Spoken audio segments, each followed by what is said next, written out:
Well, hello everybody. Welcome in. I know that this isn't very popular, but I'm creating the content for YouTube, and if anybody wants to enjoy it over there as a simple podcast, this is what we're doing. Anyway, so today we are going to play the second installment to this three-part series of visual novels. Novels made in an interactive format in the universe of Vampire the Masquerade. Today we have Vampire the Masquerade Shadows of New York, the second installment where we will be following the La Sombra clan through, I suppose, this story arc. I have no idea what to expect. This is a first playthrough. I haven't read the books, so we're doing this for the lore.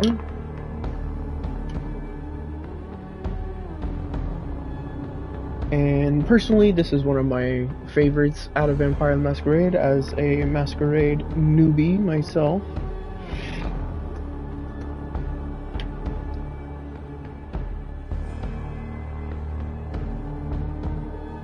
And I look forward to seeing how this plays out.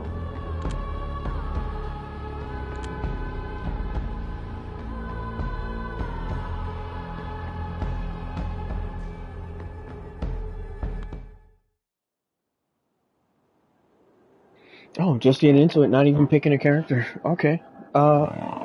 Welcome to my castle. Don't expect everyday logic to work here. It went out of the window sometime after midnight, maybe earlier.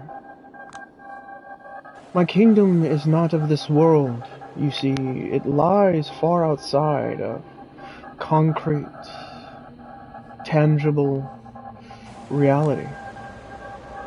I've tried to identify the way people reach it, and am convinced it has something to do with the moon. Some say the moon's aura can turn them insane. You've heard the phrase moonstruck and lunatic. The way I see it, moonlight gives them some subliminal permission to reveal their true selves. And so whenever they let the silver radiance guide them to the gates of this place, they feel different. Once they pass they're ready to act out. A dance of horrors and marvels begins. It's 3:31 a.m. Welcome to Big Beat Burger. If you hear at this hour, you're not exactly readying up to be a reproductive member of society, a productive member of society. Huh. Come tomorrow morning. More likely, you're praying that sunshine never comes. Insatiable children of the night gather round, hoping to bask in the afterglow of tonight's victories, unwind after a frustrating series of failures, or simply fight to keep themselves together. Meanwhile, sitting here greedily reveling in reveling in every interaction they have.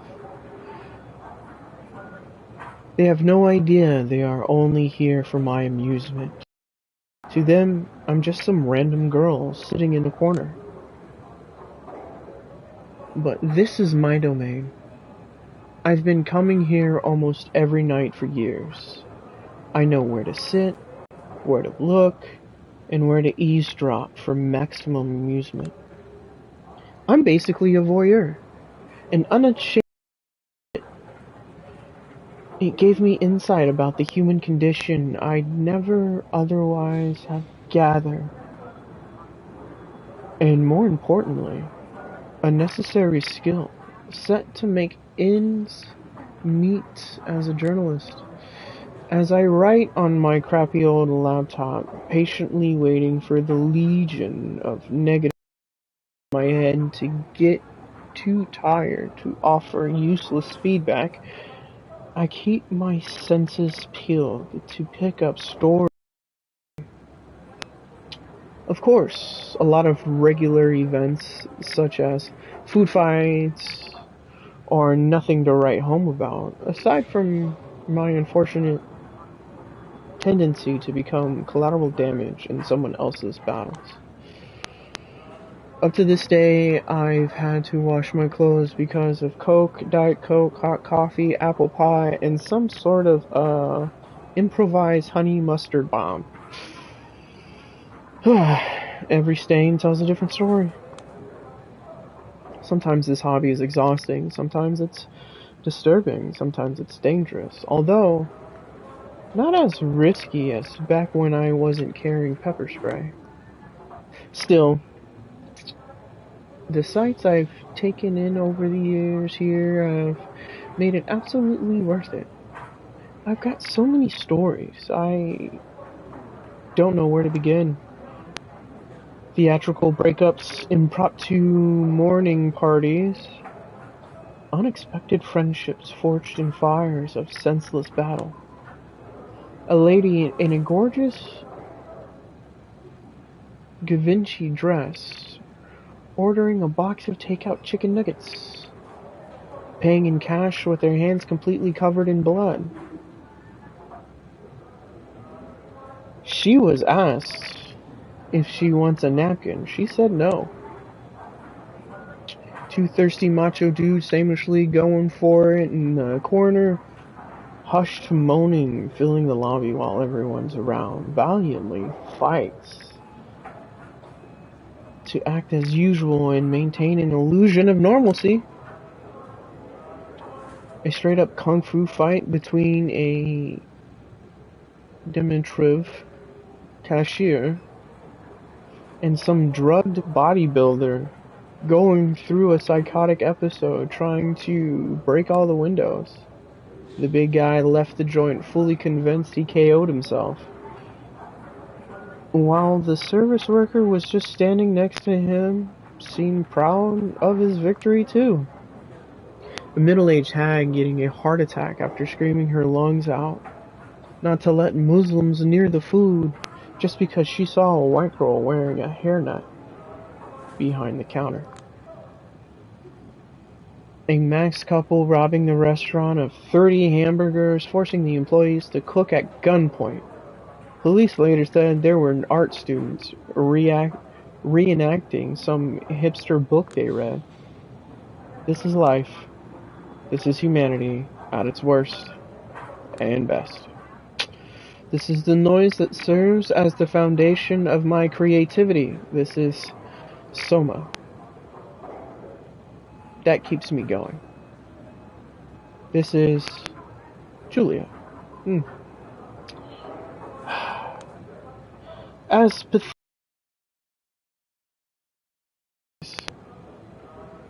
This is a place where I feel alive. Sometimes I think of myself as a leech, feeding on those people's stories, emotions, personalities, just because I'm not satisfied with mine. At sometimes, I think of my psyche as some kind of shitty postmodern construct that is fundamentally incapable of honesty, but only yearns for something felt and truthful. Does this even make any sense?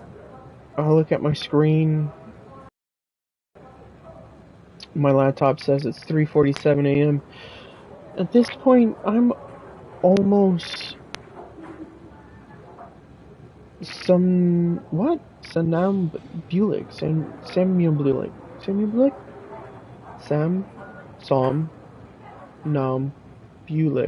Wow. Somnambulic.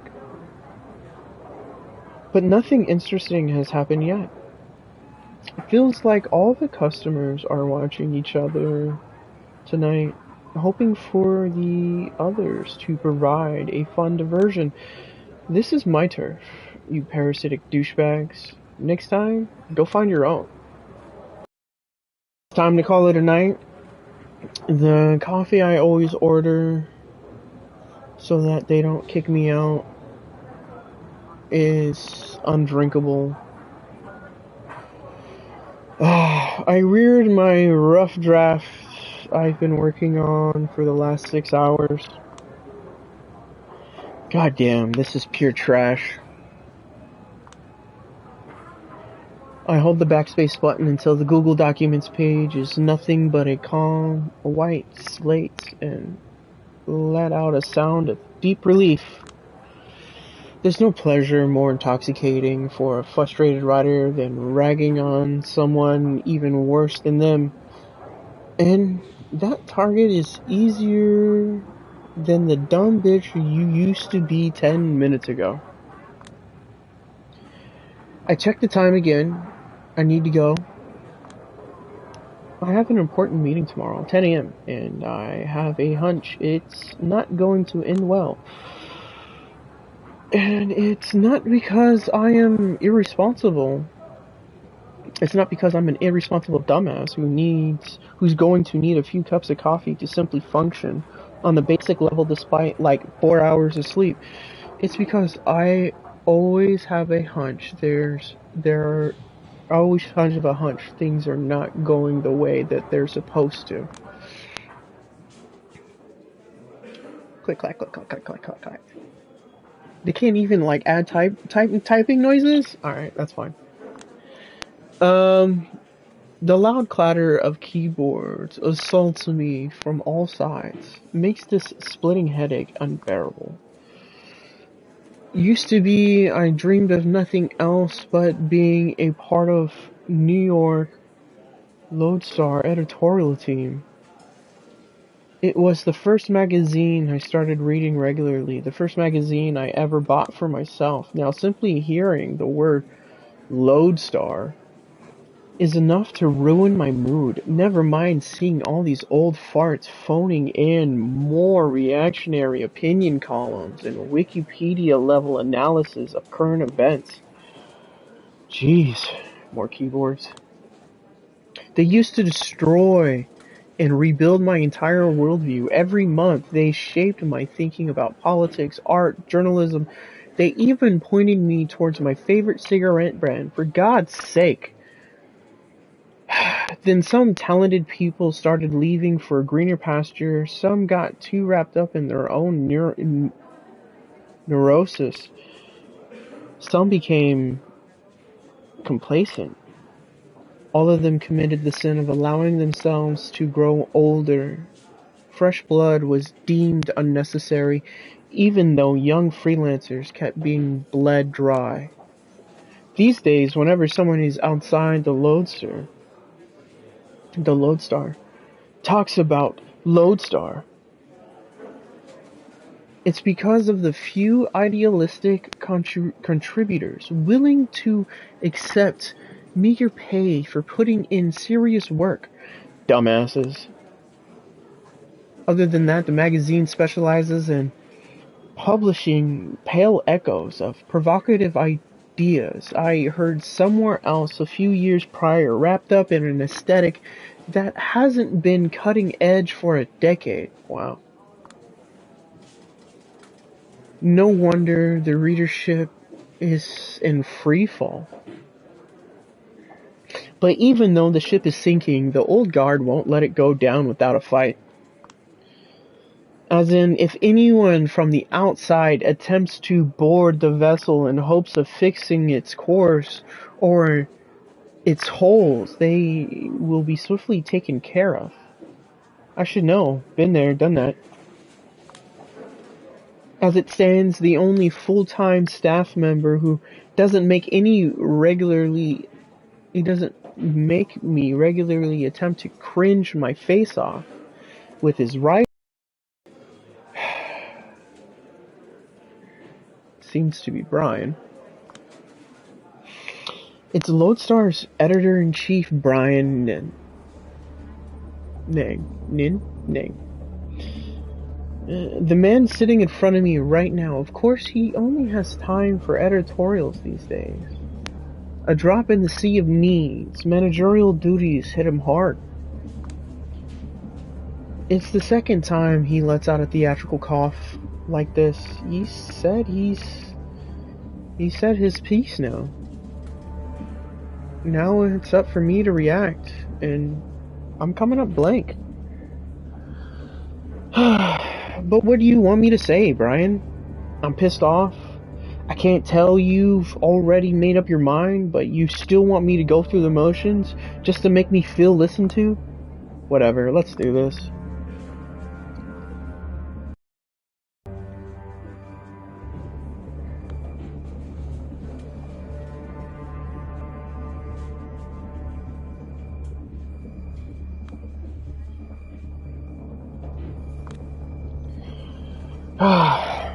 Now look, I know my article sounds like a character assassination, but it's just because the guy gave me enough ammo to make him look like Swiss cheese once the story goes live. My sources are legit. They provided receipts for everything, they faced all kinds of injustices, and are crying out for help.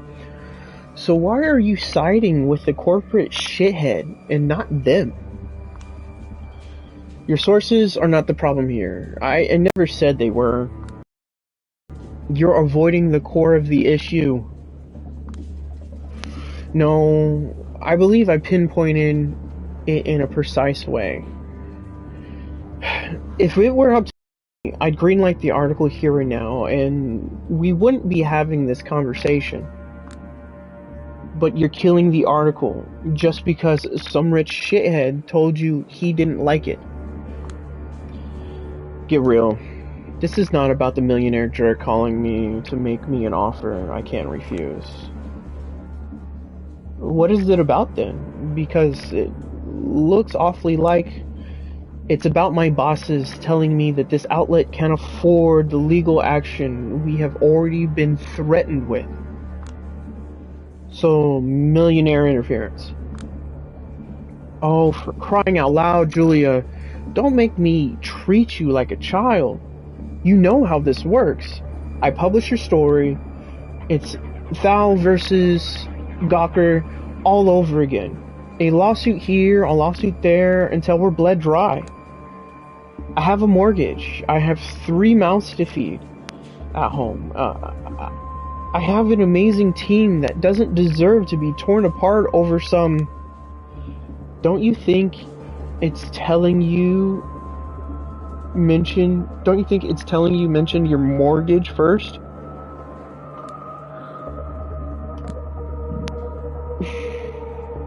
Just asking questions. I know better than to get into these empty semantic arguments with you. Miss Sawinski, you're good at them. The problem is, you're still not good enough. Meaning? You're too in love with weaving a good story and establishing a seductive narrative to let facts get in the way. You got enough boring suits with no principles on board these days. They always give you facts because that's all they can do. I'm using facts as a way to approach some kind of truth. Except facts can blindside you. And Double Spiral has enough facts to water down your story to the point where it makes no sense to publish it. Their HR and PR are working overtime to deliver a convincing counter-narrative. And they're doing a great job. Won't mitigate the damage completely, but will put every little thing in question. Jesse Montgomery is a racist, a fraud, a sexual predator, and a downright satanic fuckhead. Julia, let me just say it again. Jesse Montgomery is a racist, a fraud, a sexual predator, and a downright satanic fuckhead. Do you personally believe it or not? This is not. You listened to the tapes. You've read the transcripts. You've seen the documents. You got the files. I'm asking for your personal opinion. Do you believe it or not? More keyboards clack in the office. Of course I do, but that's besides the point. It's not? Look, how I just say it out loud and save us both some time. We're not having this conversation because there's an actual conversation to be had. You set up this meeting knowing very damn well, there is only one way it's going to end. You've got a mortgage, 3 mouths to feed. You prioritize the well-being of your direct surroundings over some nebulous concept of greater good. I get it. I really do. Yet, for some reason, it seems like you're only prolonging the conversation and rationalizing your decision to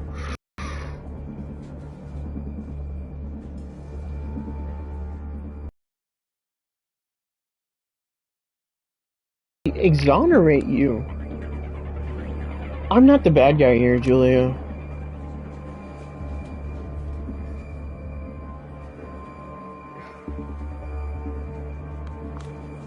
I wouldn't say you are, but it seems to me you won't be content with me saying just that. To me, it looks like we're having this talk because you're hoping that by the end I somehow see things your way and call you a good man. He mutters something under his breath, ending with a self-pity chuckle.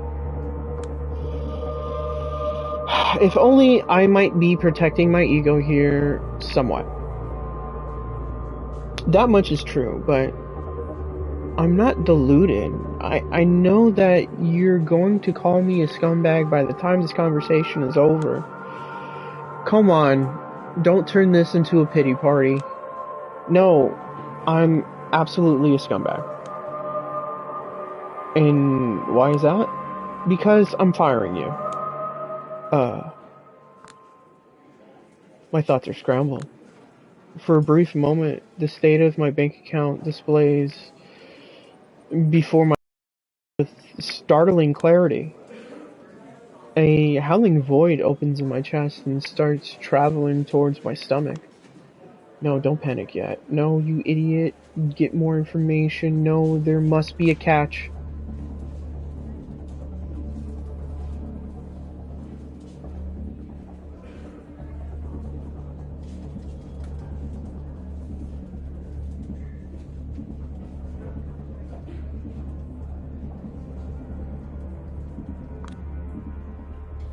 Let's get this straight.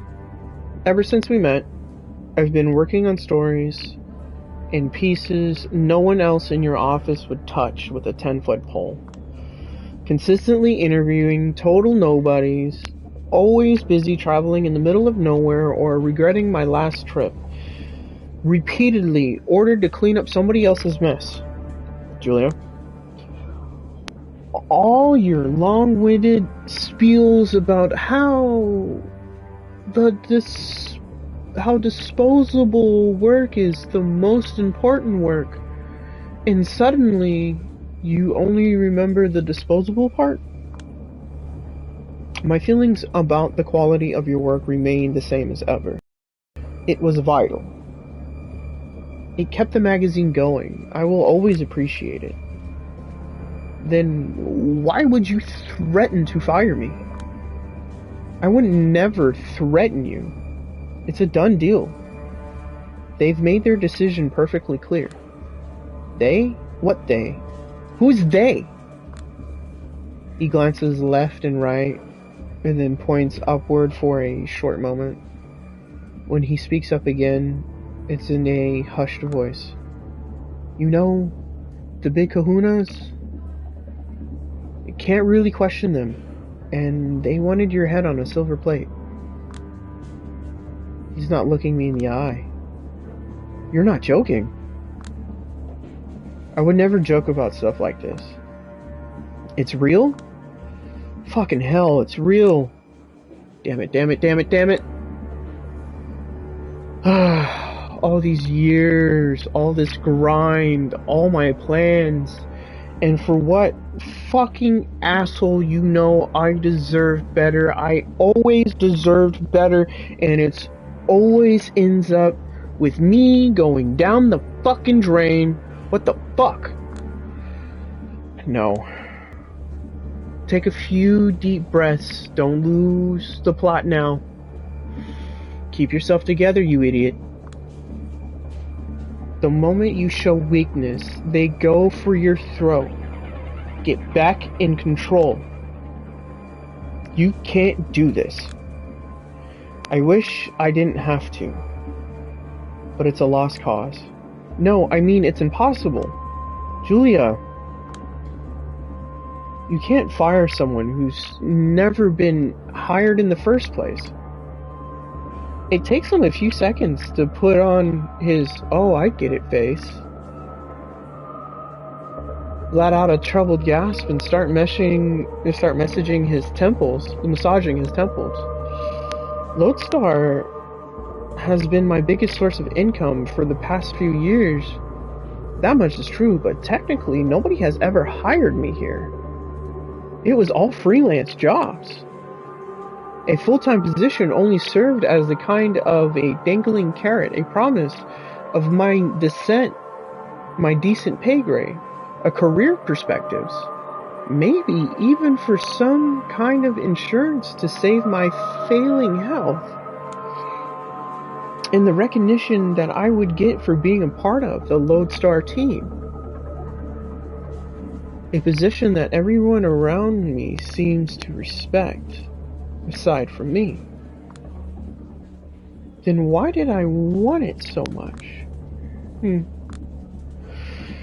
There will be time to mourn what could have been done and what could have been.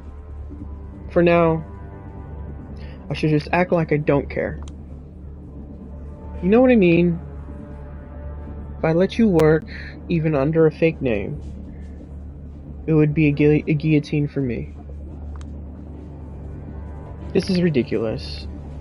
You know I'm going to start shopping this story around the second I leave this room, don't you? Of course I know. I told him. Any response?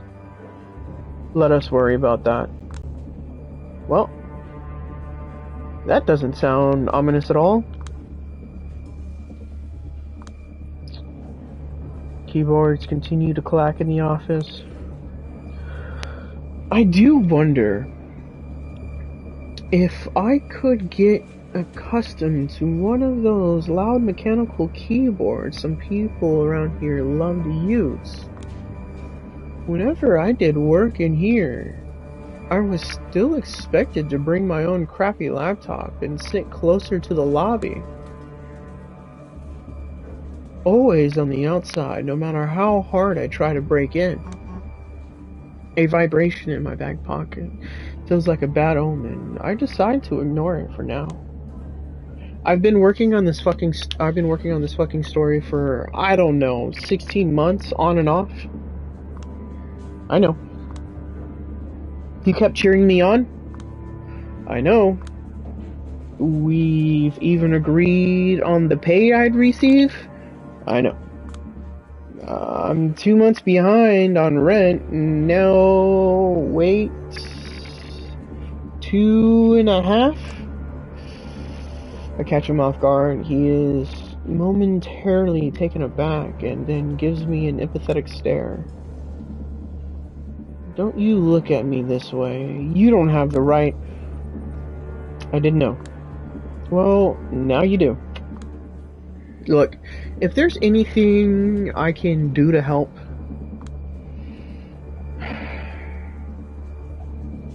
if you can't tell your big kahunas to fuck off, I don't think there's a single thing.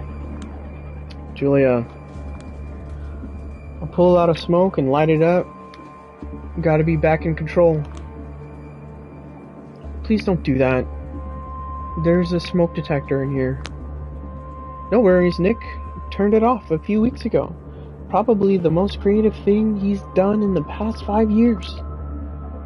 Good old Nick, the perfect 21st century cinema reviewer.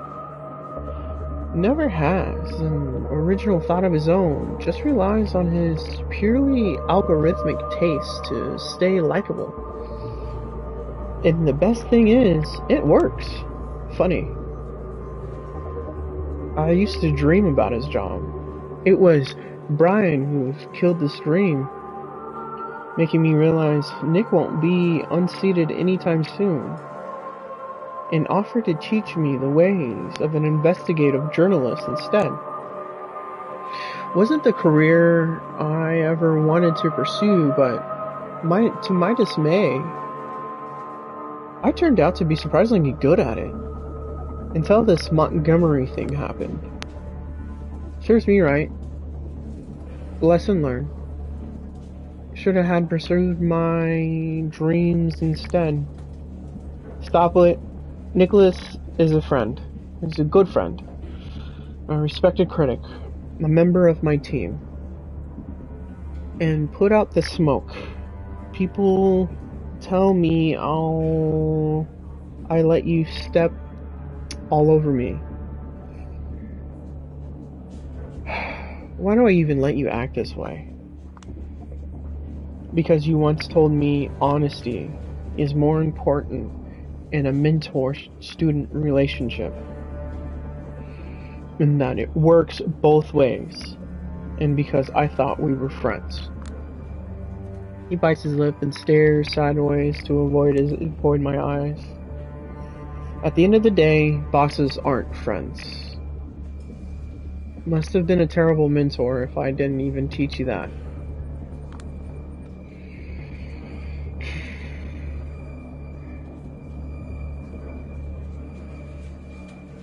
Just don't even say anything. Best I can do for now is just stay silent. I don't feel too stable right now.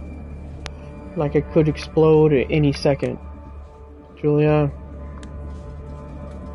I might have failed as a guide, but I'll do what I can not to leave you stranded, okay? There are options. None of them are a remedy for all your troubles, but... wait a second.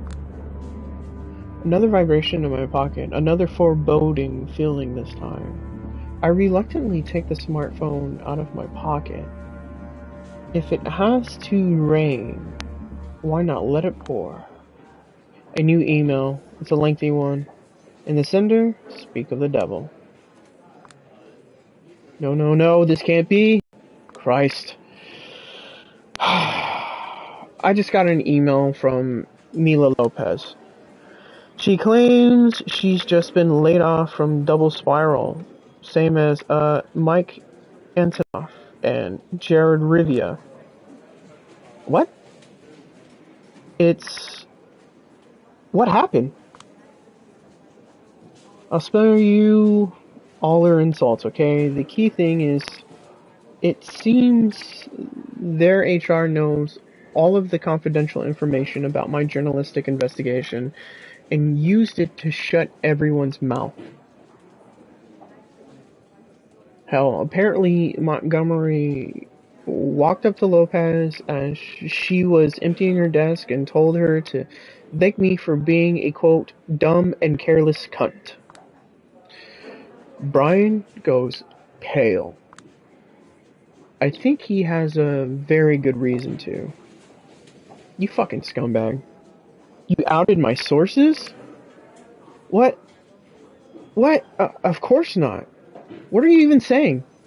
Oh, don't you dare play coy. It must have been either you or me, no one else. And you know the way I work. My investigation was practically untraceable, both on and offline. Carefully picked meeting spots, encryption upon encryption, every direct quote rewritten 5 times just in case. All sorts of red herrings scattered around. I know my shit. You know I do. And this timing? Did you just pass a flash drive to your beloved Big Kahunas during a meeting as a sign of goodwill? Look, I get you're upset, but why don't we just talk this through calmly?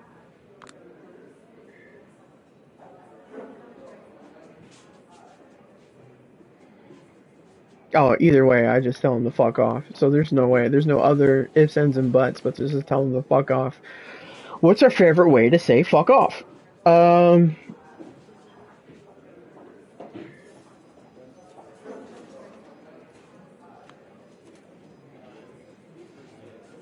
Okay, let's take it step by fuck you. That's pretty good. Let's experiment with these lines. Alright, sorry for... Nah, fuck you. You're right, we should. Nah, fuck off. This one sounds closer. Okay, let's take it step by fuck you. Like... Fury takes the wheel, and I'm just here along for the ride. I can't do anything about it.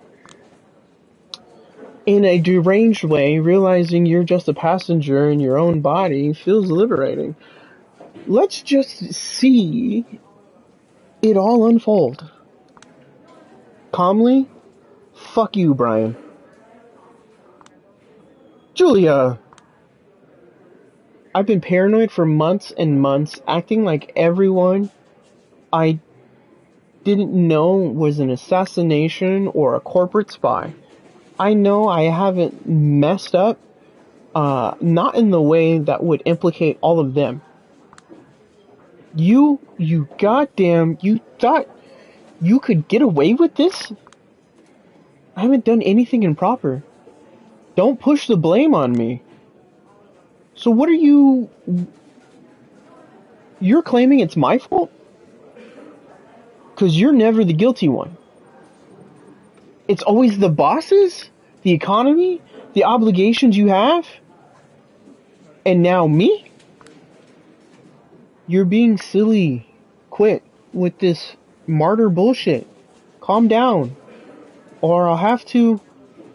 You immoral shithead, you motherfucking... Calm down, for God's sake. God's sake. And so it goes.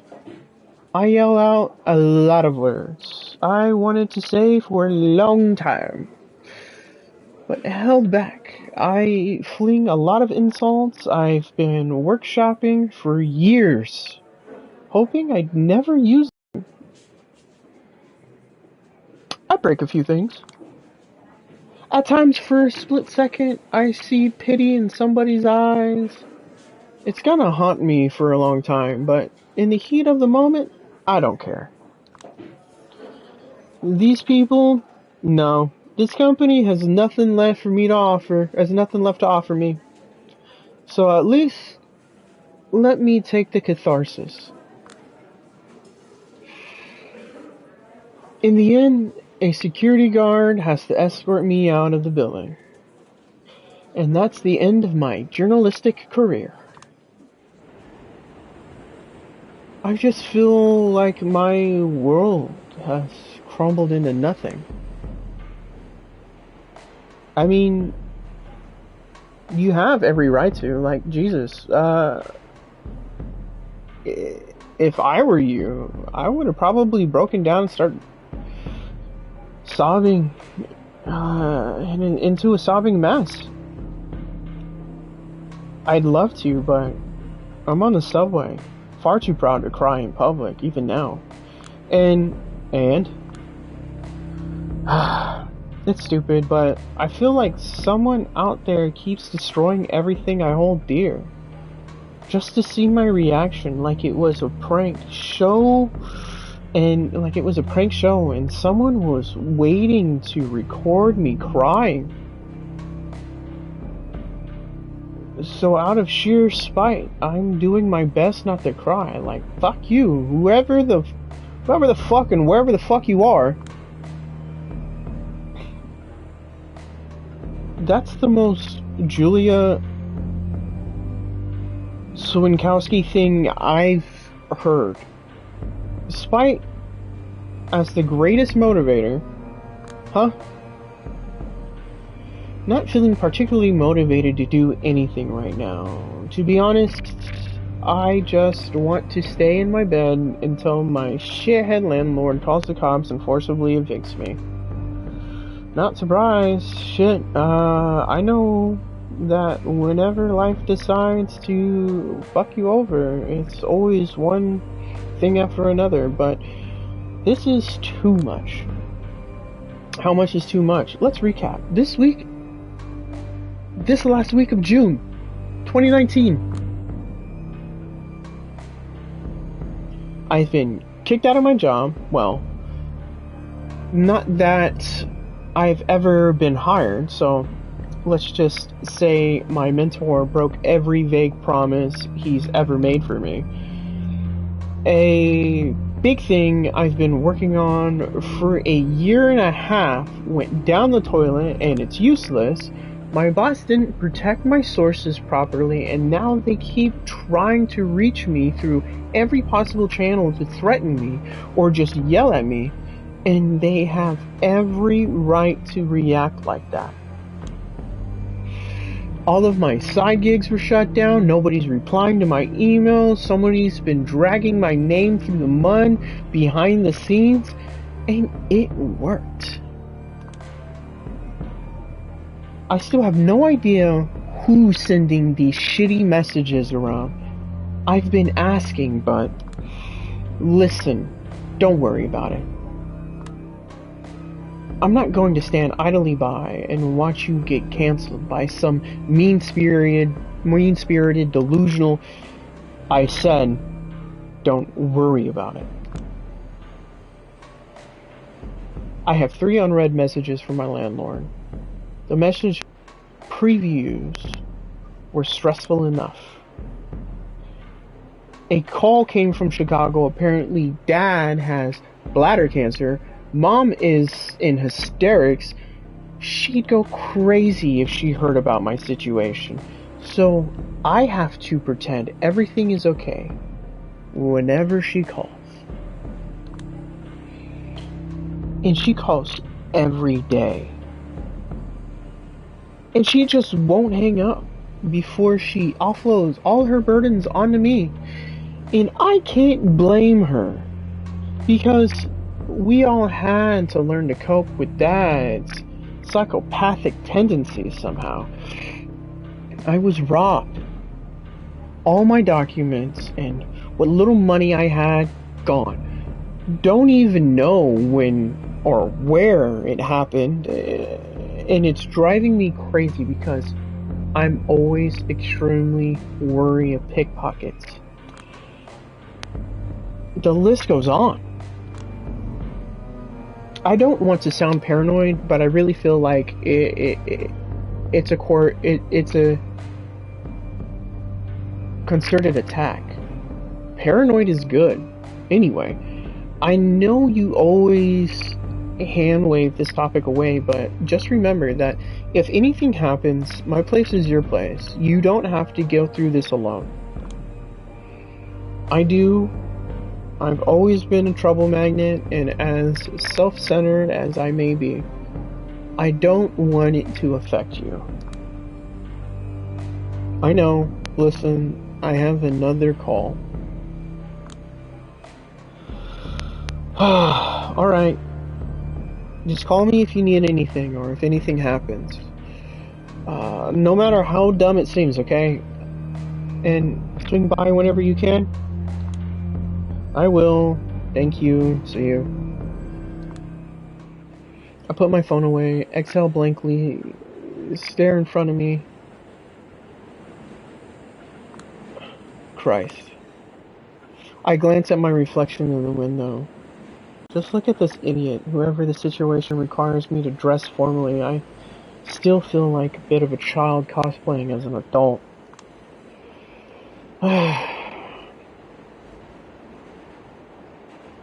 should have just followed the dress for the job you want advice and continue dressing like the trust fund kid who keeps partying on Brooklyn rooftops for years without a care in the world. It's only after a while I realize the car is empty, unnaturally so. I start feeling uneasy, but someone enters my peripheral vision. Draped in shadow. Ominous. And that's the last thing I consciously register. The world dissolves. When I come to, I'm out of the subway, standing in the back of an alley I don't recognize. It's pretty dark. My eyes start adjusting, and I try to figure out what happened. There's a gun in my hand. A faint silhouette at my feet. It's not moving. Someone stands in front of me, covered in shadows. I can't fully make out her face, but she's staring at me with visible intent. She speaks. Her voice is raspy and androgynous. Her tone hasteful and mocking. Aren't you a nasty one? What's going on? Who are you? Don't play coy. I look at the ground. There's a body riddled with bullet holes, and I recognize who it was. The corpse belongs to Mike Antonoff, one of the double spiral whistleblowers. My source. He was just threatening to get back at me a few hours ago. Before I can even feel the tiniest bit of compassion, I face a terrible realization. They will think I'm guilty. Oh my god, am I guilty? How is this real?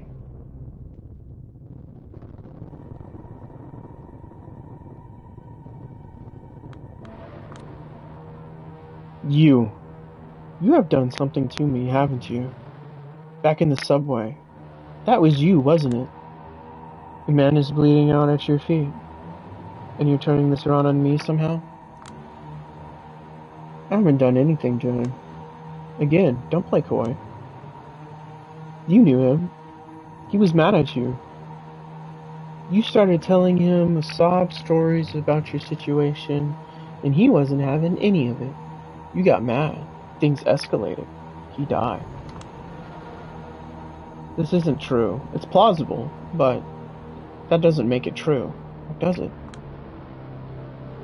This is just a nightmare. It doesn't even make any sense. It must be a dream. And if it's the person in front of me, must be responsible. There's a faint voice in my head screaming that it's her word. That it's her world. And I'm just living in it. What the fuck have you done to me? Nothing yet. But I'll do what I can to get you locked up for life. This is a murder in the first degree with special circumstances. Her detached voice and nonsensical tone only assures me that this can't be real. I refuse to believe this.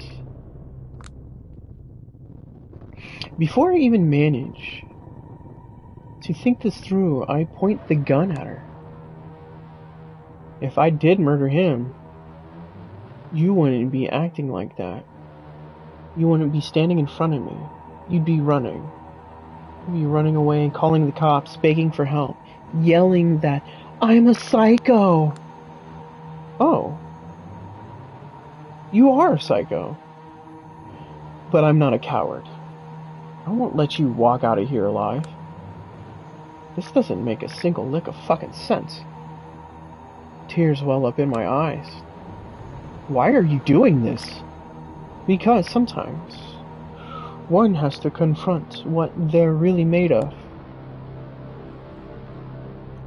There's no two ways about it. She's gotta be nuts. Slowly but surely, she starts walking towards me. Stop. Right there, or I'll shoot. Go on. It's the only way you can get off the hook, isn't it? The only way you can survive. You will definitely prove you are a monster I claim you to be. What the fuck is this tone? So controlling, inauthentic, patronizing. I'm serious. For your own sake, you better be. She keeps getting closer. Maybe I'd kill Antonov. Maybe I don't deserve to live. Maybe it's less tiring not to live. Maybe I should just let her take care of me. Maybe I will just wake up. Or maybe this insane reality needs to be rejected as violently as possible. Maybe a world that wants to destroy me deserves to be destroyed. She's right in front of me. It's now or never. Shoot her ass. I close my eyes, squeeze the trigger. A loud bang echoes through the alley. I'm afraid to look what I've done. I've been to shooting ranges once, and felt absolutely horrified by pistols. Such as a small thing. But it can easily puncture a hole in the fabric of reality. In the fabric that reality is made of. Never knew I'd been able to use it against another human being. The very thought makes me want to puke. Ooh, you were a right choice. After all, I'm so glad. You haven't allowed yourself to break, but you've crossed the line I needed you to cross. There's a silent flame in you that would become an inferno if left unchecked. I sure hope it will.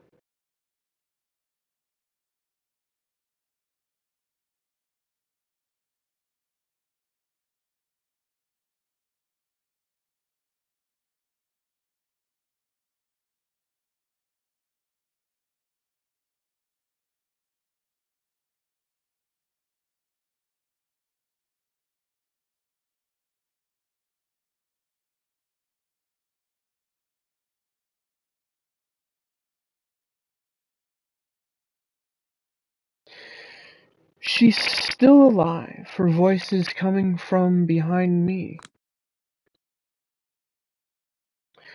She puts her hand around my waist, and her cold mouth touches my neck. I can feel my shirt getting violently torn off. I don't understand, but I'm too dazed to protest.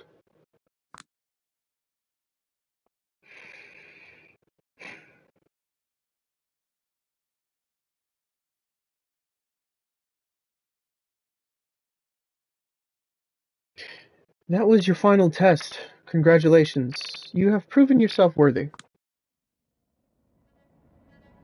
I can feel something sharp sliding into my neck.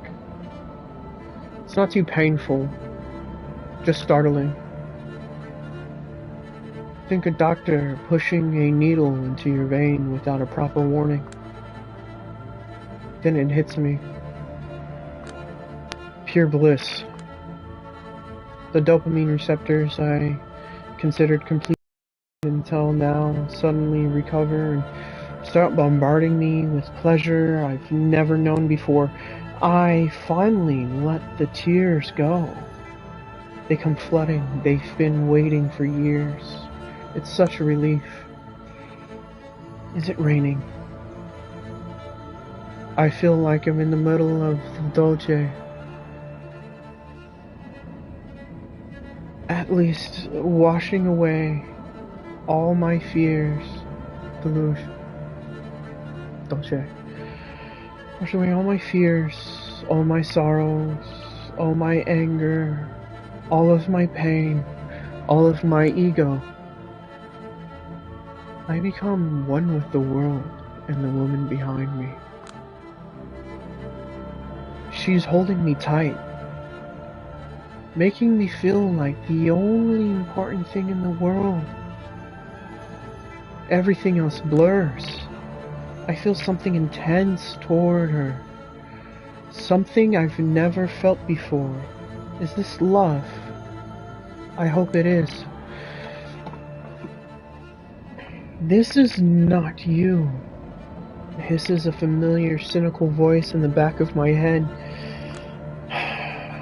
But it's okay. I've never felt particularly fond of me. Anyway.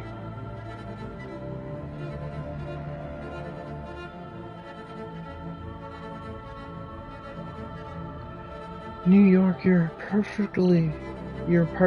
Oh, please don't change a thing.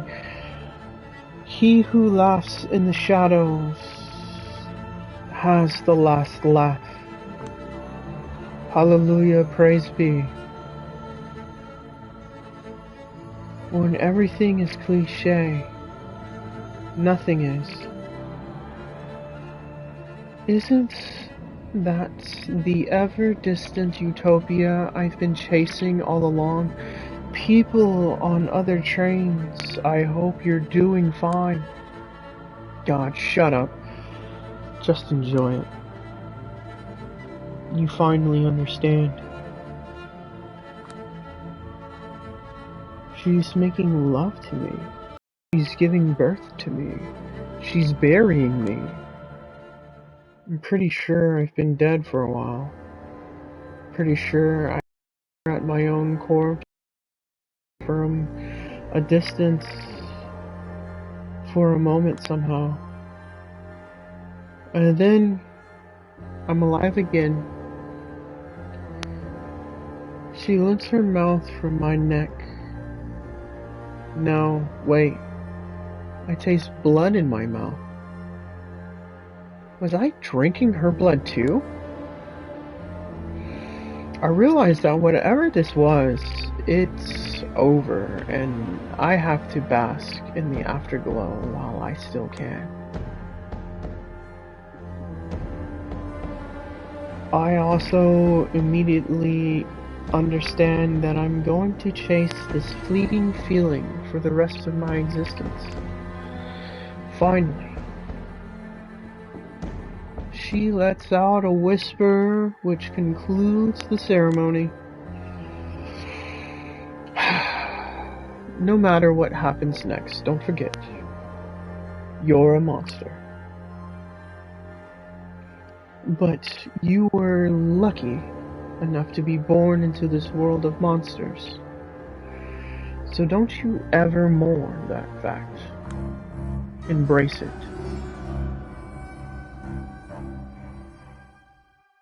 I must say, as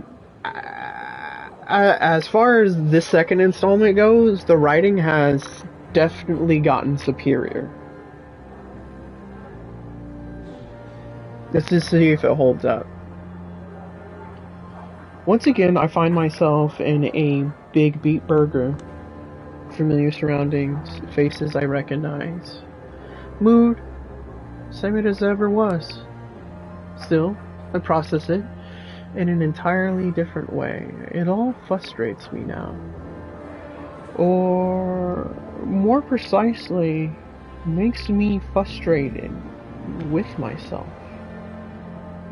It's like I'm clinging to the remnants of a cocoon I've outgrown. Ugh. It's the same with these cigarettes. I don't need them anymore. So why do I keep holding on to them? Fucking hell. It's like I refuse to accept that I'm something better than I used to be. A vampire. Just 2 nights ago, I met Karen. Oh, a Karen embraced her. She was embraced by a fucking Karen. She embraced me, by which I mean turned me into a kindred. She calls herself my sire, and me her child.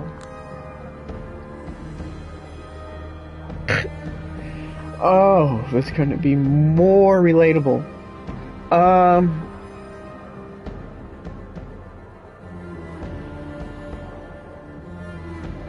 Last night, she taught me the basics of survival. Drinking blood, manipulating humans, bending steel, controlling shadows. Tonight, I expect more lessons. Instead, she just told me to go and enjoy myself. What's the catch, I asked. To which she responded, I might kill you if you prove to be a disappointment. There are few rules. I have upheld the Masquerade. I can't contact anyone I knew as a human.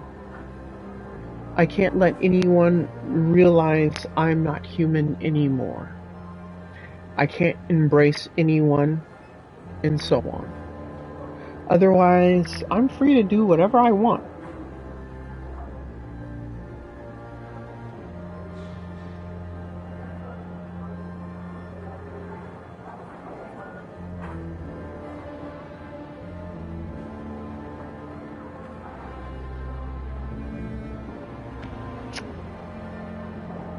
But for some reason, the first thing I did was come back here. Old habits die hard. Karen is probably watching me from somewhere even now. The way I understand it, tomorrow night, she is supposed to introduce me to the Camarilla, a local society of vampires. Turns out, they're the ones who have been systematically ruining my life lately. All a part of some secret evolution that I barely passed. Just imagining the reach they have makes me dizzy. After they destroyed the old me that I barely cared about, Karen rebuilt me anew. And on one hand, her test left some scars that will take some time to heal. On the other hand, maybe I should just be grateful. I am snapped out of my thoughts by a sudden scream. Some douchebag yelling about his french fries not being salty enough. I think this is my cue to leave permanently. Goodbye, Triple B. Hope I never see you again. I'm destined for greater things, you know.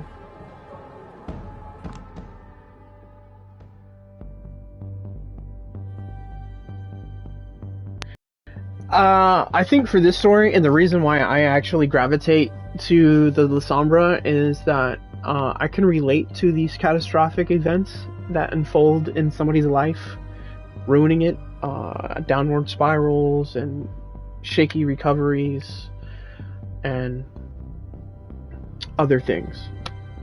So that might be a factor in why I'm enjoying this writing. A little more than I enjoyed the last story. The last story wasn't so relatable, some random story. It seemed more like the girl circumstance. This is more about not being or not refusing to be a victim and not simply becoming a survivor, but growing into a monster. Becoming the monster they created. And that in itself, like the La Sombra, seem to be more of a Machiavellian order. And they're noble, but they're far more ruthless than the Ventru. And I love them for it. So I'm gonna get some water and drink some stuff and give me just a little bit. Just gotta do some moving around.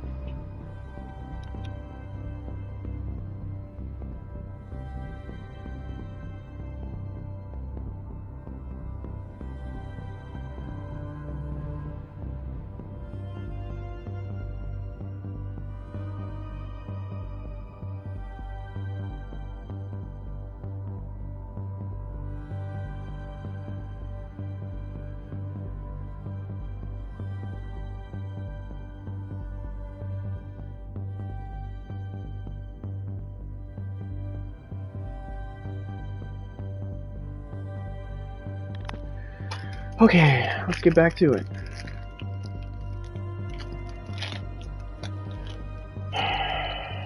What we got? I got some Snickers. Leftover Halloween candy. If you got it, we got spooky vampire stories. Alright.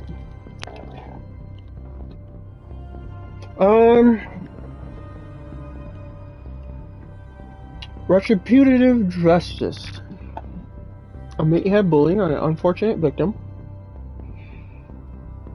Probably shouldn't interfere, but it looks like a chance to test what I've got.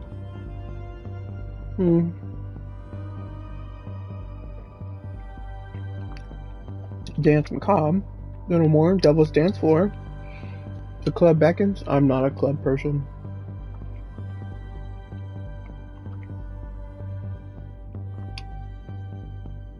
This tender addict looks like a bit of a loser.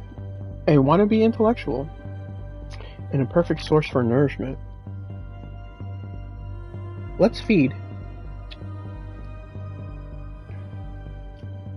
But this meathead, this is loud.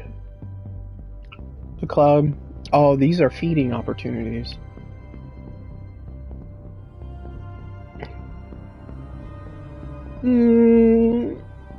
I usually don't like people being bullied, so if I did see something like this, I'd probably actually step in.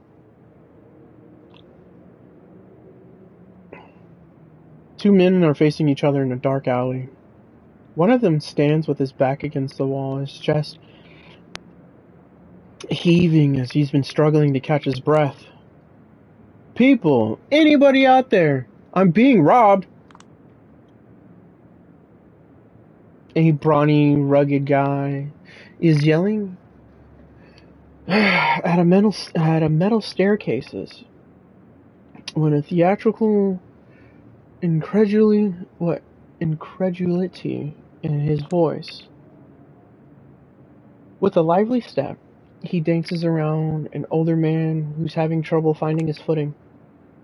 Pitiful victim. What is this bullshit? So now, you can talk. Good. I'm dying to hear what you did to my wallet, Holmes. Wallet? I have no idea. What are you talking about? The goon starts prancing around like a Muay Thai boxer. He's smiling, but his eyes send a clear message. You're cornered, buddy. Don't even try to pull a fast one on me. Come on, homeboy. You may be able to trick an average Joe on the street with that act, but a fighter recognizes a fighter. It's like an animal thing. It's an instinct thing. You got some moves on you. You're like shit. You're like a black mamba. Lightning fast reflexes. He starts shadowboxing for him on him. The man's definitely got energy to spare. However, I'm like a king cobra. You met your match. Two apex predators. Now locked in battle.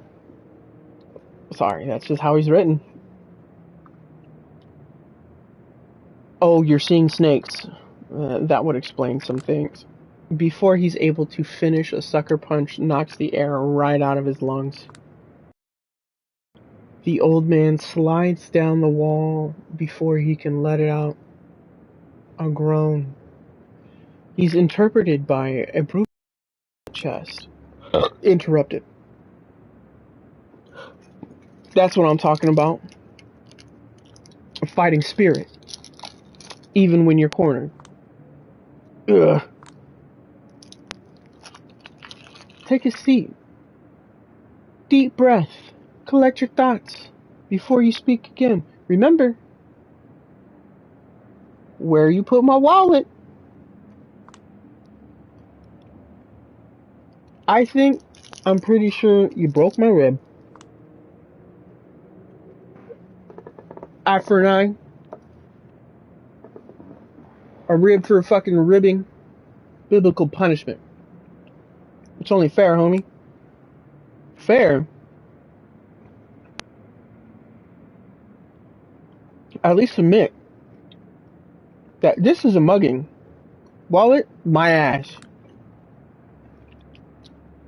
Stealing now? Okay. Let's say I had about $5,000 in there. 6 grand. I'll let you walk away. Relatively unharmed.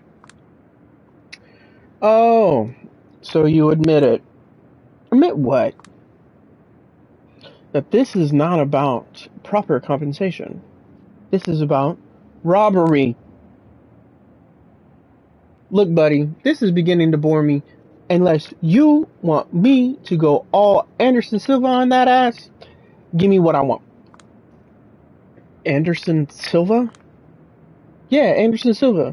A flying knee, meaning your solar plexus, the man, the myth, the legend. Brazilian Jiu-Jitsu, Thai boxing, Western boxing, Taekwondo, Wing Chun, Capoeira, combined into a single fighting style that can only be described as a straight-up murder.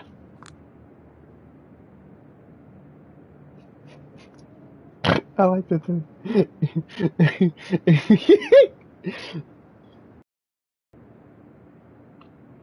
I've been studying glorious singularity that is Anderson Silva for years.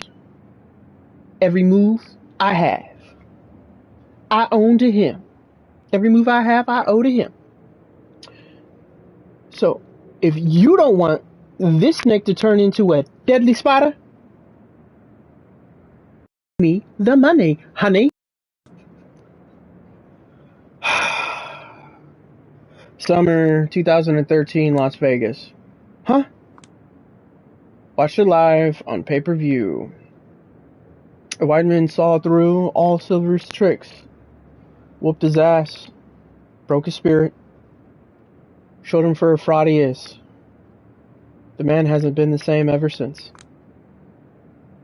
All that empty showboating, hollow taunting, drunk on your own Kool-Aid, Jesus. Of course, you idolize him, asshole. For a good minute, the goon slightly looks down at his whimpering man at his feet, chewing on his lower lip. Then he finally speaks up. His voice betrays an intent to kill. You know what, homeboy? Screw the money. Just a matter of honor now. My thoughts exactly. Ha! He raises his fist.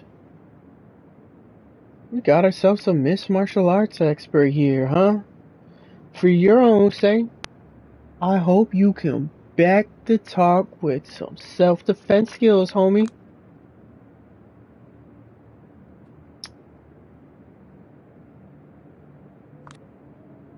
That's enough.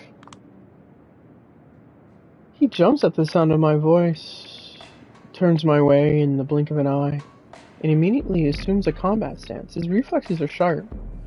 Looks like he has at least this much to back up all that bravado. Bragado. It's pretty good. Want to be Anderson Silva's face betraying utter confusion upon me?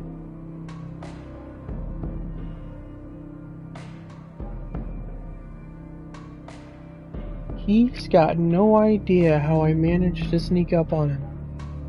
I don't blame him. I wouldn't be able to explain it myself. It feels like I become one with the darkness, my pure consciousness traversing a dusky dreamscape, jumping from one shadow to another. As if they were different trains of thought.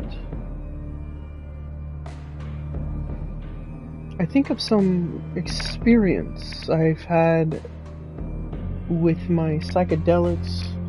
Every blink of an adventure. I was outside of an alley. Blink. I was above the alley. Blink.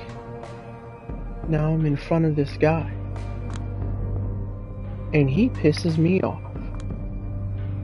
The older man slumps down. Looks like he was trying his best to keep it together and gave up once the cavalry arrived.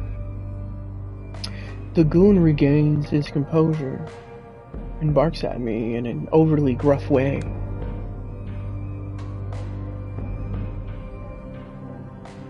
The hell you sneaking around here for, Chica? Move along. This is between men. Not anymore.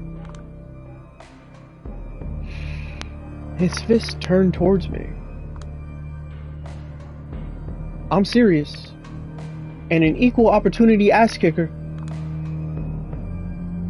I respond to the threat with the brightest, most innocent,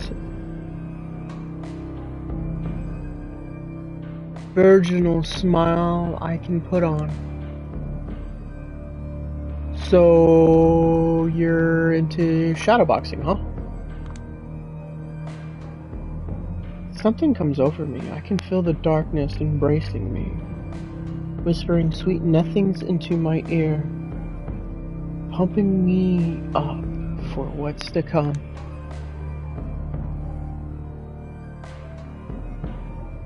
Oh, I fucking yes. Might as well give it a try. Before he managed to respond, my elbow crashes against his face. A few bloody teeth land on the ground.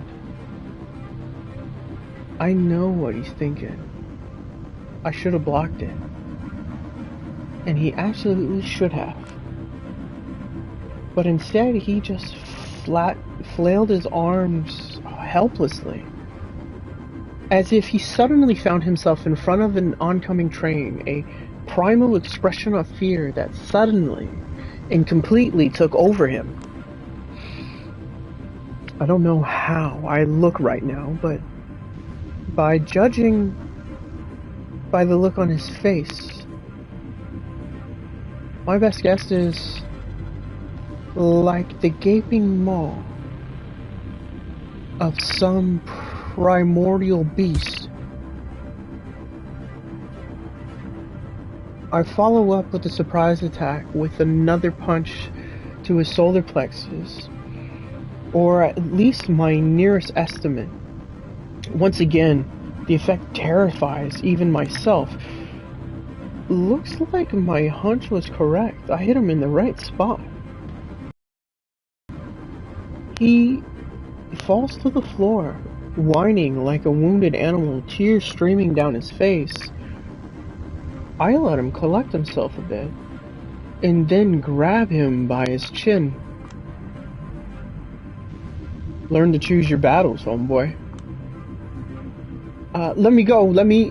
Jesus Christ's sake, just let me go. I kick him in the direction of the alley entrance. He staggers off, quickly disappearing from my sight. I check on his victim. Looks like he's conscious. Woo! You whooped his ass, girl. But hasn't noticed anything out of order. Good. I was getting worried I might have overdone it a bit. That woman did say that keeping a low profile will be crucial if I want to survive. You alright? You need help? He managed to stand up. His smile is strained, but it suggests he's fine. Or at least trying to best seem fine. No. You gave me all the help I needed. And then some. Thank you, miss. Oh, what's your name? Jessica. Thanks, Jessica. I was worried for a second, but this asshole's bark was worse than his bite. He's probably in worse shape than me right now. I guess that counts as a victory. Better be going. My wife is probably worried sick, but before that, if there's anything I could do to repay you...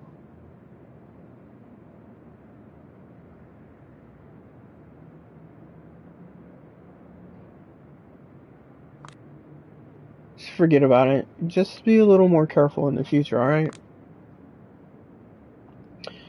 A true heroine always refuses compensation for her help. At least that's how I think things should go. Never thought I'd help someone in a street fight. You're something else, Jessica. If you ever wanted to try your skills in the octagon...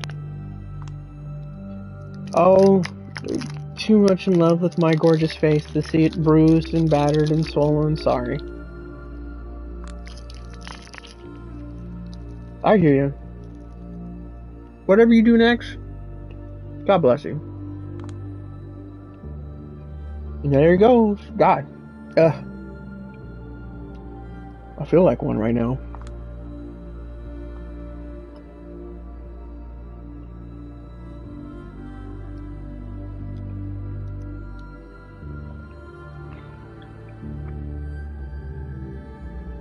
No more worrying about being out after midnight. No more feeling uneasy whenever I spot a shady asshole across the street. Ever. Hell, I could start jogging to Central Park right after midnight now. Not that I need to.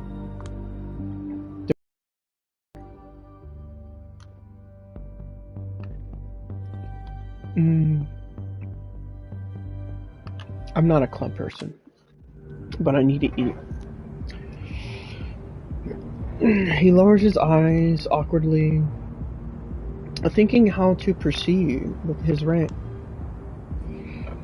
It's like the conversation isn't really smooth, yeah? It's like I keep throwing shit against the wall and seeing what sticks, but nothing seems to stick for too long, you understand, yeah? Yeah.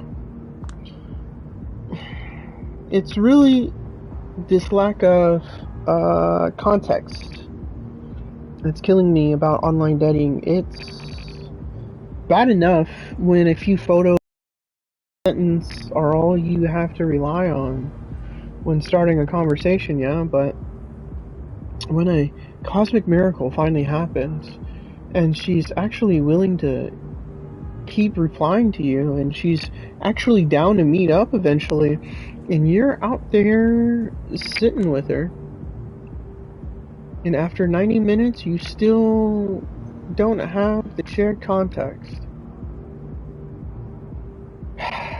Just no clue whatsoever.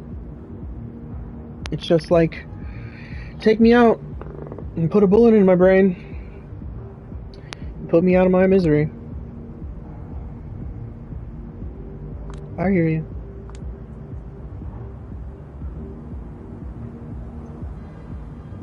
So it's just one of those dates, and it's like we've been sitting here for ages, and the only thing she has a prolonged interest in is getting hammered as soon as possible, just one drink after another.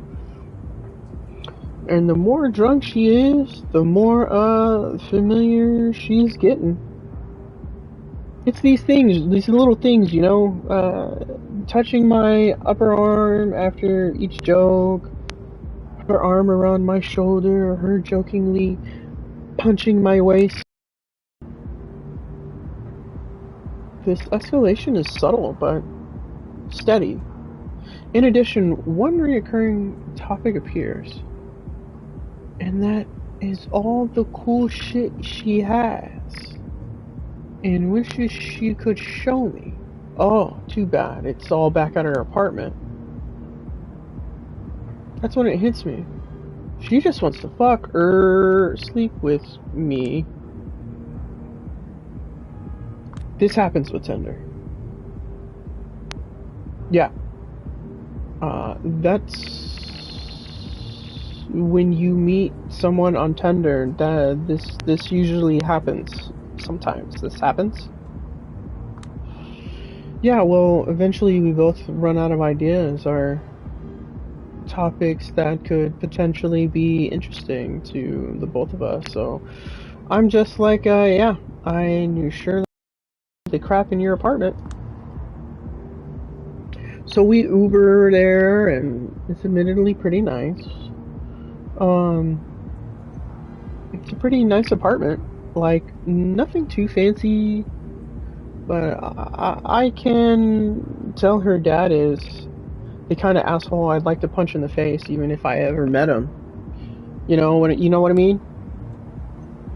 So she guides me to the kitchen and makes some tea, a rare Indian blend. Forget what it was 5 minutes later. And then she excuses herself and goes to the bathroom and doesn't come back. 10 minutes later, I run out of tweets to read and become a little concerned. I start looking around. The first thing that catches my eye is the kitchen table. Go on. The table is surprisingly large. It's covered in neatly arranged documents like some connect the dots investigation board, mafia conspiracy kind of thing. Naturally, I take interest. It takes me 20 seconds to process what it is. Her entire mental health history, sorted chronologically with all kinds of juicy stuff, neatly underlined in color, and I mean, entire. It's all there. A detailed description of her fucked up household situation over the years, anxiety, ADHD, bouts of depression, suspicious and schizophrenia, severe BPD, some weird psychosexual stuff with her brother. Schizophrenia and bipolar disorder cannot exist at the same time in a person.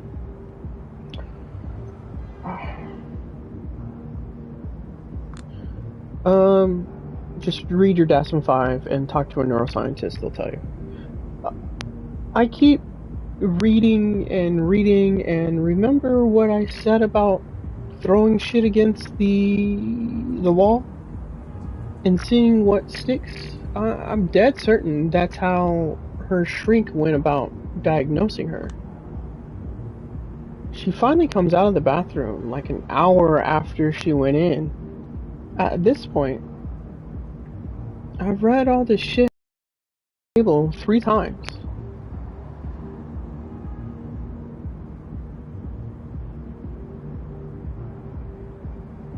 And not just the stuff she's highlighted. For my convenience.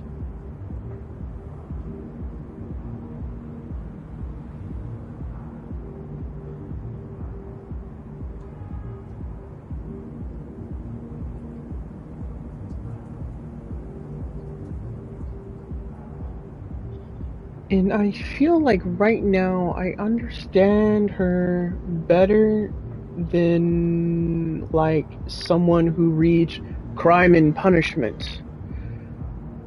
Understands Raskolnikov. I can't pronounce that Slavic shit. Raskolnikov. And I'm not happy about that, like, at all. You know what I mean? Uh-huh. She walks in with a cheerful hi. I respond with a slick, all good? She nods, just this weird finger gun thing, and chuckles, and I pretend I've been doing work-related stuff on my phone the whole time. She probably took a shit, dude. The small talk starts a minute in and casually picks up one of the documents on the table, and she starts doing these super obvious body language cues that are like, Ooh, no. How did this get here? I'm practically dying inside. But I put my cool face. I put on my cool face and make it look like I'm not here. Sorry, gotta reply to my boss. Yeah, he works 24/7. Psycho motherfucker. Yeah, ha ha ha. She slowly collects all the documents, put them away, and then nonchalantly asks me something about Tame Impala. While I'm feeling crushed by all the kinds of trauma I've just learned about. The apartment starts feeling like a coffin. All of a sudden, she picks up a kitchen knife and starts playing with it. With this zoned out stare. I'm fucking mortified. So, what do you think I did?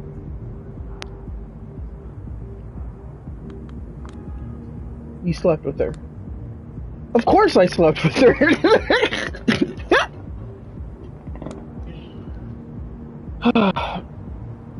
That's how the worst 6 months of my life began. And I couldn't even say I didn't see it coming. God. I'm such a slut. He's just trauma dumping about his ex the entire date. Not a good way to go. Don't do that. Don't do that. That is not good date tips. Do not talk about, do not bring up unless asked. He leans back, groans while hiding his face behind his palms. I look at his neck. Every vein seems so visible and impossibly alluring. I don't think I ever looked at anyone's neck like that. I realize I feel insanely thirsty. Damn. I know. You sure took a turn years ago. This rant began. It was about continental philosophy. What? Oh, sorry. Can you say that again? He's pretty drunk, barely able to focus on anything but his... what I was hoping for. Years ago when... Listen, it's stuffy in here. You want to go out and get some fresh air? You haven't touched your drink. I mean, I would if I could. No more alcohol for me.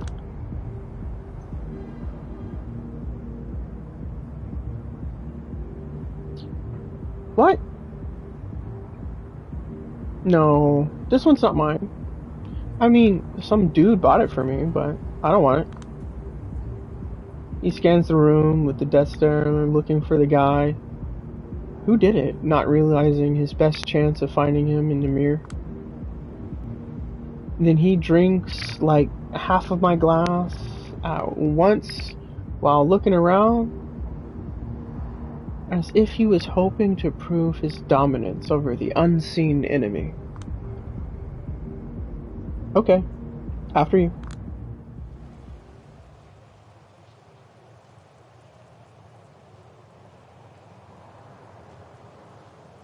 We're walking across a mostly empty street. He's focused on keeping upright and walking in a straight line. I'm focused on finding a spot where I can drink him.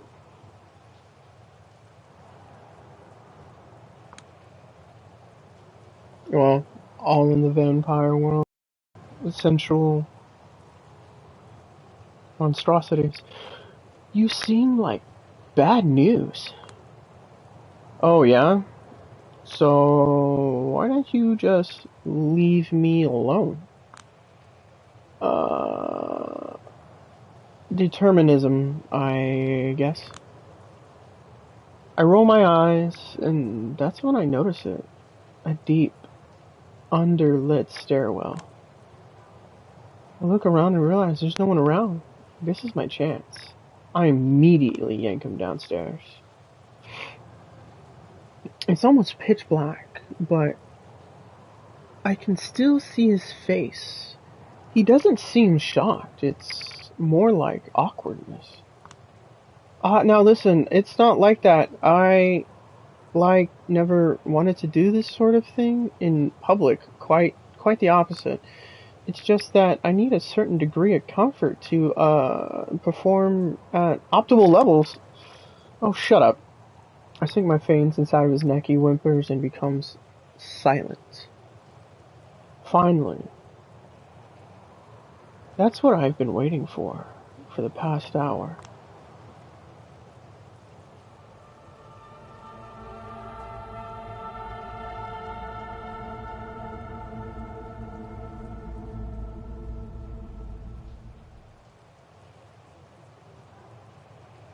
He relaxes in my arms, and I relax with him. It's like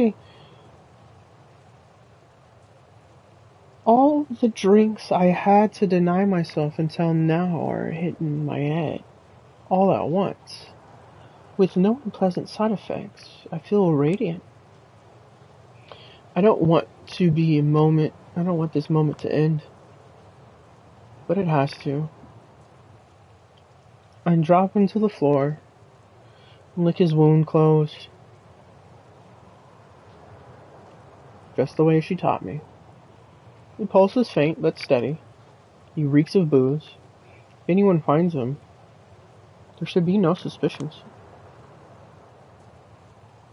As I walk upstairs, I insert a finger into my mouth and try to sense my fangs. No dice. Seems like they really are retractable. Well, that's handy. The hunger pangs are gone. I rub my hands around my body. I feel comfortable, hopeful, happy. Can't remember the last time I enjoyed life like this. Now, let's keep this party going. Wow, what a night. Oh, this is cool. Some of the illustrations have gotten a little more elaborate. I watch Times Square from above. It's beautiful. Never thought this place could make me emotional, to be honest. But here I am, feeling deeply moved. Who would have thought?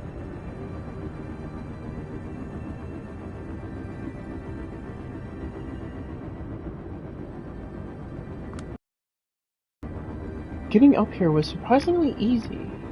All things considered, took more thought than physical effort.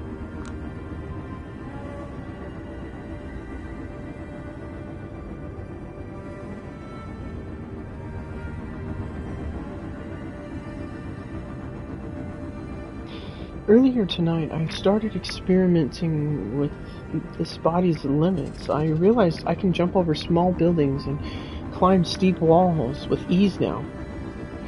And my whole perception of space has shifted. I plan a scenic route across the rooftops. I did my best to avoid attraction, just as I was told. Stay in the shadows as much as humanly possible. I spotted a drone from afar for a second. I feel uneasy, but I remember what she told me. Machines won't get a clear view of you anymore. Camera footage, photos, it's all glitched out or blurry. Wouldn't take it for granted if I didn't try to catch my reflection earlier on. I couldn't see my face.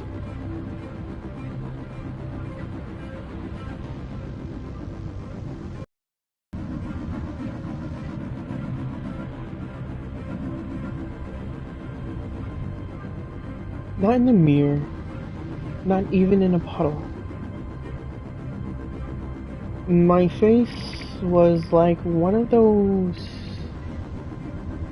Daly's clocks. So told to keep me... Oh, She told me to keep a low profile regardless. Someone might take a note and track me down. She didn't care to elaborate, but it didn't sound encouraging. Sorry, my thoughts were focusing. My thoughts were starting to sidetrack. Suddenly, it hits me. I might never be able to see my own face again. I won't even be able to take my own looks. I won't even be able to take care of my own looks by myself. And what about the long-term psychological effects? A knot of anxiety, it tightens in my stomach. Jesus, this is probably just the tip of the iceberg. What else is going to change? Calm down, wait a second. These past few nights have been the best part of my life. For years, I was in a downward spiral, failing health, no future, a feeling of overwhelming powerlessness. Now everything has flipped upside down, a total paradigm shift. A bad ending is no longer the only option. I am actually looking forward to tomorrow. I forgot how this feels. Where it used to stand in a mere seconds to midnight, the doomsday clock has been effectively turned off. A cold breeze brushes past my cheek. As stupid as it sounds, I chose to read it as the world telling me, chin up.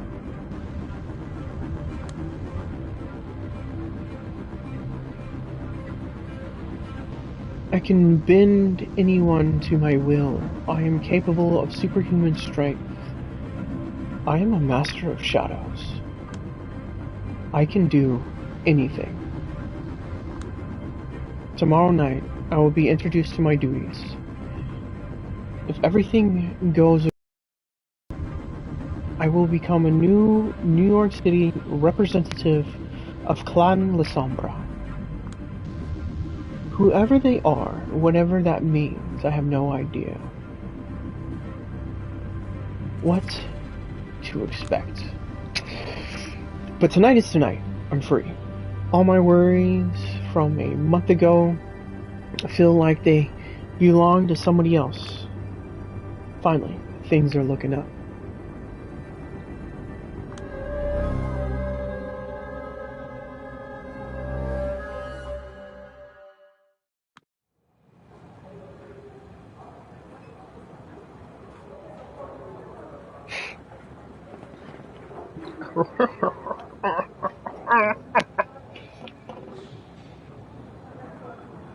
I love this shit.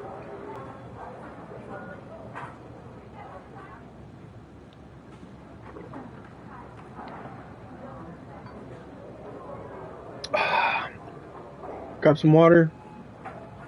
Get your snacks.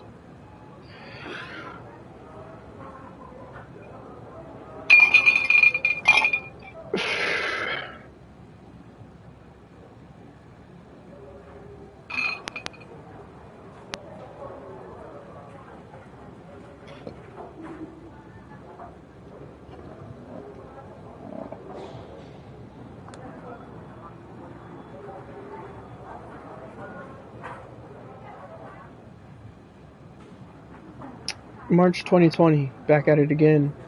Big Beat Burger. Familiar sounds. Familiar smells, familiar faces. Yet again, I'm recalling that night when everything finally seemed to change for the better. I mean, it's not like I wasn't expecting everything to go back to the old, depressing, normal, even in the thick of it. The rational part of me recognized my state as temporary. But with these highs, there's also a hope it won't end. Or maybe that an ego death will finally occur.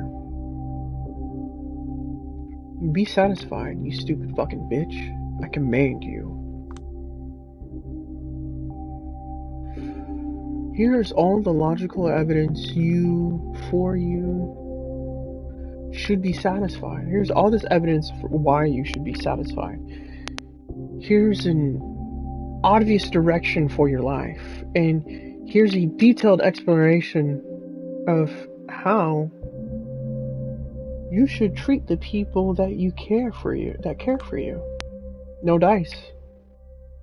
Always fall back into the same old habits. It's like they were encoded in my DNA. The aimlessness, the powerlessness, the spiritual exhaustion, these goddamn fast food trips, this fucking self-loathing now amplified whenever I drink somebody's blood. Maybe I should just blame it on all misfortune. All on the misfortune of my birth. You did this social climbing until you dissociate, and then you are just this untethered, consistently frustrated ball of dumb desires. Except I'm sort of immortal right now, and I need to figure out what to do next. I watched this obscure Asian movie once. Eli Lima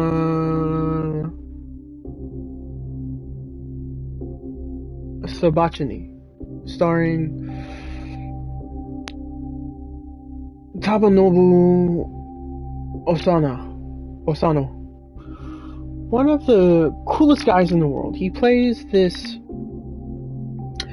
Mare's Bow-like figure, a legendary noise musician. There's this mysterious virus spreading around the world, causing despair and mass suicides. A rich CEO's granddaughter gets sick and longs to die, so he spends an entire fortune searching for a cure. Turns out, Asano and his friend, played by this violent onsen geisha guy, are traveling through Japan searching for the corpse, strewn towns and fields for any unique item that can produce beautiful sounds. As it turns out, an avant-garde walls of noise they create are able to heal the infected. The CEO begs the band to help, offering them all the money they ever want, but for some reason they refuse. Through a series of flashback concerts and vignettes, a mystery unfolds. Eventually we realize that Asano's musician is not just a remedy, it's also the cause of the virus. Whenever it connects with people, they get this hunger for more extreme, more novel experiences. And eventually they hit a wall. Nothing can satisfy them anymore. They lose their will to live. Not even the musician are spared from the curse. They know the end will come sooner or later. The girl is saved by a mind-blowing concert, but the tragedy is merely postponed, not averted. The last shot of a Jesus-like Asano, silently considering his role as a savior and destroyer, stayed with me. The form of the film is abrasive. Little to no narrative. Coherence, some weird cartoonish creative choices. The Japanese noise soundtracks, the very free-form and hard-to-understand weave of themes. But at this point, movies like this are all that truly connect with me. I'm the New York City representative of the La Sombra clan now. Also known as the Night Clan. They are masters of the shadows who cast distorted reflections and make modern tech go haywire in their presence. In the last year, a few months before I embraced the La Sombra,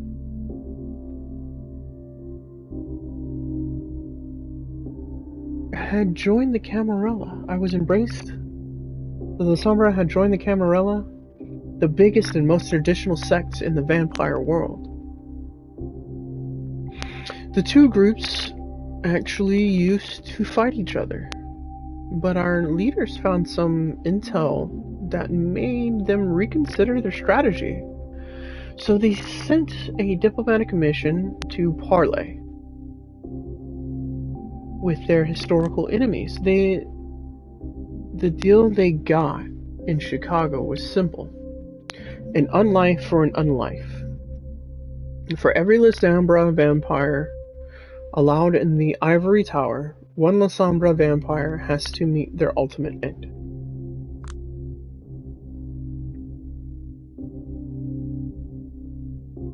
I still remember the name of the woman who met her final death, so I can begin my unlife.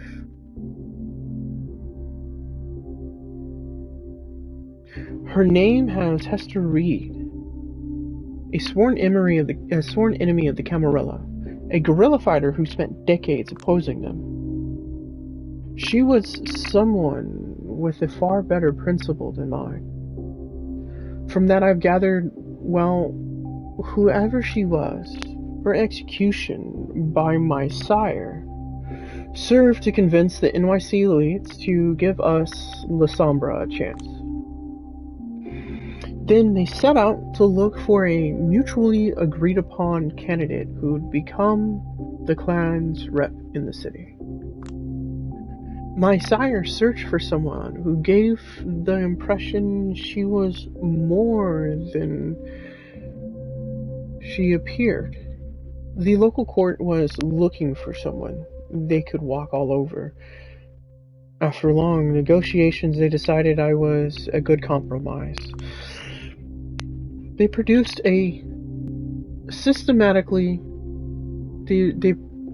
to systematically destroy my entire life, just to make me show I was psychologically strong. Psychologically strong enough to join their ranks, the turncoat special. They called it. Somehow I succeeded. And eventually led me right back to where I started. I stopped writing and put my pen down. Oh. Will that be all? We have some returning faces from the city. Yes, Miss Duval. I hope you enjoy your stay in London. Oh, I very much doubt I will. Just like every cultured person, I think the only good Englishman is a dead Englishman.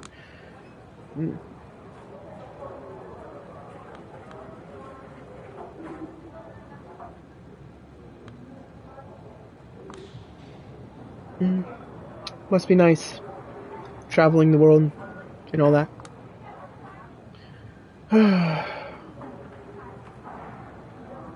Carcass, Mogadishu, Shanghai.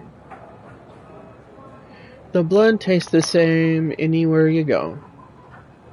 The biggest difference is that your duties become more of a hassle. Miss DeVille, every word you utter tonight just made you more punchable.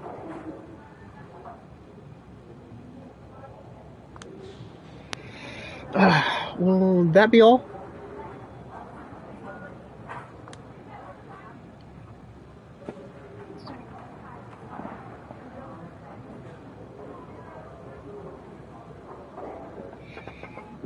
Tell Kadir I said hello and farewell. Safe travels. Don't let the door hit you on the way out, psycho. Well.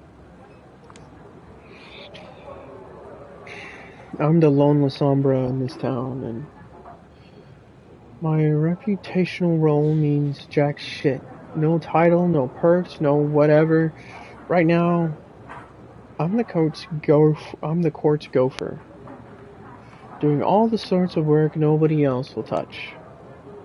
My duties, being a sort of immigration officer. See, New York City is probably the biggest vampire travel hub in the USA, and definitely the biggest one of the East Coast. After every kindred arriving from Africa and Europe comes here, though here, the local Camarilla is nuts about bureaucracy and population control, so every vampire leaving or arriving in this town is supposed to check with me to inform me about the travels. Well, in theory, at least the VIPs play by the different rules. They take care of this stuff through connections and servants. But for the smaller fish, I'm like a vampire Statue of Liberty. The first bloodsucker every kindred comes to, NYC should see. On paper, anyway. The first after the Prince or Kadir, the Primogen Council. These things vary, yeah. I'm a naturally traitorous La Sombra. So, they still prefer being traditional and hands-on about these things. So I said, at the end of the day, I'm just a gopher, and this work only serves to remind me I'm not quite in just standing at the gate. They haven't even given me an office. I just meet everybody in public places, such as coffee shops and fast food restaurants, and some consider this an insult, and lash out at me, but luckily, most of them understand we're in the same boat. Only here because we are curs, only need to be reminded of our place from time to time. Speaking of, my client's 15 minutes late, and I still have more errands to run tonight. This is getting irritating. To be honest, I should just find some self-respect and leave.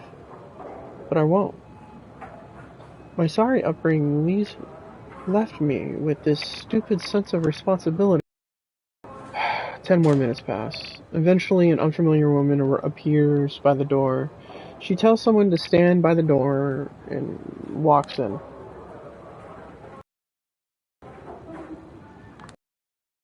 Long chestnut hair, body stuck in her late teens, by the looks of it. A fashionable scarf covering her face, elegant clothes, dignified walk. I signal her to sit in front of me, trying my best to not let my impatience show. She obliges.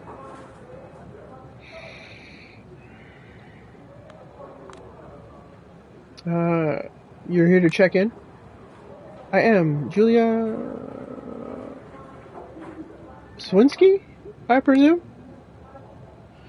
She's scanning her surroundings like we're at a circus. I hope you won't mind if I make it quick. I'm needed in Elysium. Name? Oh, Catherine Weiss. Huh. I swear, I've heard that name before. Someone else's description of her crosses my mind. That's weird. Lady who owns the art hole, but is never there? Weird. So it is her. Catherine Weiss, the owner of the art hole. De facto headquarters of the New York City Camarilla. For fuck's sake, Julia. What are you doing? calling her weird right off the bat? God knows you've already made a fool of yourself in front of enough VIPs in the city. Recover. I'm sorry, it's just that I still don't know many people there. So I have to go on descriptions I'm giving by members of the Primogen. Well, description is mostly correct, outside of the one word that slightly perplexes me. Pot calling the kettle black sounds like. From what I gathered, it's just that your interests are rumored to be, not fully aligned with the Camarellas, and it irks some folks there. Elysium is not enough for some. I see. I suspected as much, but what can you do? She seems chill. Good. Anyway, Catherine Louise? Wow. Yes, want me to spell it? People often have trouble getting it right. Forgive my indiscretion. It's just that people of your stature usually don't bother checking in with me. They usually report their arrival to one of the Primogen, and they make it all their arrangements. I heard Prince Panhard is busy with preparations for her big party. I assumed it would spare her some paperwork. She'd appreciate it as a gesture of goodwill.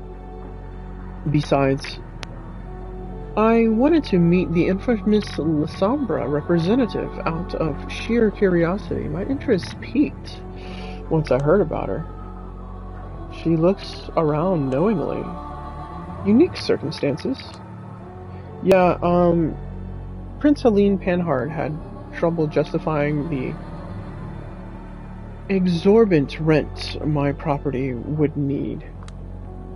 That's literally pennies for her. And as far as I know, she's been sitting on an empty property since last year. Looks like they've got it out for you. Bad. That's what I assumed. But it's nice to get a confirmation. Well, it's not like my clan has ever been particularly popular in these parts. At least, that's what I've heard. Sins of the Father and so on. Yes, just to make sure, you've never met Hester, but you know of her. I do know. I wouldn't be here if not for her. Have you two met? No. I only heard of her once or twice. We had similar outlooks on many issues, although we tended to come up with completely different solutions. In any case, I think it's meaningful that Hester died so that you could live. They feared her. Now they fear you. And that's why they're keeping you down. If anyone knows who's not a VIP said this to me, I'd laugh in their face. Oh, I get what she's doing. She's trying to buy my favors. Let's not act like I'm easy to people. Stick business. Time will tell. In the meantime, I need you to help me out with my documentation. Of course. So, where are you coming from? Washington, D.C. She says it the way people in Hollywood movies say it. The way that suggests Washington is wildly different from the Washington you and I see. What were you doing there? Take a guess. government work. Write that down. It ought to amuse Helene a little bit. If you say so. Date and hour of arrival. She takes out a plane ticket and slides it towards me. It's all here. 1 a.m. Got it. Method of transit, plane, purpose, or for visit? Meeting with the prince. Ought to work just fine. I guess. Estimated duration of the visit? Undefined. Write in 6 months if you really need to. Place of accommodation, conditions of intended stay. The article. Conditions should be adequate. You tell me. I tend to be happy with my Airbnb. Home sweet home. I'm not certain of that. I ever felt particularly at home here. Makes the two of us. Curious. Do you have nothing holding you here? The face of a blonde-haired friend appears in my mind's eye and then vanishes. There's nothing holding me anywhere. I see. A prolonged silence. She stares into my eyes, and I return the stare. She's studying me. It's unnerving, but I do my best not to turn away. Eventually, she smiles. Didn't you say you were short on time? Oh god, yes, your dear will kill me. I'll quickly begin to collect my stuff from underneath the table. You can simply inform him I paid you a visit. He'll understand, and he'll pass it on to everyone who should be in the know.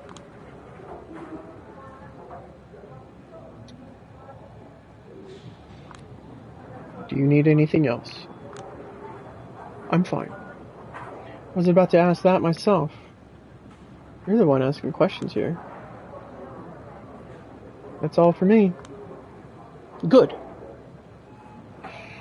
We will see each other soon. I hope the party tomorrow night. I wasn't invited. She gives me a pitying look. I understand. Well, if not given the opportunity, we should make our own. I'll be in touch. Good night, Miss Wees. I wish you a pleasant stay. Good night. And don't rush these things. You've got your whole life ahead of you. And you're in position where you can take it easy. Take your time. Get a different perspective. I nod and walk slowly out the door. When I lose sight of the restaurant, I sprint towards the subway. Slow night? I wish. You're late again, by the way. I hope you have a good excuse. Kadir al-Asamahi. Asmai. Al-Asmai. The mighty sheriff of New York City is not happy with me, no wonder. I met him in front of Elysium 30 minutes later than the time we had agreed upon. Well, hey, Kathleen fucking Wees decided to arrive fashionably late. Oh, a likely story. She's supposed to be out of the city. If you think I'm pulling your leg, boss, feel free to check my report.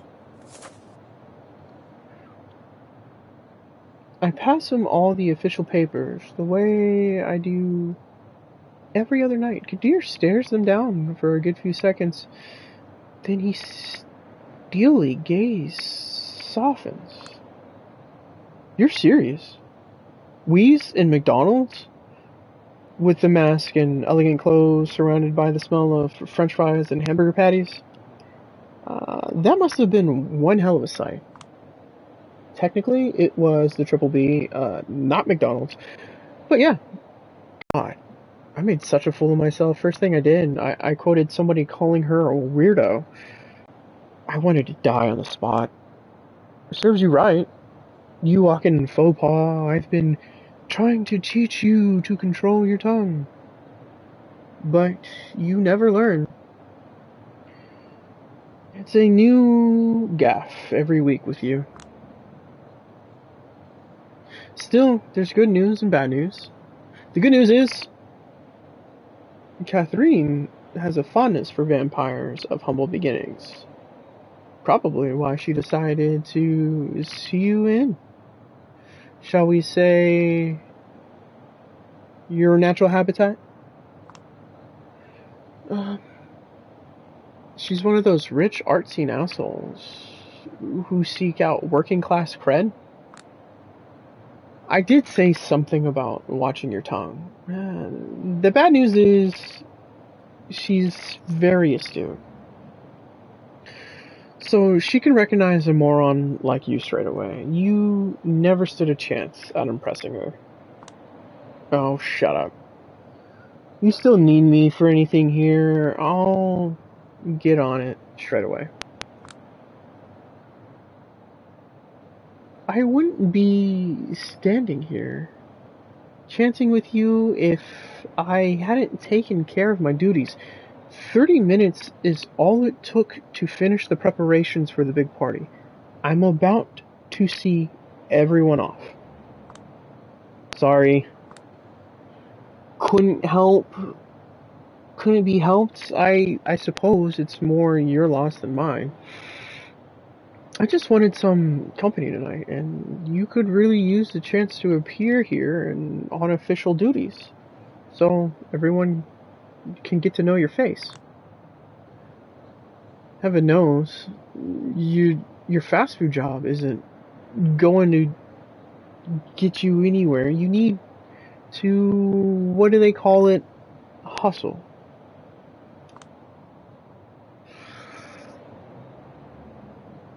You don't need to tell me that. But it's like being paranoid around a bunch of blue blood douchebags.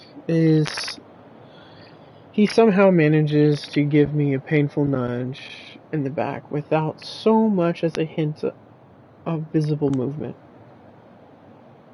Language, you fool. They're coming out. Just stand here in silence for 5 minutes and focus on not embarrassing yourself even further. Will you? Got it. The first two silhouettes appear in the doorway of the art hole. An old man in a wheelchair pushed forward by his young servant. Haven't seen either of them before. This dude's fucked up. Mr. Payne! The night is going young? Or the night is still young. Hope you find the rest of it pleasant. Payne, the wheelchair, I've heard about him. Addison Payne, one of the American Camarilla main connections to the government and Wall Street. Disabled in a unique few ways. Needs a servant to communicate?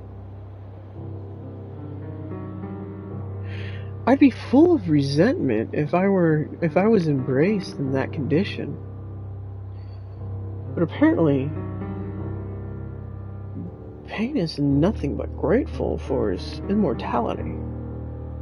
He keeps writing fervent defenses of traditions of the Camarilla's customs.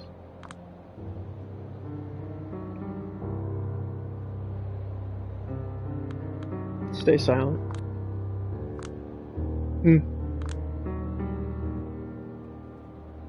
He wordlessly shakes Kadir's hand, but doesn't even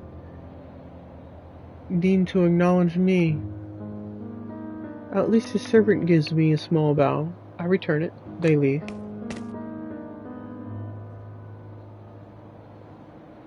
Kadir turns to the next person leaving. High Regent! Can't wait to see you in your outfit. Spare me, Sheriff. These fancy dress parties caused me enough suffering without your help. I can only hope you haven't compromised with or conspired with Helene to embarrass me with this gift. She points to a shrink-wrapped set of clothes she's carrying inside her coat. Kadir smirks briefly. Oh, I didn't have to. As you well know, Prince Panhard displays a considerable foresight in the matter of party planning. Yes. If there's one thing she's deathly serious about, it's frivolities. A recognizably mortal quality. Especially for a prince, we ought to celebrate it, not oppose it. Don't worry, Sheriff. I'm a big girl who knows her etiquette. I will play your game, amuse the crowd a little bit, and return to my study as fast as possible.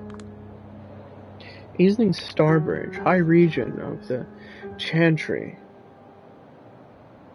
of the Five Boroughs, a hero of the Battle of New York, the biggest warlock in town, could be a prince herself if she didn't have her eyes on a bigger prize. The thing is, nobody knows what that prize is. They only know it has something to do with the goal of her thaumaturgical research.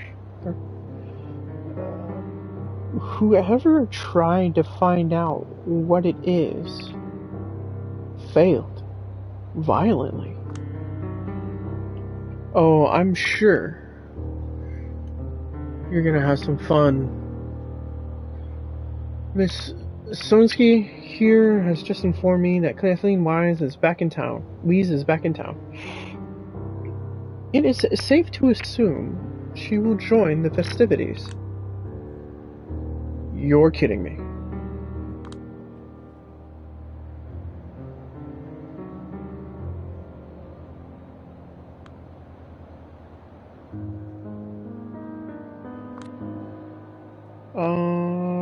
It's safe not to assume, it's certain. She told me she would be here tomorrow night. Wheeze. Excellent. I'd love to catch up with her. Barely concealed venom in her voice clearly suggested the fact that she'd hate to catch up with her. Yes. It looks like tomorrow night will have to be very special. But for now, I bid you adieu. And she's gone. Is there some kind of story between Aisling and Wheeze that I should be aware of? You could say that. High Regent Sternbridge once attempted to call for a blood hunt on Wheeze. Whoa, why? I've heard 5 different versions of the story, and all of them seem plausible. Catherine's relationship with the city is odd, to say the least, but hush for now.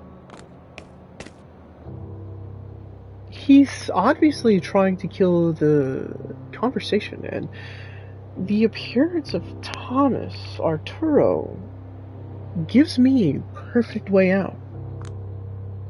Mr. Arturo! Ah! Alas my. Keep up the good work, eh? Of course.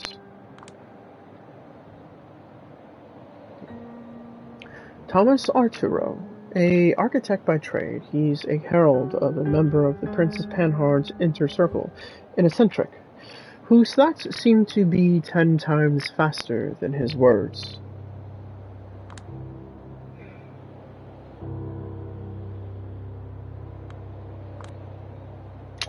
Take care on your way to your haven, Mr. Arturo.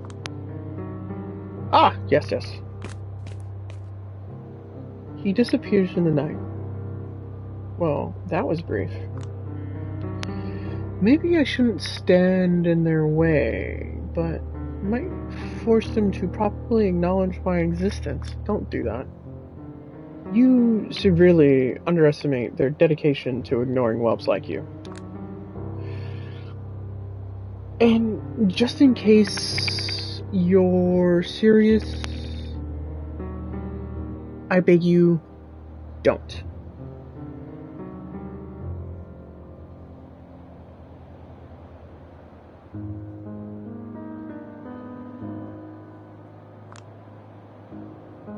I've been meaning to ask you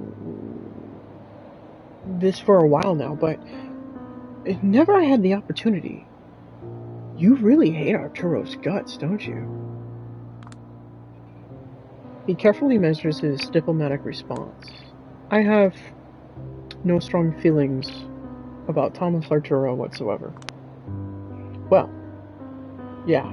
Considering you're always listing positives about every local Camarilla representative under the moon, you might as well have called him a cunt. Language whelp. And as for Arturo, I will share my opinion about him as soon as I come up with one. That sticks for more than a week.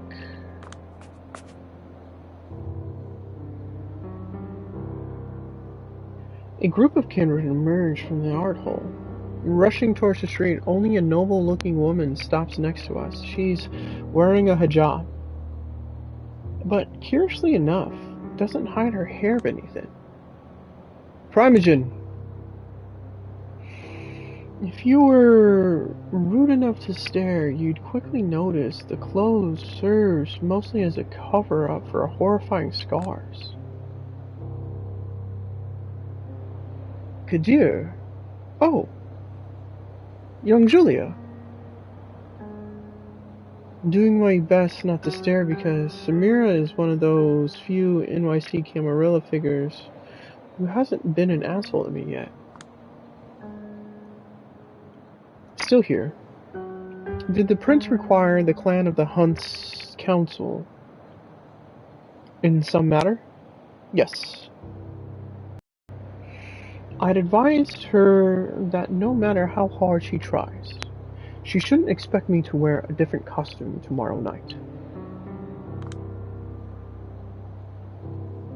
She's the Banu Hakim Primogen. Just like the La Sombra, their clan is independent from the Camarilla until relatively recently.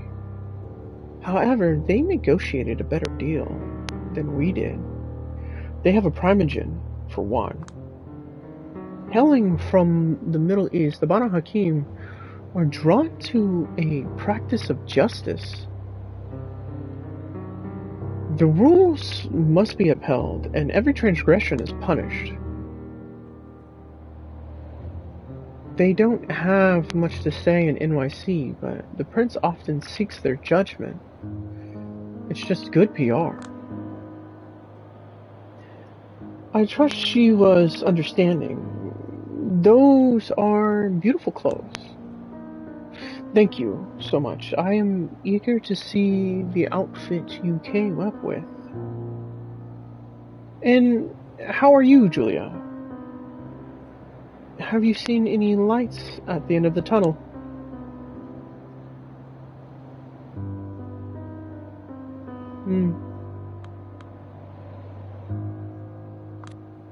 Yeah, I'm pretty certain it's a train.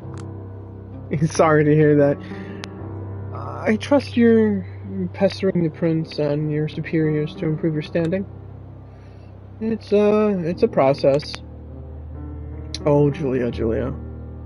You wouldn't achieve anything if you don't keep reaching for it. Kadir, weren't you supposed to teach her the ropes? I'm trying to, Primogen.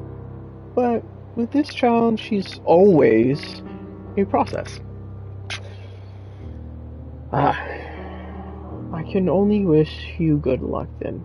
Good night, Julia. Good night, Kadir. Good night. Have a safe trip. The art hole has to be almost empty by now. You like her, don't you? Stop with your class clown act. Well, it only serves to reveal deep insecurities. Wow, that's harsh. It's factual. Whereas I harsh as you claim.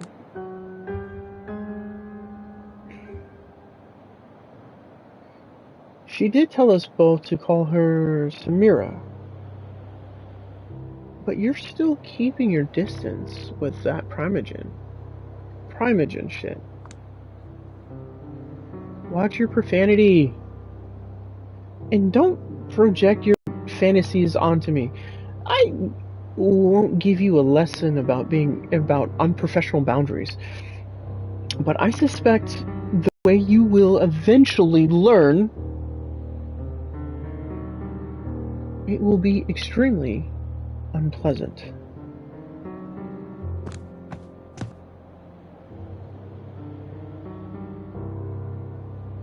Am I interrupting something, good folks?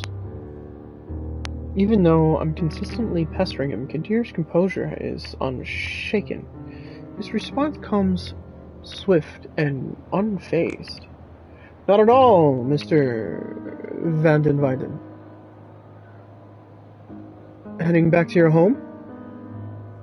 Or your office? You know me, my dear sheriff. Where else would I go?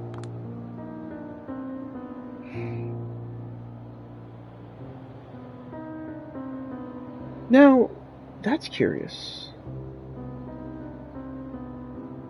Even though Carter Van den Weyden is a Primogen as well, Malkavian, to be precise, I don't hear Kadir address him as such. Hope to see you tomorrow night. Oh, I will absolutely show up, provided I can. But just in case, I already apologize for not making it to the prince. Simply drowning in work these days. The rhythms, tempos, and intonations, patterns of his voice are familiar. Half of it sounds like JFK, the other half sounds exactly like Barack Obama. It's pretty close. Just like his appearance, it all feels so fake. He's old money, of course. Comes from a long line of Dutch merchants who originally settled in New York region. Runs a wildly successful law office. Rubs elbows with the elites, both kindred and kind. Varieties alike. He seems perfect in every way, and that's why he's so unnerving. He's a child of Malkoff. It must be blighted with some affliction, but whatever it is, he doesn't let it show. Hard not to wonder what he's hiding. The celebrations are planned to last all week. Surely you will find the time. I pray I will, my good man. I pray I will. In case you need to reach me, you know where to find me. Have a good one.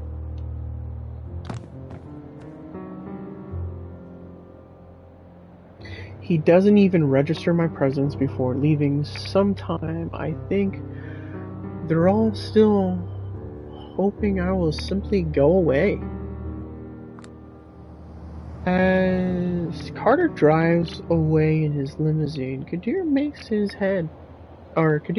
head. You wanted to hear about which member of New York City Camarilla I disliked most? Yeah. He shoots me a knowingly glare and smirks. Too bad. They're all my dear colleagues, and I deeply respect every single one of them. Oh, sure you do. Wouldn't want to blurt out something that could lock you out of Mr. Vandenwegen's legal services? Would you, you ass kisser? I do expect to find in need. I do expect to find myself in need of a good defense attorney. When my broke, incompetent, and foul-mouthed assistant finally pushes me over the edge. Rude. Do you still need me here? I still need to swing by St. Patrick's tonight. Don't worry. We're almost done. The prince is coming out. The captain is the last person to leave the ship, huh?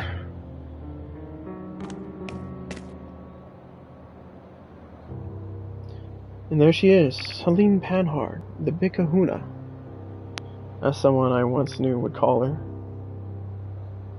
The de facto ruler, the New York City and self-professed patron of the arts. Kadir! Penny for your thoughts.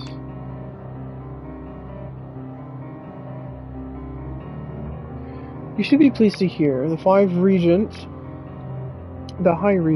has resigned to her fate. My prince, Mr.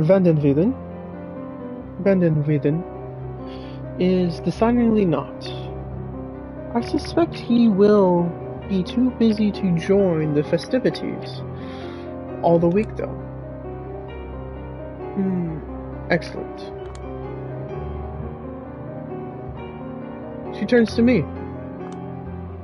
Miss Lewinsky. Weren't you supposed to accompany our good sheriff in his duties tonight? There was an unexpected change of plans. Catherine Weiss is back in the city. Catherine is here. Now that's a welcome surprise.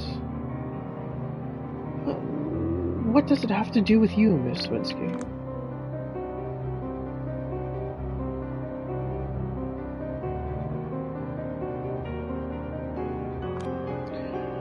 She said she didn't want to trouble you with all the paperwork regarding her arrival, Prince Panhard. It's all been taken care of. Kadir has already been informed of everything. That's certainly a nice gesture. But wait. Wait a minute. Now, where exactly did you meet her? In a fast food restaurant, my prince. I see. Helene rubs her eyes. Catherine and her love for proletarian amusement. I suppose it will be a source of amusing anecdotes this week. If we want to avoid these situations in the future, it might be a good time to discuss offering Miss Lewinsky an office of her own. Well, we'll get to it eventually.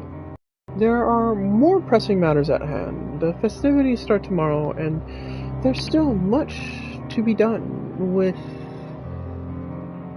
Will you make sure the art hole is secure before leaving? Certainly, my prince. Have a good night. Good night, Kadir. Good night, Miss Lewinsky. We'll talk about your work soon, don't worry. Of course. Good night, Prince Panhard. The chauffeur escorts her to a limo. There's an awkward silence between me and Kadir until the car disappears around the corner. More pressing matters, huh? Penny for your thoughts, Sheriff? I'm certain an image of a keeper of Elysium stuck into a fast food restaurant will linger in Prince Panhard's mind. You're far closer to your goal than you were a few minutes ago. Oh, I'm pretty sure I heard you say something to that effect a few times now. And I stand by my words. Rome wasn't built in a day, Julia. As a Camarilla loyalist, do you think it sucks that the Ivory Tower is so hell-bent on showing disrespect to my clan? They're actually willing to make fools of themselves in the process? We've all had to endure our own hazing rituals, but yes, the current situation is not ideal. Whatever you need. A hand closing up Elysium. I'll manage. It's getting late. Better run. Some Shadow Chicago is probably impatient to get a copy of the reports you've given me. You pleased one master. Now it's time you please another. Yeah. Here's the thing about working for two masters. Neither of them really think of you as their own. Not knowing how to reply, Kadir shrugs. I wave at him, goodbye, and head to the subway. When I reach St. Patrick's Cathedral, I'm greeted by a voice that grates on me like teeth on tinfoil. Bennett. Well, the prodigal daughter returns. Oh my god, no. This is the one thing I didn't want to happen. Julia, please. Thou shalt not take the name of the Lord of thy Lord in vain. Uh-huh. Oh, where's Father Leonard? His clergy duties kept him from getting here on time. They made him different. He sent me to apologize in his name, and I keep you company for a few minutes. That's the second thing he had to apologize for. He just wants his flock to live in unity. I am more than willing to oblige him. Won't you? For the last time, I'm not a part of his flock. We have a purely professional arrangement. I know you see it that way. The Knight Clan's tendency to stick close to the Catholic Church is their greatest virtue. But they still consider this relationship purely instrumental. This is why we need kindred like you, to bring the spiritual changes to our clan, to make them understand God's precious gifts. The closer they'd get to the light, the greater their shadow would become.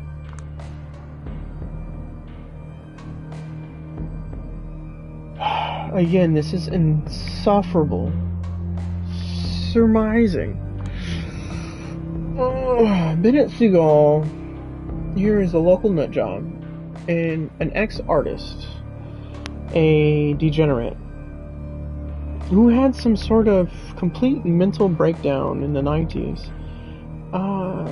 To recover, he took to religion for solace and guidance. At first, he proclaimed his readiness to devote the rest of his life to studying Nodism. After a few years cutting through, he changed his mind and joined the Catholic Church instead. As luck would have it, his neophyte's zeal found a major target in me. When I first met him, I was stupid enough to tell him I was raised Catholic and still identified as such, somewhat.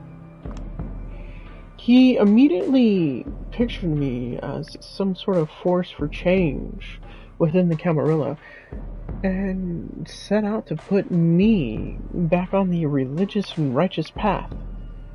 Now, he won't stop preaching to me, apparently until I become a nun.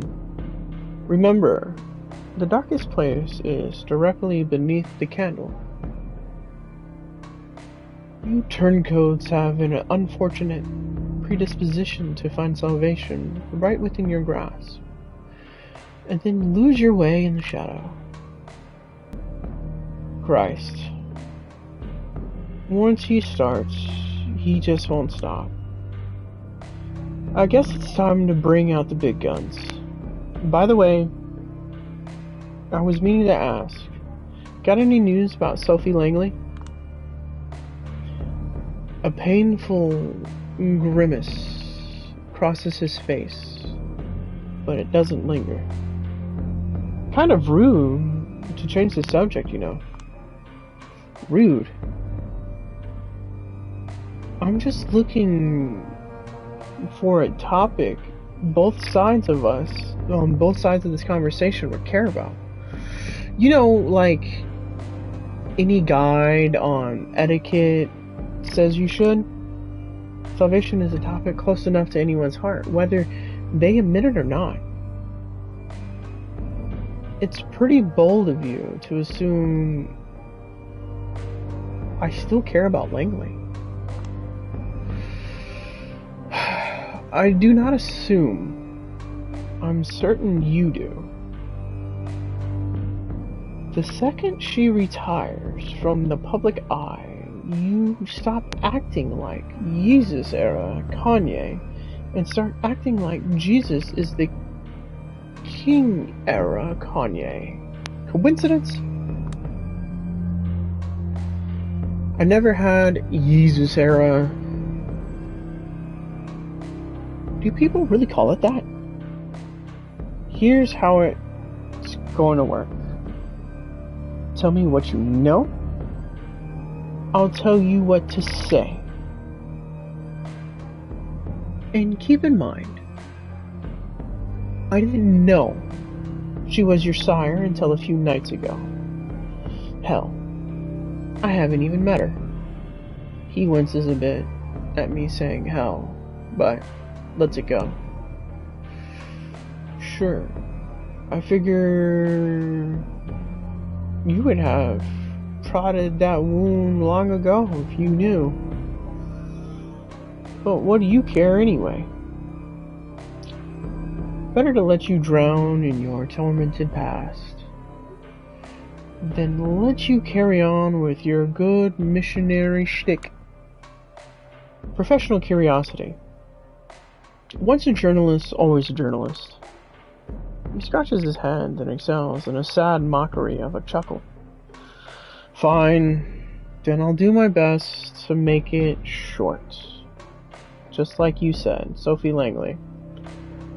Every New York kindred's beloved socialite was my sire. We first met sometime after World War II. I left France right before the Nazis went around the Masquerade lane. I struggled to keep my siblings alive with my art. Watched my brother die during the flu epidemic of '43. I was close to losing my mind. That's when she showed up. Said she'd sheer torment in my works caught her eye. She became my patron, allowed my talents to flourish, and supported me. Financially, eventually she embraced me.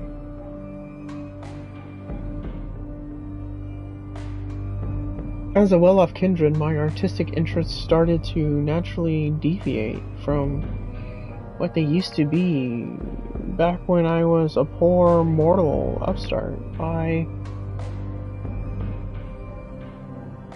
began to see the world the way her social circle does.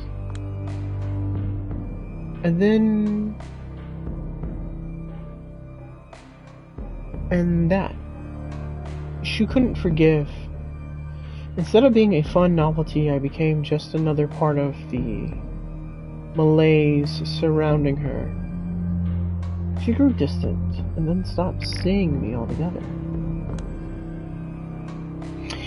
I've had my share of meltdowns because of this, I won't deny that.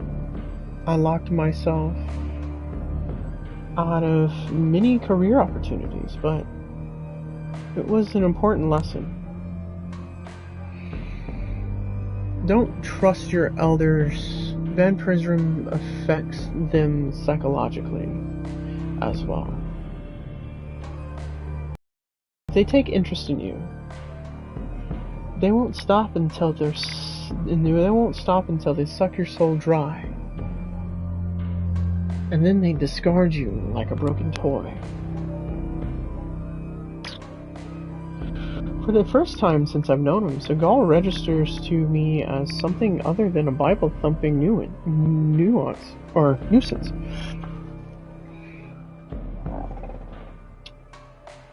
Is it compassion I feel? Do I find him relatable? How dreadful.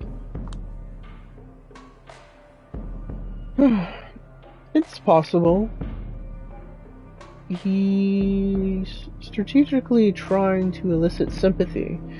Maybe he heard about my dramatic exodus from Lodestar. Or maybe he's just alluding to the way my sire left me. Left me here to fend for myself.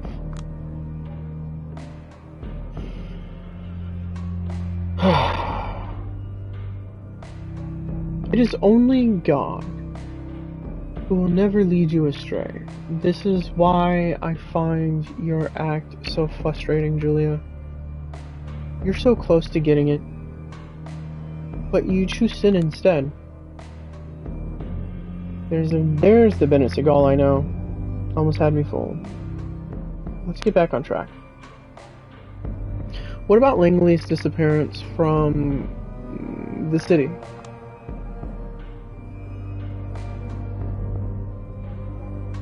Her path was a road of perdition. Somewhere she ended up. I doubt she's too happy about it. She had plans for the future of the city. Wanted to make her ultimate artwork, but she was always the vain one. And of course, you were completely sure you have nothing to do with her disappearance? Please don't tell me you're getting at what you think you're getting at. Everybody says you've been acting like you're trying to repent for something ever since her vanishing act. And you got a motive, of course. I'm getting to know what you think I'm getting at. Bennett shakes his head.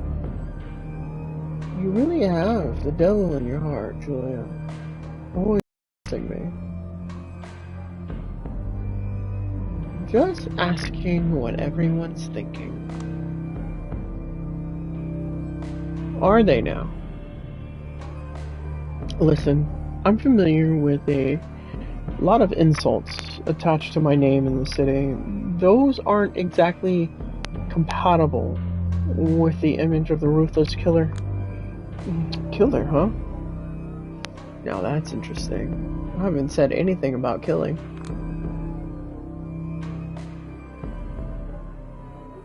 He scrubs his hands over his forehead, and collects himself before responding. Stop picking apart every word I say in this completely unpleasant way. Here's a statement, if you really want one, Miss Hercule Poirot.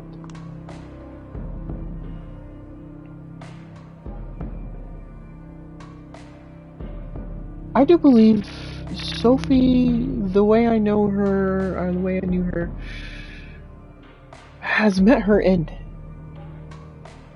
Even if she's still walking this earth, she wouldn't have come back here as the same prideful aristocrat she'd had to undergo a spiritual rebirth.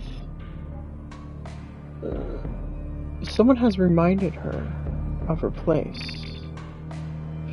Her former friends talk of her in hushed voices. Even that servant play toy of her went missing. No more Camarilla parties. She's done for. Whatever happened to her?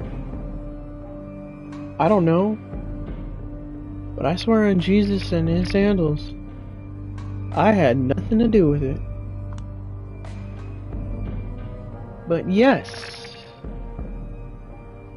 I'm still here, and she's not. And it's not a reason to gloat, but to be more humble, I received a sign from God. Tell me to re-examine all the unfortunate ways I still resemble Sophie Langley. And I listened. I rejected the pride I shared with her. I renewed my vows to God. I recommitted to preaching His greatness. I mean, this is why we're having this conversation in the first place. Right now, when I think of Langley's influence on my life, I am grateful because she was the sign that got me here. And if God wills it, maybe one day you'll look at her the same way. Julia? Mental note. Whenever he circles back to his preachy tone, it's time to intervene. Alright. If it makes you feel any better, I think the only way a wimp like you could have hurt her was by boring her to death with your Bible quotes. Now then, quid pro quo.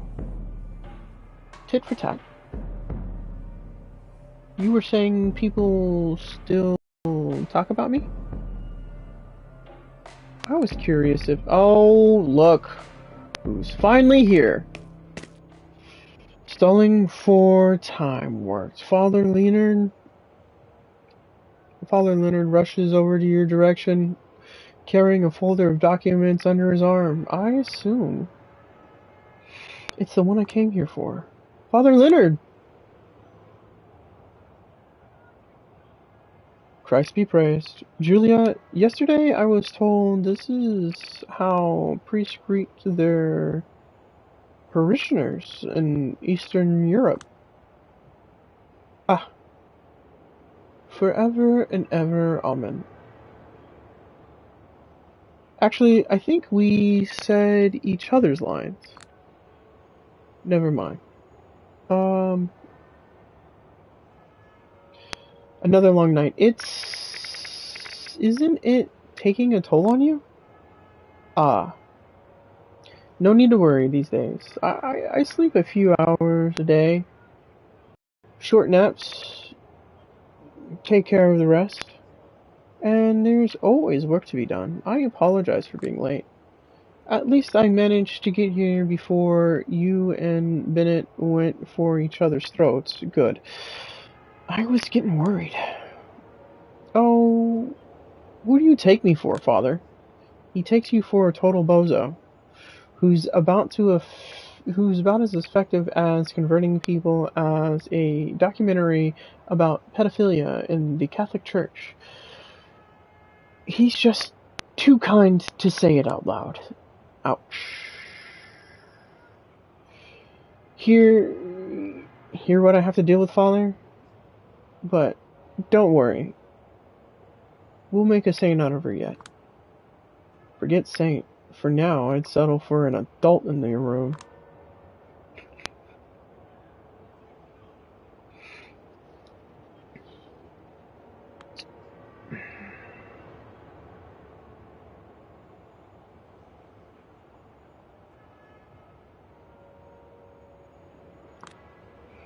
Isn't that what you're here for?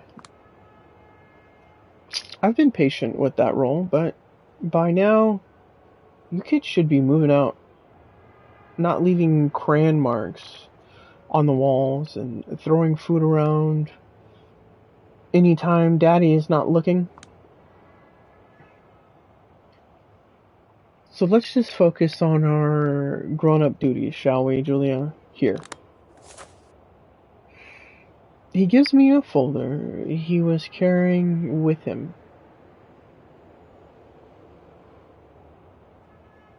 And I pass him the report I wrote earlier tonight.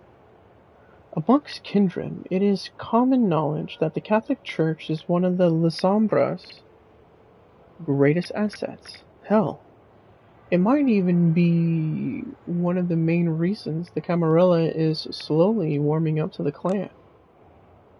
We are technologically impaired, and as such, woefully unprepared to face challenges of communication in the 21st century.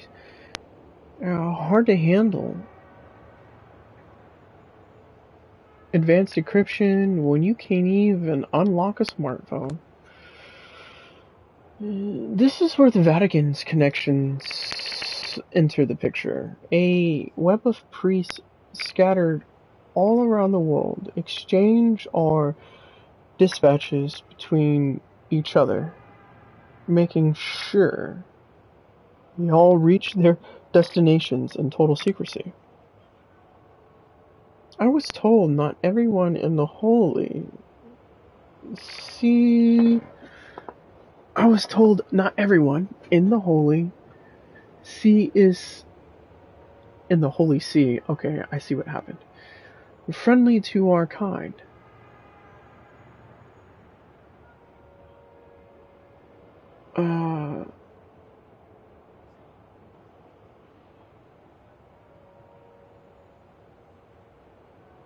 But the most shrewd and talented usually are. You could say they're like a mortal Camarilla. Better than any intelligence agency. Remember what happened when John Paul when he attempted to uncover the workings of the Institute for the Works of Religion, death after 33 days of papacy. Rumors of CIA and Masonic involvement. Not that the Father Leonard had anything to do with any of it.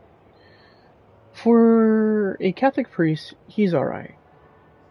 He'd probably have made me stay a believer a few years longer than I did, but I known him as a teenager. Leonard is an intelligent, kind, helpful towards his parishioners, treats his superiors with a healthy dose of skepticism, and is not involved in any sort of political church games. Well, at least not beyond helping me contact my bosses in Chicago every other night or so.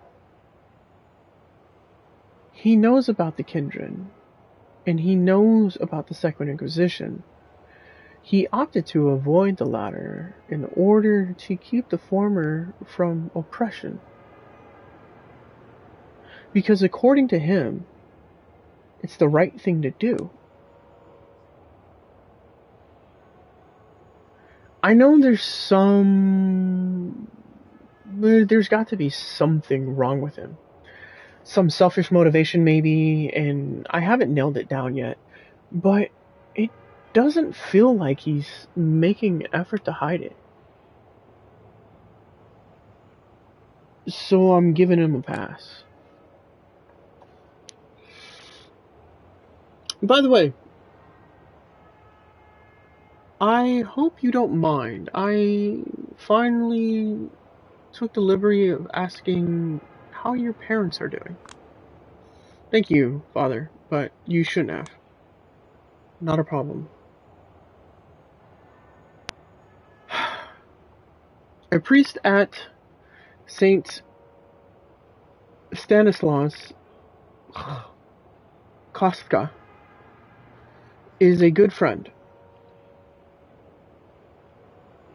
That's hard. Saint Stanislaus Kostka.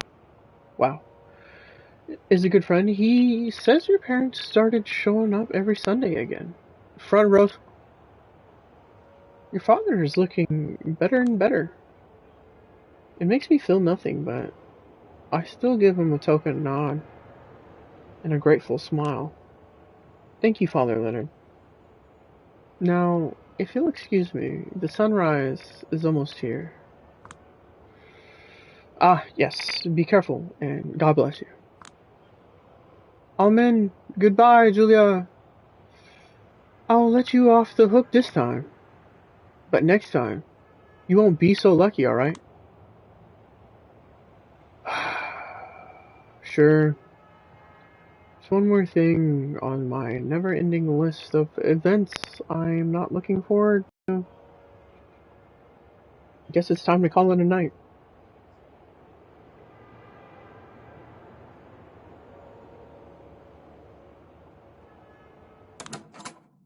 I'm home. Dakota, finally! You doing alright?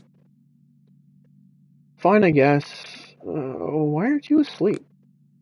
I figured it's finally time for you to become... for me to become more of a night owl. We've talked about making our schedules sync better. Watch your vitamin D. I'd kill to have your skin tone. Would be ashamed to waste it.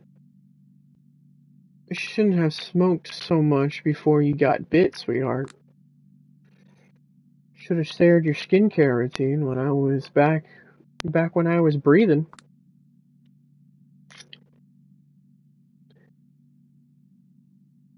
I can't just be going around sharing my secret weapon. It's top secret stuff, MK Ultra level. Jeffrey Epstein current whereabouts level.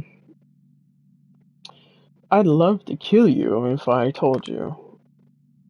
I'd have to kill you if I told you.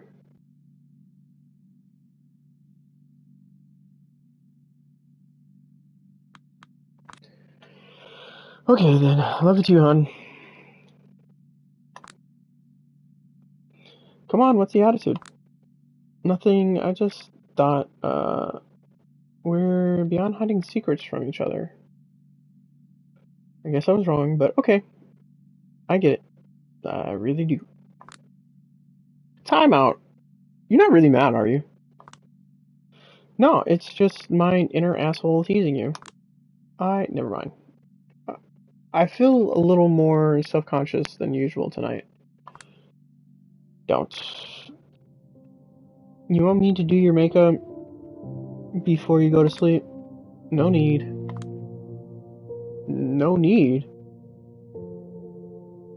Weren't you supposed to have some sort of big party tomorrow night?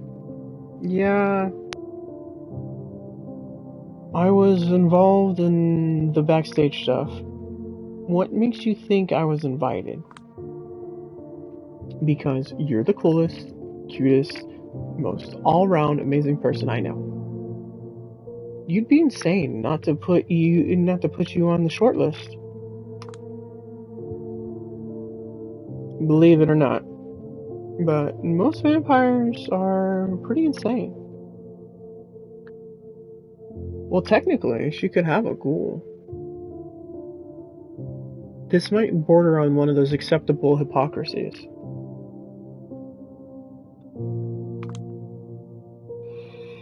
Interdimensional psychic vampire level insane? Because that's how crazy they'd have to be to ignore you. Yeah, I would say so. Fuck them then. A big bunch of posh dicks. They hate you because they ain't you. But they'll see. Jesus. How do you do it? Do what? You always assault me with so much of this weird, stupid positivity. I can't react to it without completely shifting my mental attitude. How do you do it? Oh, the answer is easy. You remember how I told you we have this spiritual connection? I can sense that what you feel and what you want. You can sense what I feel too if you really focus. Yeah. I called it a big load of bullshit. Said a girl who talks to ghosts. But watch this, Agent Scully. I sensed you feeling down, and I realized what you really need at the end of the night. She points to one of her drawers. It's the one where she keeps her supply of ketamine? Come on. No! Wrong drawer. We're not meeting demons, we're meeting angels. NDMA? Ding ding ding. Took it half an hour ago. Perfect timing. Thanks to you, our spiritual connection. Ready to fly away? Mood isn't right. I need music. Got the special SoundCloud playlist ready to go. Prepared specifically to uplift one Julius Sikonsky. Just give me a sign and I'll press play. Jesus, you're impossible. That's why you love me. I hope. I give up. Come here. Let me have a taste of you. It's her ghoul. Her ghoul takes drugs. In order to have the psychedelic effect, she feeds off her ghoul. And they have a relationship. Look at that. Maybe this one time the high won't end.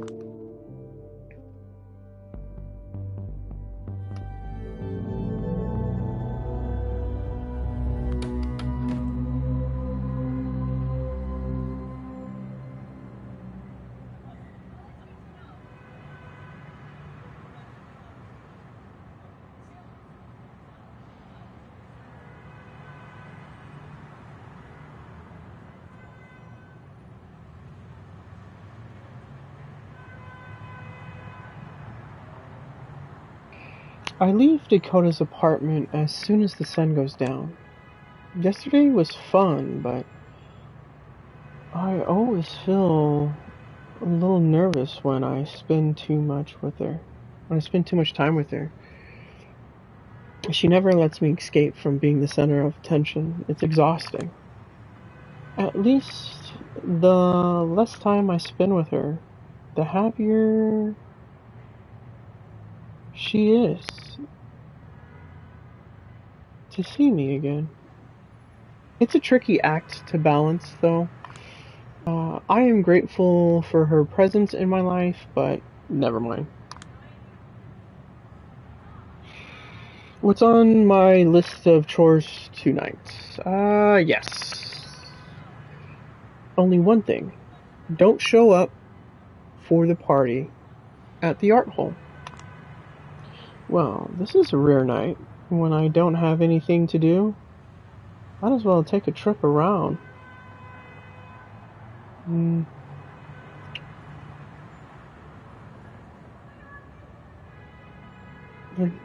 see what's up. And maybe fix myself a little drink while I'm at it. Ew, ow! A walk in a park. In life, I wasn't exceptionally fond of parks. Now, as a kindred, I can finally see the appeal. Past midnight, they become surprisingly good hunting grounds. Break the habit. I need to break out of this mood. Go somewhere I never visit. It's something I tend to avoid. Think Julia. What is it the least place you would go to live a little? I don't know what that fucking shit is. Let's go up here. Let's go up to the park. Back Cortlandt Park. Oh, this is where our Mary was freed and saved by Kaiser and her allies. Funny. I never knew how much I could miss nature until I got stuck in this urban jungle for good. The sight of familiar green surroundings slowly floods my mind in disjointed images. Back from when I just moved to NYC and was still in awe of it. Reminisce. I close my eyes, allowing myself to drown in a stream of memories, with a little cutoff there. An elderly couple holding their frail hands in the warmth of the sun. An evening gathering of self-important academics, fervently discussing the discoveries, but one of them cares about, but no one cares about them. A bunch of kids chasing an imaginary treasure, joyful, restless, oblivious in the dangers of the summer heat wave. A young, perfectly chiseled jogger running along the golf course, 100% graceful in every move he makes, mesmerizing. My eyes snap open. The spinning kaleidoscope of images fades away. I collect my focus and remember what brought me here. Burning heat reaches my fingers. I flick the butt away and immediately take another cigarette out of the pack before proceeding through the parade ground. The faint sound of shoes tapping against the concrete interrupts my contemplative mood. Just what was I hoping for? Hurriedly finishing my smoke and take a step back, blending into the shadows. A lonely jogger runs into and out of the pale lamplight, completely lost in his thoughts. All dressed up in top-shelf sportswear, wiry muscles, clearly visible under his skin-tight outfit, and his exposed neck.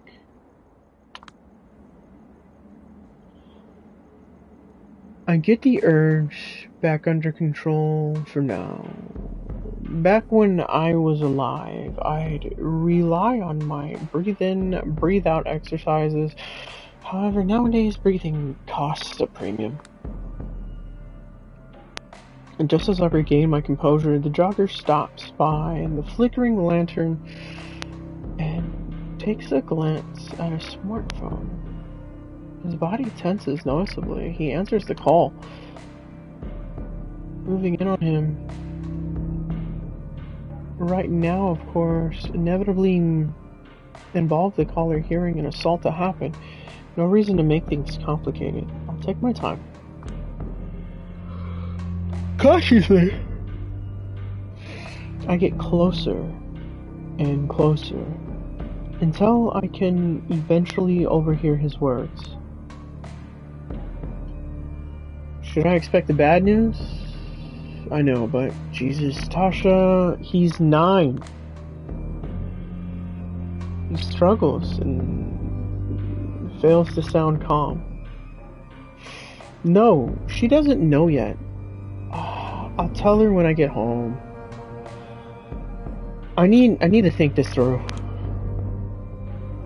I notice a lanyard half stuck into his pocket with a Bronx Times logo slapped onto it.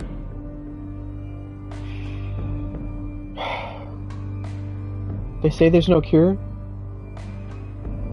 I heard something like that. Experimental treatments in Rochester. But I can't make this decision on my own. I connect the dots and realize he's talking to somebody about and feel like I was punched straight in the guts. Listen. I need to clear my head. Tell Jonah I need a couple of days off. If he starts throwing a fit again, tell him he'd better learn to write the fucking column on his own. No, seriously. Thanks, Tasha. Yes. I'll give him a kiss from his auntie. The moment he hangs up, his composure goes out the window. He's basically stumbling to the nearest bench. God damn it. His faint sobbing stops. Stops me in my tracks. I lose my appetite. Feeding on him, this guy would feel nauseating anyway.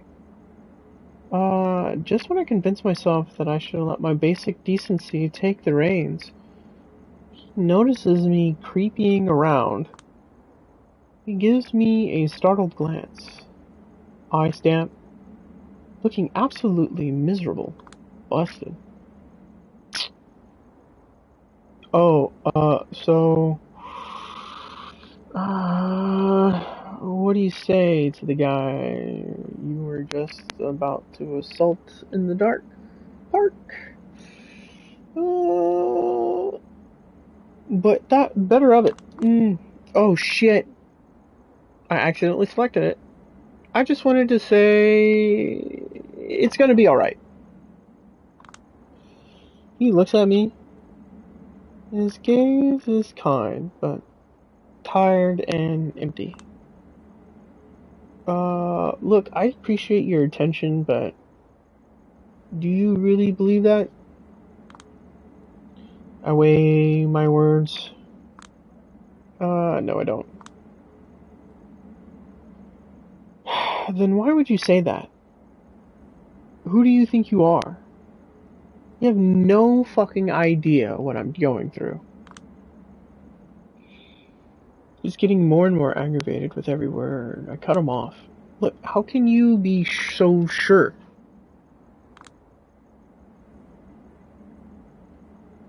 That snapped him back into focus.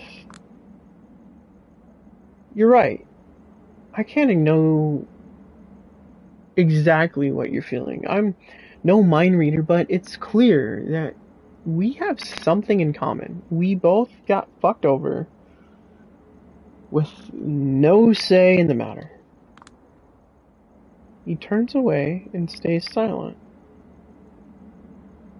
Glad he didn't ask about how I got fucked over. Not exactly the same caliber of suffering. Look, it's gonna be fine. Yeah, I got tired of hearing it too. It never gets fine unless you work your ass off. Even then, things don't get bearable. Maybe. Maybe if you're lucky. Your son has multiple sclerosis, right? He doesn't deserve it, but that's reality being... It's just fucked up.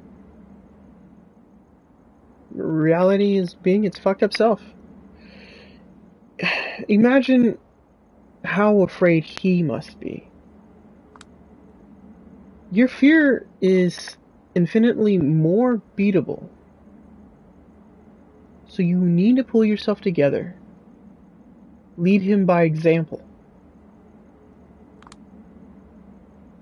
The guy peers at me with unease, but I notice a tiny spark of confidence kindling in his eyes. Unless there's some sort of miracle, there's nothing I can do to help my boy. Bullshit. You still have time to just be together. Make it into the best life he never had. Giving people advice I myself wouldn't be able to listen to? Hell yeah. Classic me. Well, guessing what people want to hear, what people want or need to hear was an essential skill back at Lodestar. Anyway, that's all for me. You're right. I overstepped my boundaries, but I wish the both of you the best of luck. Sincerely. Have a good night. I noticed a change in his melancholic face. He stands up with his back straight like he's regained some of his lost resolve.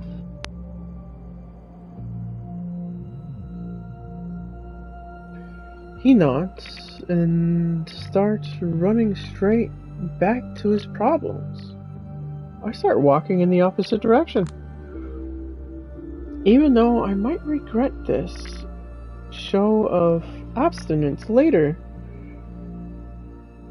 what little remains of my humanity inside, my shriveled heart encourages me to think that letting this guy go was the right thing to do.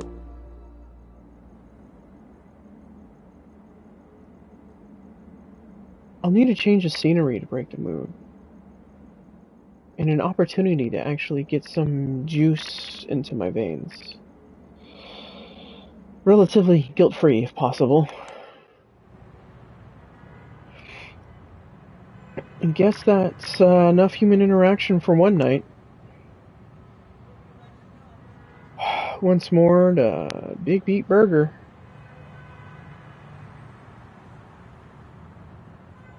Into the last fast food joint I'll ever go. I'll ever know. I'll have the usual.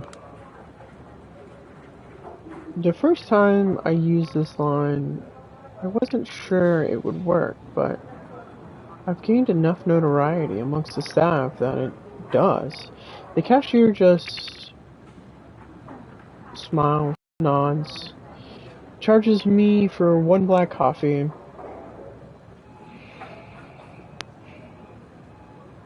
I can imagine them instructing the newbies. See that emo weirdo? Here's how it is. She always orders a single cup of coffee, nothing else. And she doesn't even drink it. Probably wouldn't even take a single sip of it if I was still alive.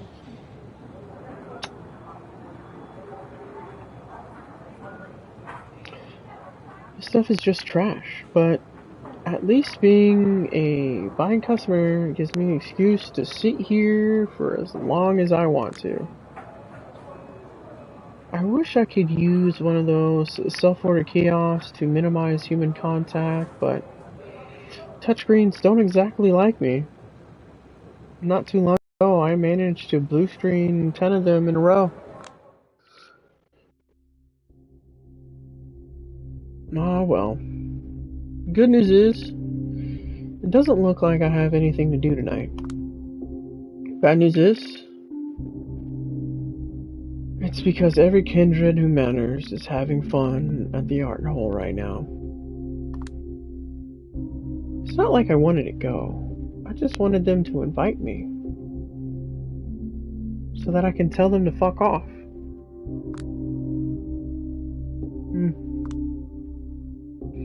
I scanned the entrance to the restaurant through my peripheral vision. Am I naively hoping someone will come in and save me from my misery? Guess I am. Please, please, please, please, please. Let somebody come get me out of here. A prince. A princess. A knight in shining armor. A fairy godmother. A passing huntsman. Big Bad Wolf. Mila Djokovic, Vin Diesel, Azealia Banks. Hell, I'll take anybody at this point. Visualizing, tapping into the power of my subconscious, materializing my dreams. Nope, doesn't work. Looks like you're eternally stuck in being a nobody in the corner of a shitty restaurant. Sweet little Julia unlifes a bitch. And then you don't even die.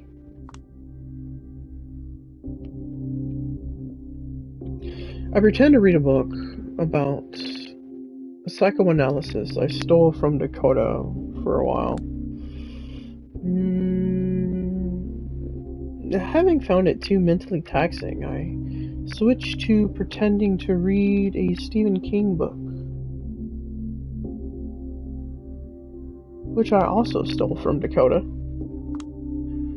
After the terrifying realization, it was written in the last 15 years and therefore contains no amusing, drugged-out rants about troubled childhood in Maine, I switched back to looking at the entrance. The party must be so stuffy and trashy and boring. At this point, I'm no longer looking for salvation. I'm asking for amusement.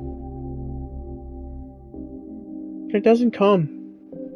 All I get is boring bozos and normcore.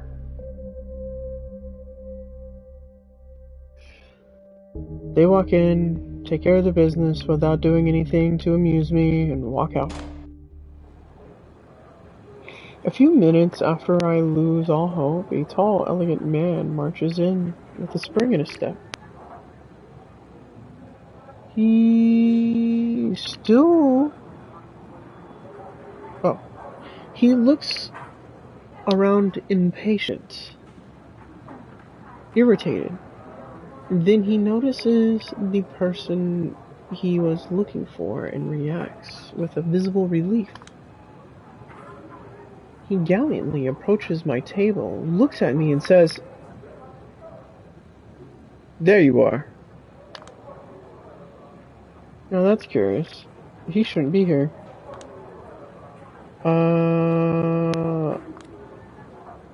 What's up? Are you here to be my fairy godmother?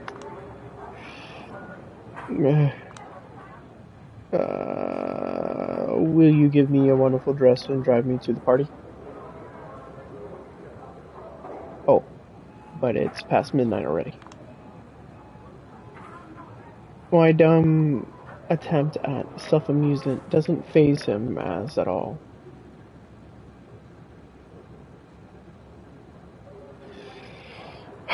He doesn't even roll his eyes, he just stares at me blankly.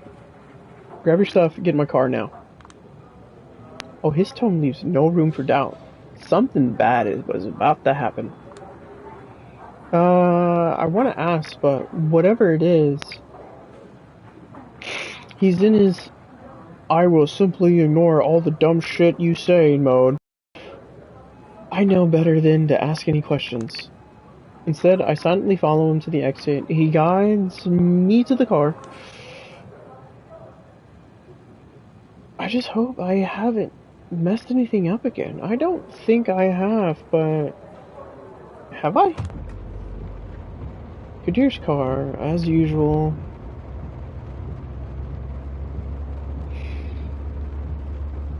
He gave me the back seat. He's always uneasy with passengers in the passenger seat. Doesn't want anyone to limit his peripheral vision, he says. Normally, I catch him observing me in the rearview mirror, but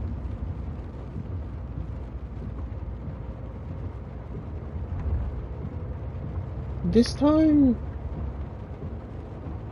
he's watching the streets.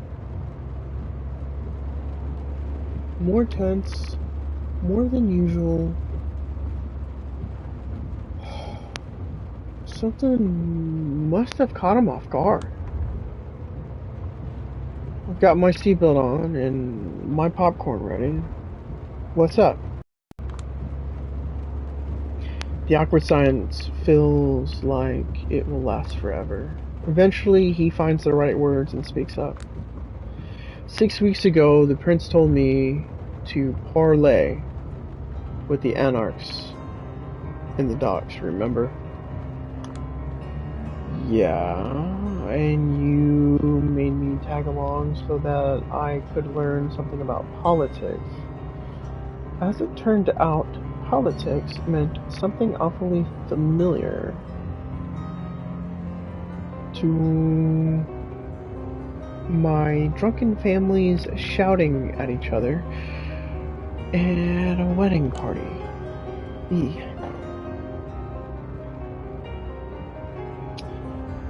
There was this man who didn't mean to shout to make my blood boil. The meanest one in the room, their leader, white hair, a monocle, musty clothes.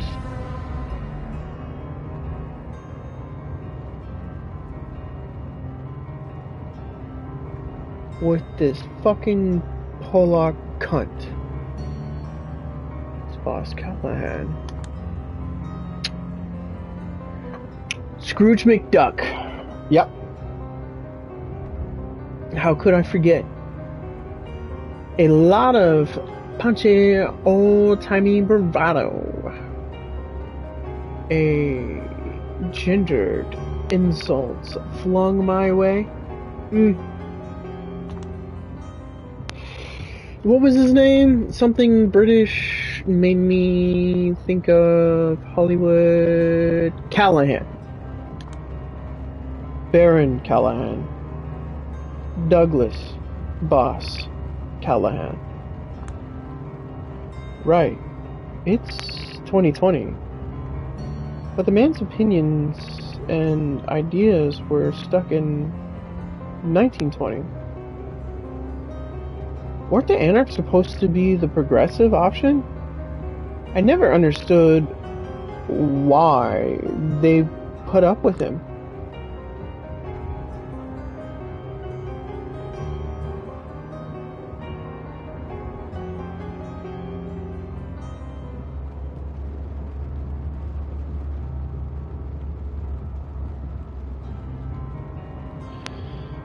He has his ways of predicting which way the wind will blow. Anytime Camarilla or the SI hit the Anarchs, it was the factions opposed to him that were hurt. The luckiest bastard in the world. Though you didn't believe in luck, I don't.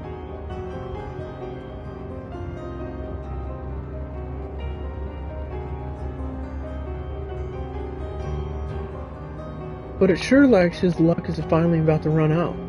Tonight. Huh? Wait, don't tell me.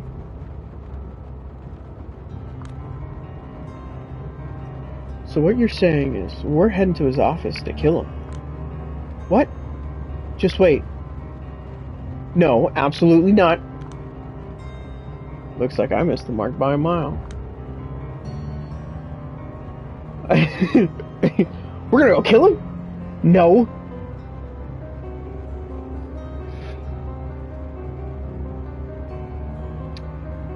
Even if, and that's a big if, an idea like this wasn't completely opposed to everything Prince Panhard has been doing over the past few years. His tone sounds as if he were addressing a particularly dumb child. The worst part is, I probably deserve it.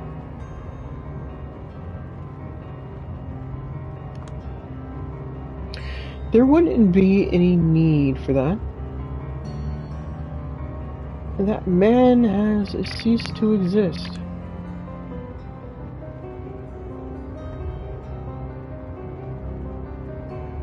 Wait, he's dead. Deader than dead.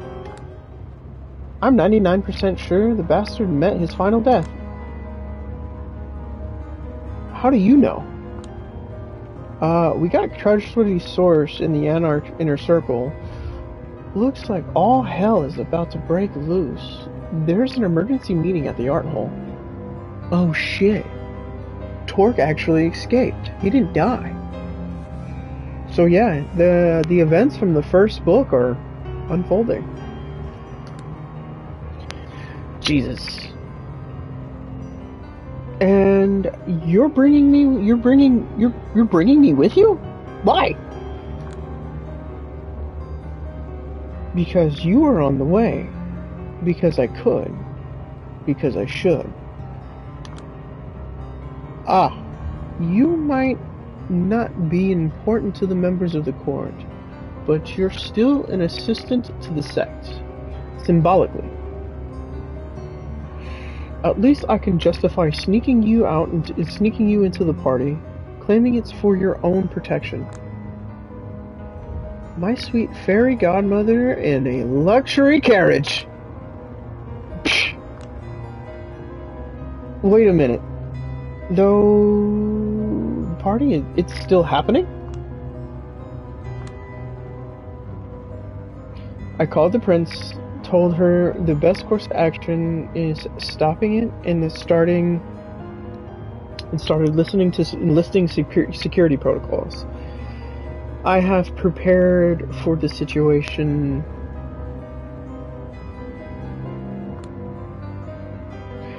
She interrupted me halfway through and told me we will discuss the subject face to face. Doesn't sound like she was interested. The party is not that important. Huh. Politics. Politics.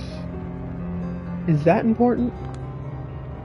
I don't know if he's trying to convince me or himself. And once again,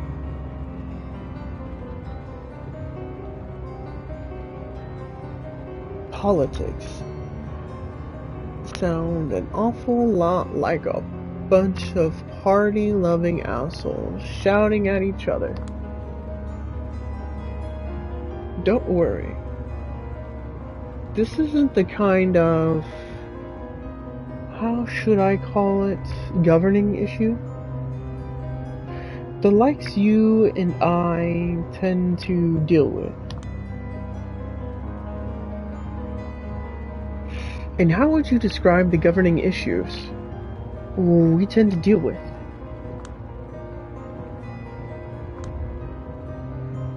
Shoveling ourselves out of shit. As usual, he seems a little embarrassed for cursing, but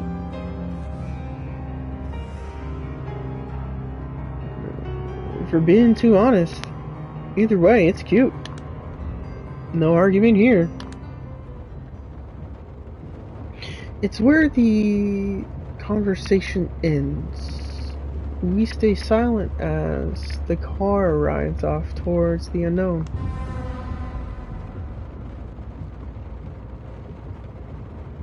I'm not a New York City baron. The Baron of New York City, if you please. Once more, a memory of an old douchebag who thought he could rule the world crosses my mind. Well, it looks like the world has left him behind. Sayonara, asshole! And here I am. The only place I didn't expect to visit tonight. The Art Hole! I wonder if the writer intended it to sound like the asshole.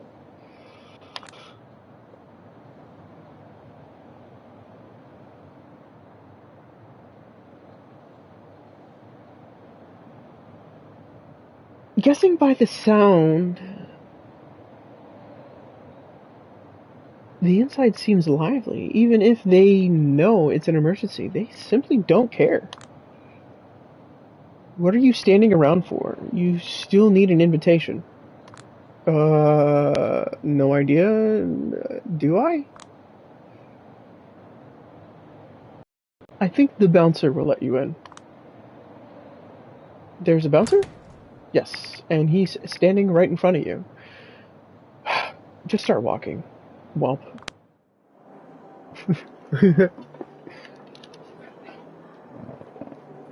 And here I am, amongst partying elites. It's as stuffy and boring as I expected. But hey, at least it's exclusive.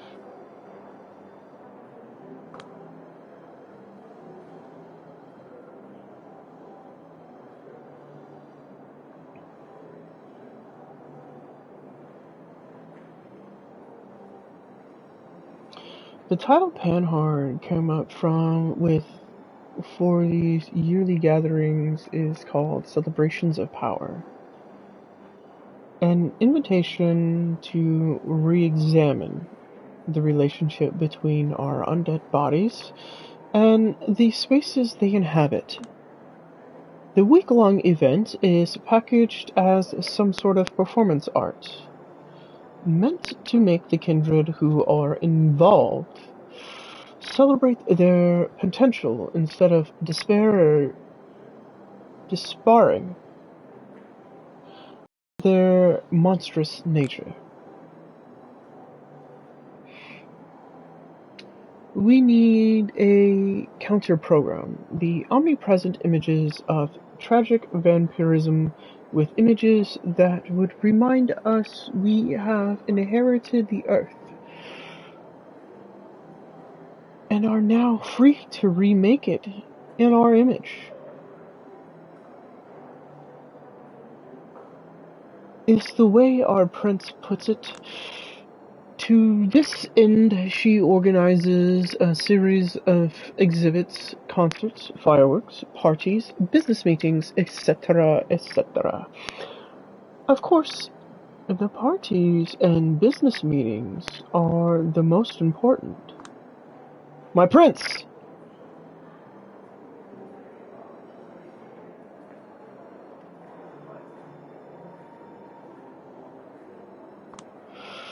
Kadir, finally. A saint with angelic wings, a holy patron of New York City. I take a good look around. Half of the figures here are dressed like they're attending a masked ball. The other half are religious figures, either demonic or saintly. I have to admit, I don't fully understand the theme here. I know Panhard based it on psycho magic, a sort of shamanic psychotherapy using the power of art.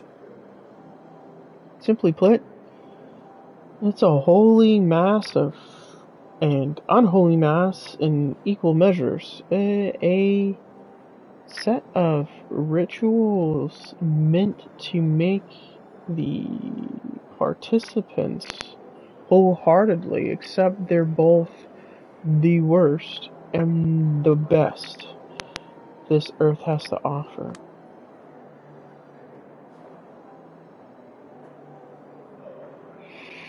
Put on this mask.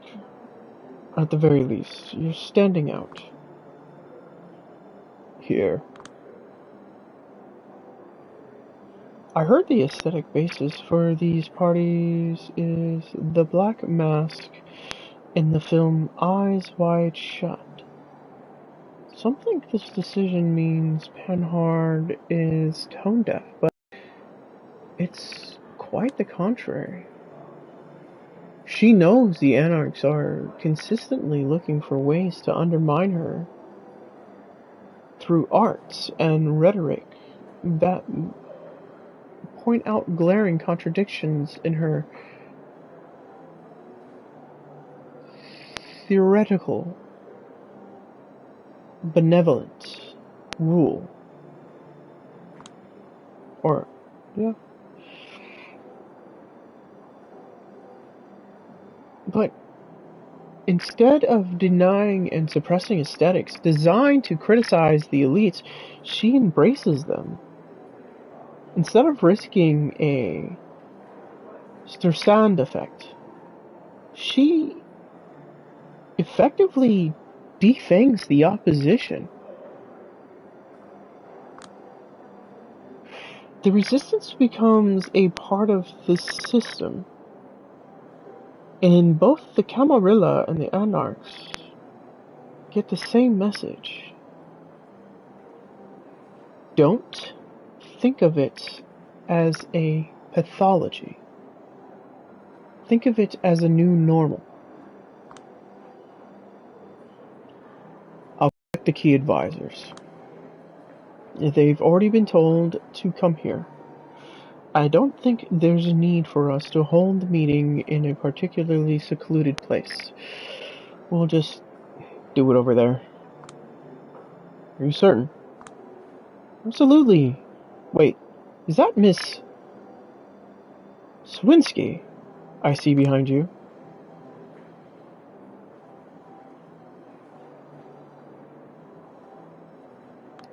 You know what? She doesn't like you. Be the heel. It's your personality anyway. I'm afraid so. I collected her on my way here because of her role as a La Sombra representative. Just a political hostage. You people made it perfectly clear that's gonna happen with my parents back in Chicago if I go against you.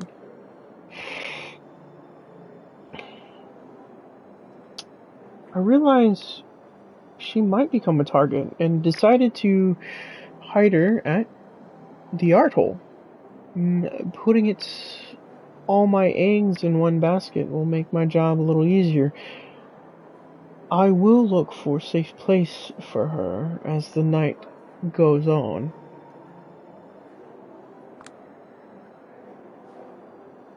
Thomas Arturo. Let her stay with you for now. I have the hardest time pronouncing his name. Asamai.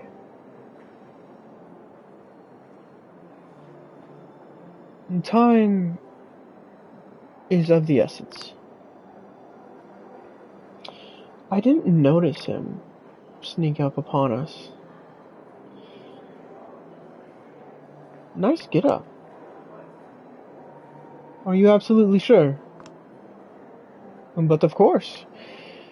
Everything we say here is going to become an open secret in a matter of minutes. Prince Panhard has already come up with the appropriate messaging. Out of the corner of my eye, I spot an elderly vampire guiding a young, fashionable human girl towards the basement, led like a lamb to the slaughter. Best not think too deeply about it. What's going on underneath this place? Before everyone gets here, I'd like to secure the perimeter. Easy now. I'll ask my... All of the appropriate security protocols for you are already active. Me and Prince have already pulled some strings as well. The situation is mostly under control. Mostly under control. Never let anyone sleep any easier. That's why I know that as the Prince's sword, you're aching for blood, but you have to accept that. Like most weapons known to men, you're most effective hidden in the sheath. Listen here now. Looks like a fascinating philosophical discussion in the making, but suddenly I'm forced to interrupt Prince Panhard. All of a sudden, Samira appears. Between the two men, her calm and collective voice completely changing.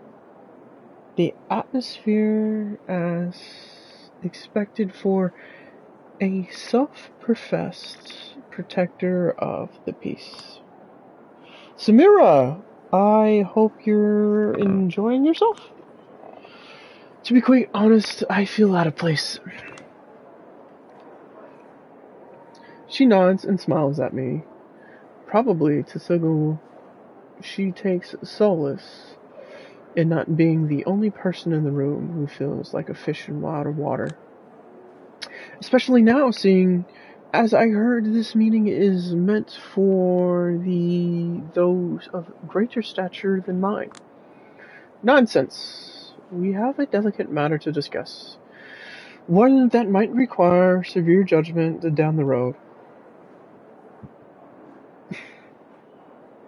I think you understand why I wished for the child of the Hakim to be involved.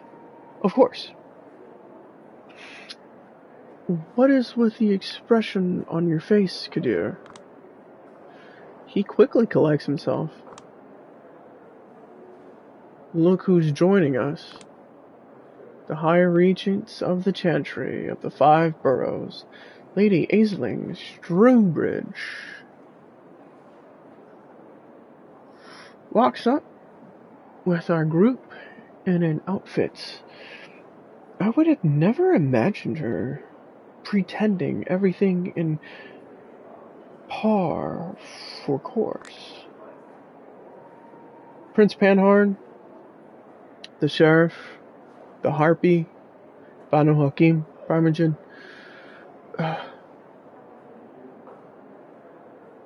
are we still waiting for someone?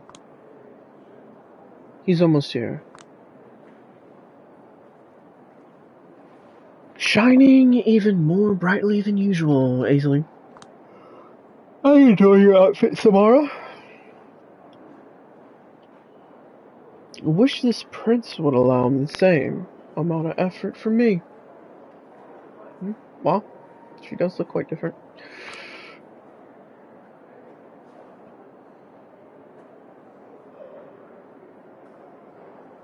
I, for one, am glad to see she didn't. I particularly love these horns. Thank you for reminding me. I put them on at the princess' behest, but I believe she's had more than enough fun. No, not yet. Well, this will do for now. But you're not off the hook yet. I paid a costly price to see you like this. Both Kadir and the prince's voice are strained whenever they attempt to. Their minds are obviously somewhere else, and it's not a happy place. Arturo, on the other hand, seems calm. Arturo is usually always pulling the strings, from what we know. We all celebrate our power. In different ways, I suppose. Now, what is this about? Just a moment. Over here, Addison. The Camarilla's infamous spokesman approaches, pushed towards us in a wheelchair by his servant.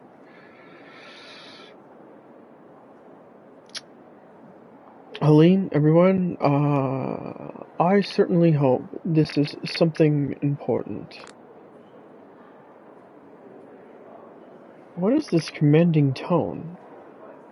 Seeing as Payne can't communicate normally, his servant relays his words to us instead, and he's posh and snobby enough to make me believe I'm listening to his master's voice.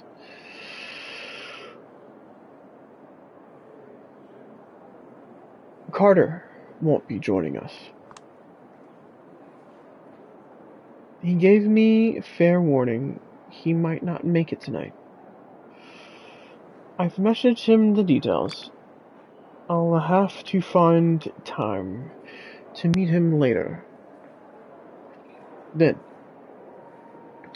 finding time, searching for lost time, I swear, all I do nowadays. There's never enough. I guess now that you understand why I insisted that this event must last all week. So many esteemed guests, so many of them from out of town, each deserving at least of a few hours. The figure in the wheelchair waves his hand impatiently. Yes. Let's just cut to the chase now, shall we?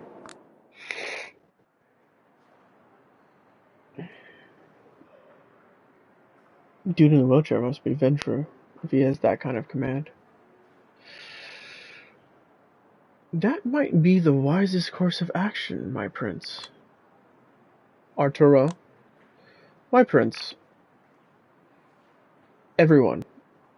Let me begin by stressing these important points. The situation is largely under control. The negotiations are underway, and the situation is more tense than dangerous. We are safe. Let me repeat. We are safe.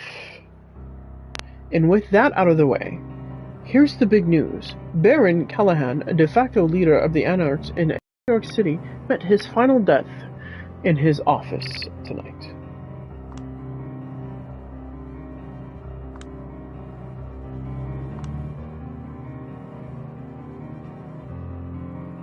How did you find out?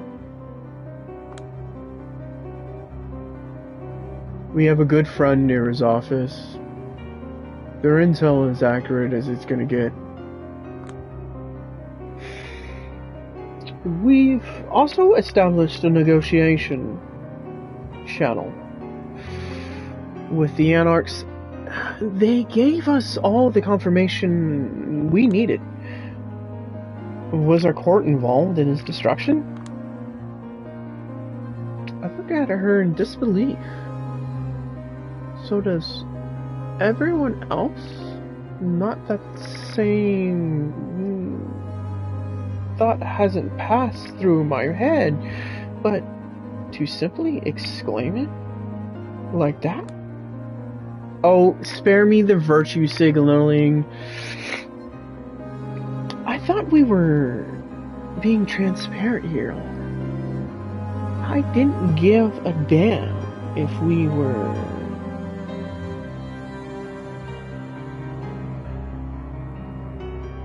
to take care of Callahan or not. I just have a clear idea of what I'm dealing with. I just need a clear idea. I wanted a clear idea. Oh. Yes, a clear answer. I need that too.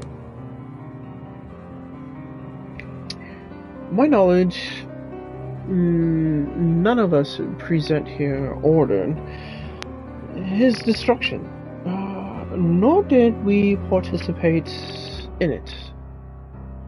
Unless someone wants to confess. It's now or never. Of course, nobody speaks up. Arturo tends to clear his throat. That's our official opinion. As well, Camarilla's ruling body had nothing to do with it. And for intents and purposes, his anarch contenders have more interest in removing him than we did.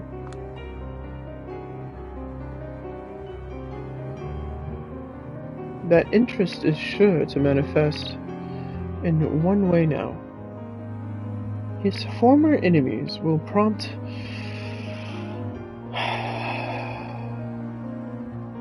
him up as a martyr for the cause. Yes, which is why we sadly can't just leave the anarchs to their own devices. As much as we'd like to avoid recognizing the sect in any way, we've offered to assist them in the official investigation. Addison Payne's wrinkled face contorts.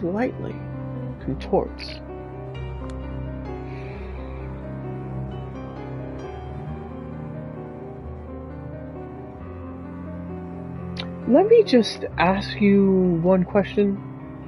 Do you realize those curs have no respect for our traditions, yes? We do, Addison. But as a veteran politician, you should be deeply familiar with the words controlled opposition. Yes, for now, it's impossible to fully contain the anarch.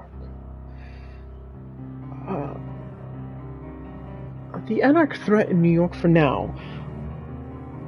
Our only option is to prop up a candidate who will offer the least resistance of our future plans for the city.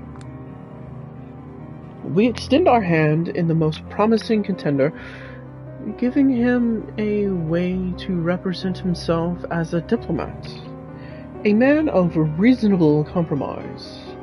The rabble lines fall, or the rabble falls in line. The purists grow angry and alienated.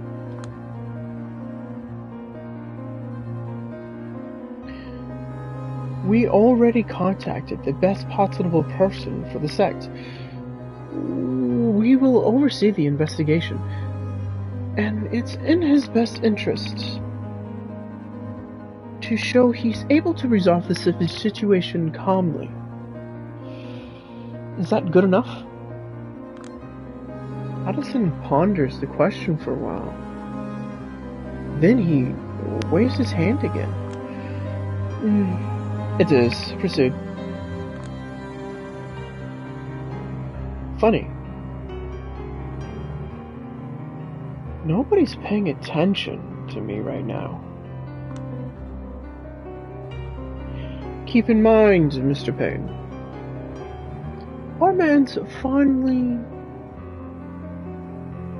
Excuse me.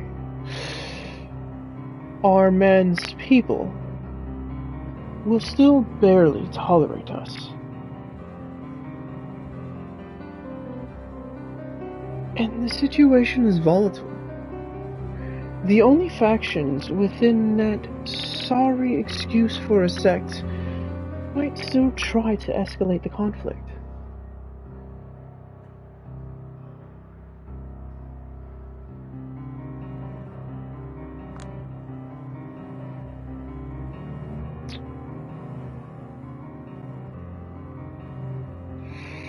I will do my best to solve the situation as fast as possible. How so? Kadir is momentarily taken aback by Arturo's question. I volunteer to coordinate the case with the Anarchs. Of course. I refuse. You have more important duties to focus on. What's more, Kadir's stunned. All due respect, Prince, but if you do not consider me capable of tackling this issue, and intending to my usual duties at this same time, I think you gravely underestimate me.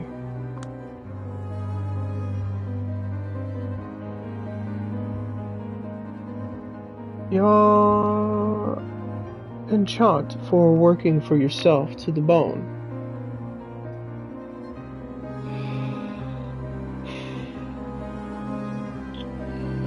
It is well known and appreciated by everyone in this room, Sheriff, but so is your perfectionism. If we do grant your wish and let you investigate while still fulfilling your routine obligations, can you guarantee you're going to give both this task your best?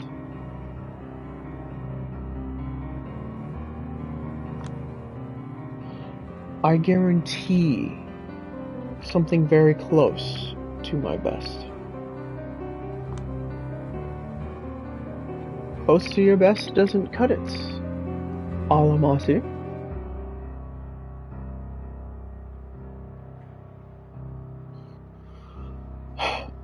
Not when the vultures are out there for Callahan. Callahan's destruction is sure to cause unrest amongst the Anarchs. And there's obvious outlets for their pent-up rage.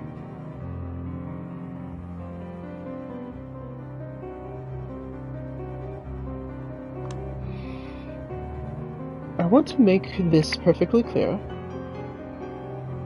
The celebrations will continue as planned, no matter what. This is why your presence here is absolutely necessary. Sheriff, we rely on your constant protection. Of course, my prince. We must be consistent, vigil, for a few days.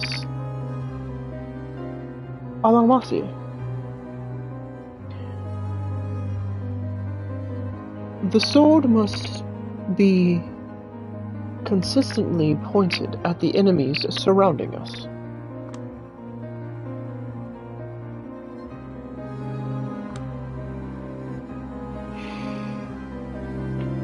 The timing of the Baron's destruction is impeccable.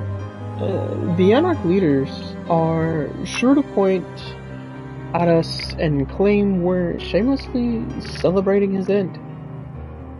Does anyone believe it just to be a coincidence? Murders are messy. Almost as messy as politics. It's impossible to reliably predict the outcome of any violent action. I think it'd be wise of us to brace for a lot of unfortunate coincidences, Aisling. Spoken by an actual assassin. In any case, the rabble can't get the impression that their power struggles of great concern to us. But they also can't think we have something to hide. Which brings me to my point. We do need a symbolic gesture, one displaying expertly measured intensity. My best bet is a humbled diplomatic envoy, a low-level official acting as an investigator of sorts. I implore you, Prince. Kadir? He bites his tongue and struggles to collect himself. I rarely see him lose his temper. At least where's the Camarilla involved? What's going on?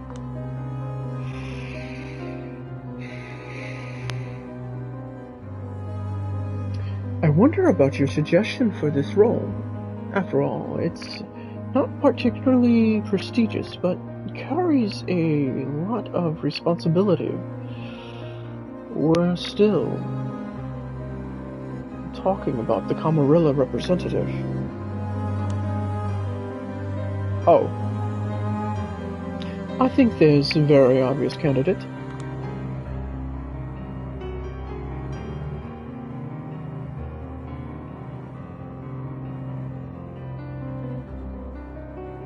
Both he and Kadir look as me simultaneously.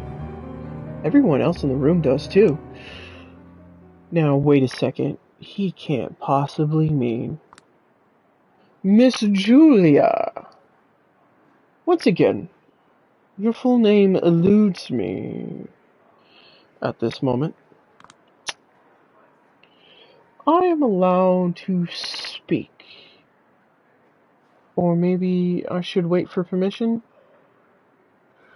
Before I make up my mind, the sheriff sighs deeply and speaks up. Swansky.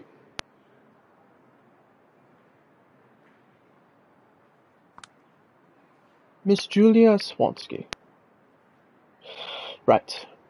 I understand you used to be an investigative journalist before your embrace.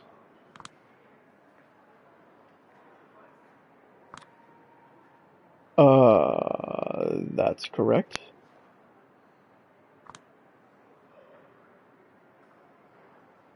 Among others, the Banu Hakim Primogen insisted that you are worthy of greater privileges, and should be given a chance to prove yourself. Samir measures Arturo's suspicion. Yes. Do you still think she's capable?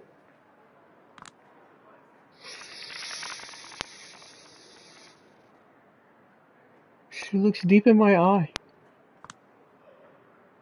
I swear she's telepathically telling me to please, please, please don't fuck this up, you dumb little fucking bitch. Or you dumbass little white girl. Whatever one you want. Of course.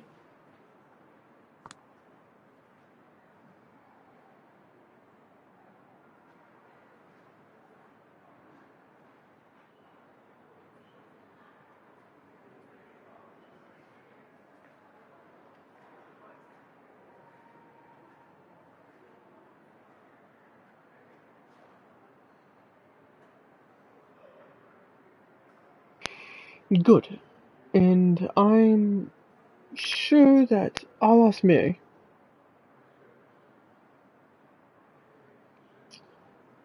have no problem with your protege embarking on this mission. Save for the pain a mother feels when watching her child leave the nest. Whether I do or don't is not particularly important right now, is it? It absolutely is. Penhard's backing of Arturo momentarily blindsides him. Prince Penhard, if Arturo's plan is reckless, I want you to tell me. I need a simple yes or no. Is the girl capable?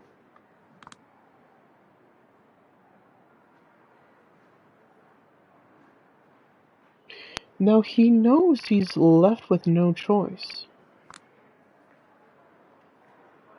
I wouldn't entrust her with all the responsibilities that I have if she wasn't.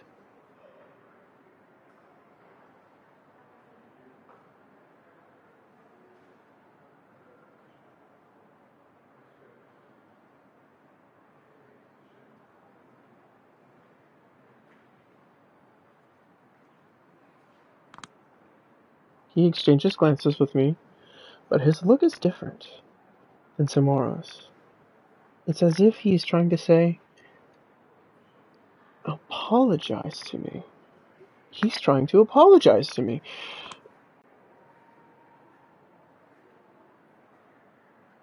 Here we are. Then, a recommendation from the Banu Hakim Primogen and the sheriff. To tell you the truth, I was just throwing out the idea. But with this backing, I can't doubt the Knight Clan's representatives.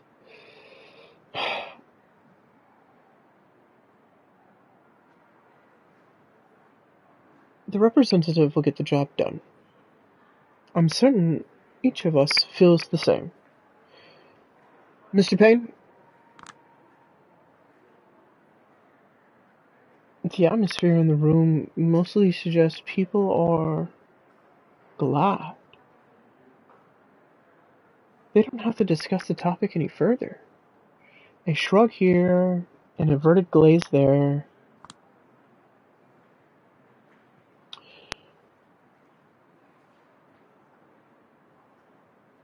It is as you say. I would watch and wait.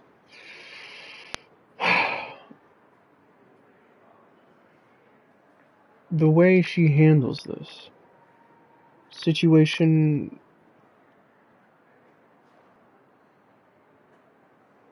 with great interest.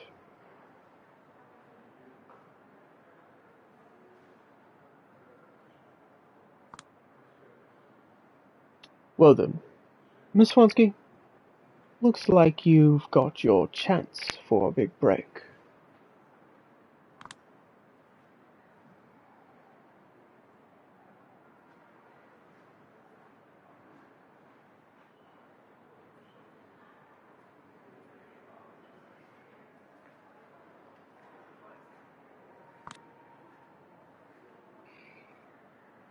Yeah, just point me in the right direction and tell me what to do. No point in pretending I have a choice here, is there? Excellent. That leaves us with one other matter, which I hope we can agree on.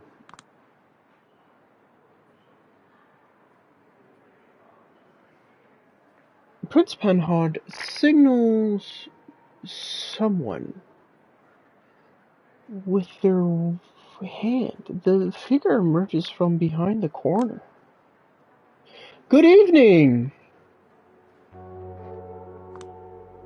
Catherine! What a pleasant surprise. Nobody informed us you were going to be in town. Addison, looking healthier than ever. And what does Wheeze have to do with it? We need an impartial observer who everyone respects and is... It happens, Kathleen always knew how to make friends on both sides without angering each other. I beg to differ. I'd be grateful if just for once you decide against throwing a tantrum about me, High Regent. A painful grimace crossing Aislinn's face, but she is quick to interpret the taunt as an invitation to a game she can't possibly win. As long as she can prove herself useful to the proceedings in some way.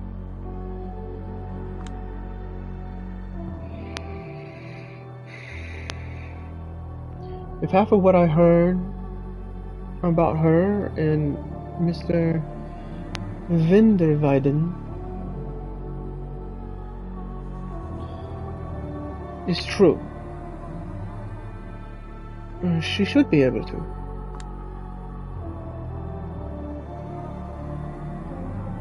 And what did poor Cartus say about me this time?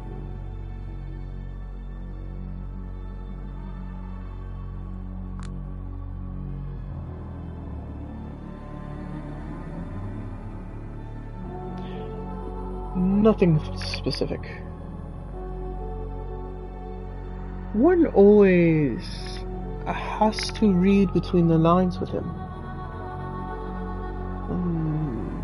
But it was mostly envy.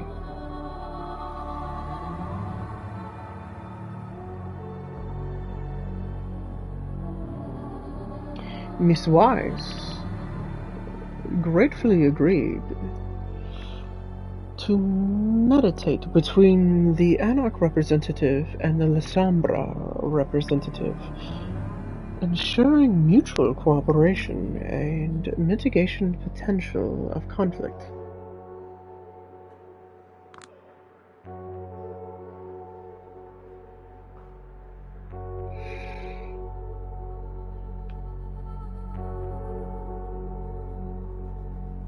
That felt like a Freudian slip. La Sombra representative?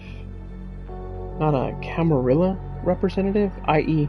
someone who can be catapulted from the sect without much damage to the ivory tower if it gets messy.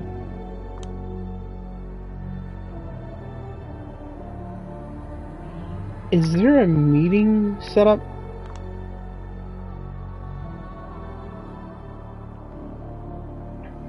Arturo looks at the clock on the other side of the room.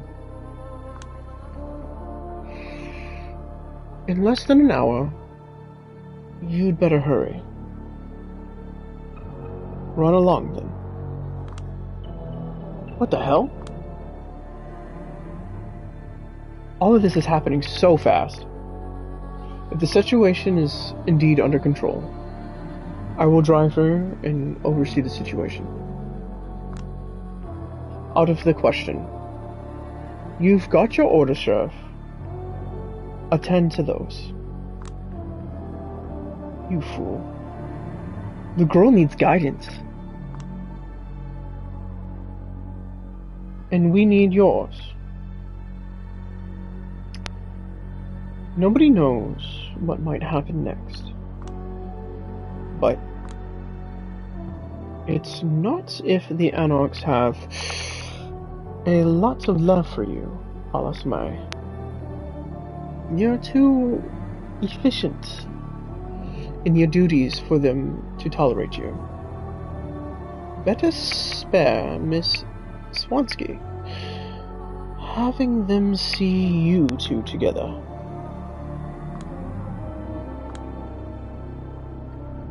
Do you think my guidance of Julia would be lacking, Kadir? I never said that. So, do you have any objections to putting her under my care? He lowers his gaze, but seems reassured. None whatsoever. That's all I needed to hear. We'll be going then. Wasting no time. As usual, I see. Have you at least tried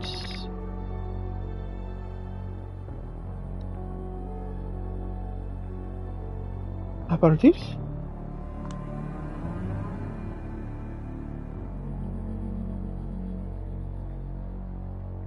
Waiting is an old person's game, Helene. I still feel young. Remember, there's anything you need with help. Probably not, but I appreciate the thought nonetheless. Have a great night, everyone. I'll catch up with you later.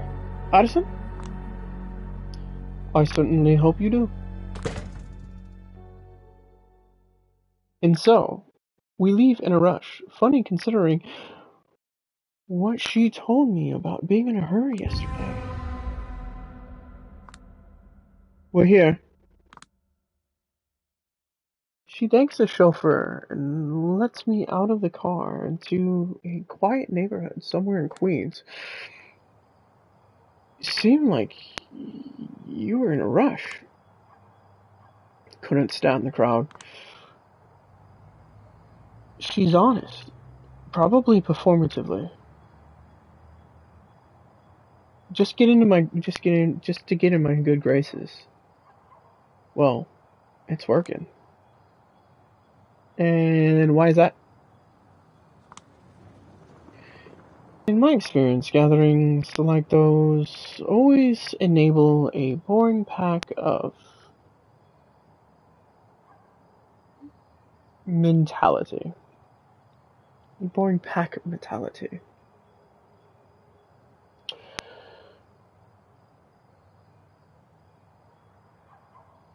All the familiar lies we tell ourselves to justify lusting for more.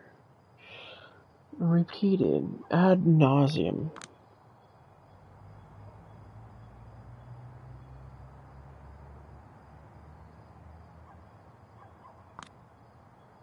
And what lies are you telling yourself? Her aura immediately turns colder. You have bigger issues to worry about, sweetheart. Ah. Well, at least now I know how familiar I can get with her. That I do. Back at the art hole, you said something about guiding me, but I have zero idea what to do. None whatsoever. I had a few necessary arrangements to make over the phone before we got here. To ensure your pretty little head stays attached to your neck. For now, anyway.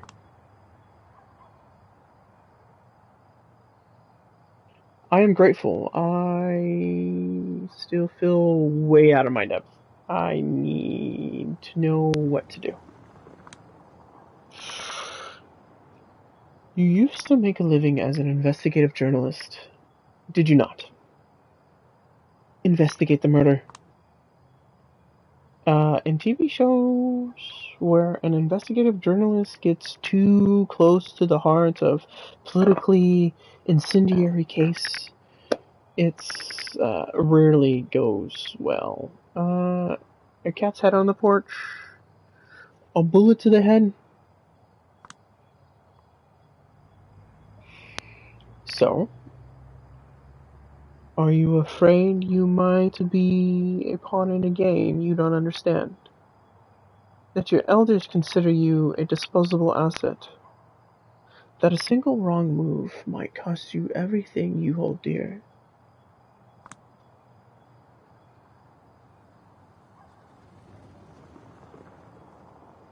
Sounds about right. Yeah. Well, by the sound of it, you understand your situation perfectly.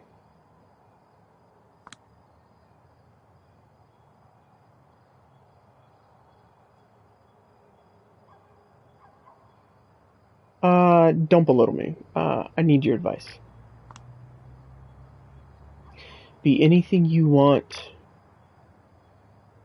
but don't be boring, Julia. If I wanted to belittle you, I would have drowned you in platitudes long ago. Know thyself. Believe in your strength. Trust no one. Act confident. Turn the chessboard around and read your opponent's mind.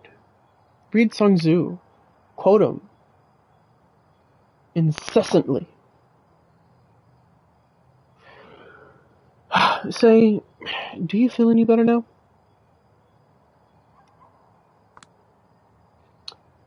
Can I ask you something? Seeing as Mia is still not here, of course. Do you know who killed Baron Callahan? I haven't the slightest idea. Were you emotionally impacted by his death? Not at all. Did you know him? Only passingly, I'm afraid. I expected him to perish sooner than later. So, I never bothered to improve our relationship. Why are you helping me?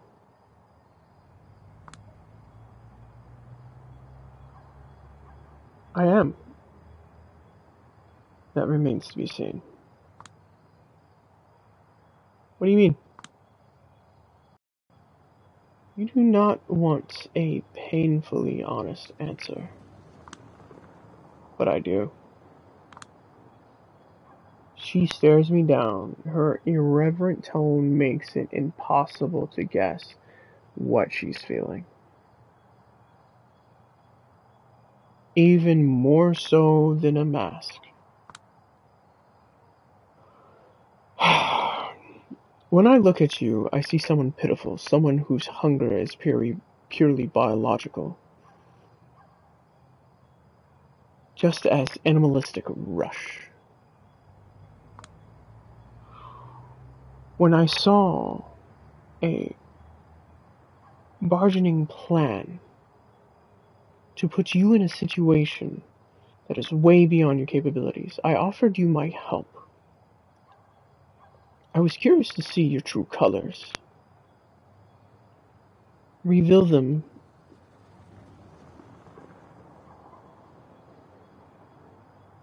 firsthand.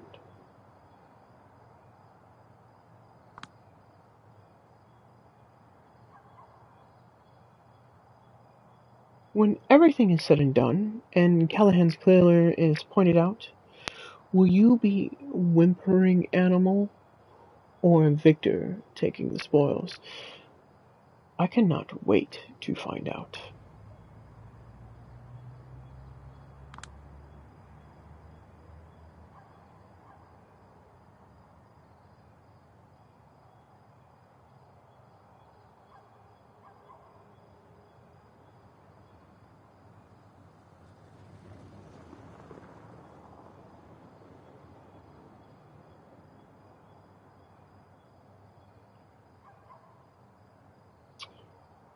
I don't know what to say. Is she provoking me? Or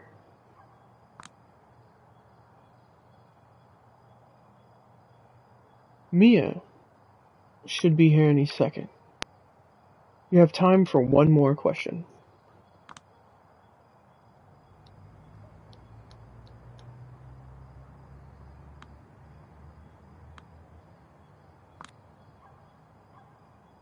I hope I'm not being rude, but, is there a reason you keep your face hidden?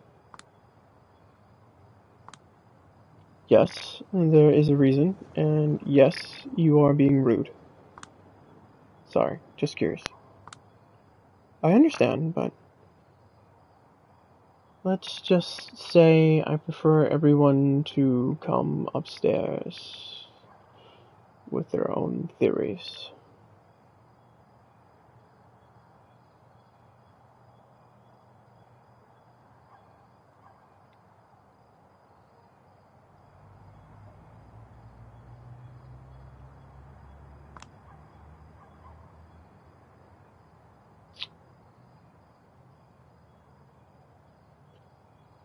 The more stories they'll invent, the less relevant the truth will be.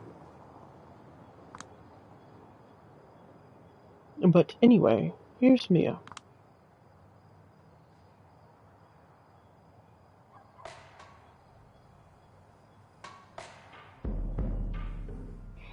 A woman around my age emerges from around the corner of the street. I thought so. I've never met her before, but if I had to describe her in 2 words by an aura alone, I guess those words would be permanently angry. Even more so than your average anarch. You must be Catherine Weiss. And you must be Mia Morgan? Pleasure to make your acquaintance. The pleasure's mutual. This your girl? Julia Swansky, the La Sombra Primogen. The La Sombra representative. I correct her automatically. At this point, it's a habit. Good. If you were a Parmesan, I might have tried to kill you right here, right now. Is Torque still on site? Nah.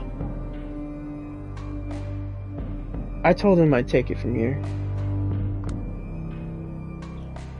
By the end of tonight, he needs to look a natural candidate for a leader in the NYC Anarchs.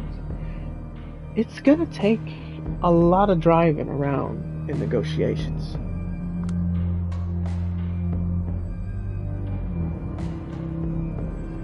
How did he find Callahan's remains? He hasn't exactly elaborated on his feelings, but I expect he reacted the same way every true believer in the cause did.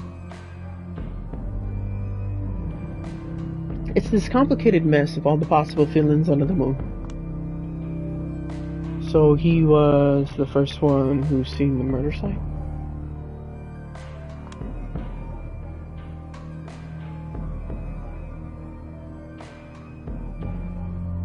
Oh, so you're already calling it a murder site? Does the Ivory Tower know something we don't? It's not the official position, but I expect a lot of them think it's Torque who stood to benefit the most from the boss's death. And it sounds like he's quick to jump on new opportunities. You don't know him. Yes, but I'd say I'd love to meet him and ask him some questions, especially if he was the one who found the body. Well, if you meet Torg at all, it won't be tonight. He's too busy.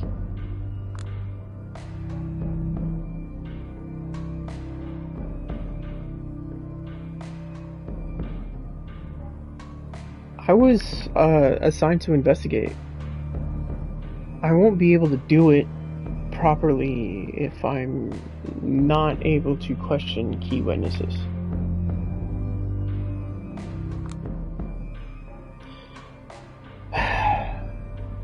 I'll arrange for him to see you this week. This week? Aren't their tensions a little too high right now for delaying an investigation like this? Well, Torque's work is our best shot at making sure they don't get any higher. So, boo fucking who.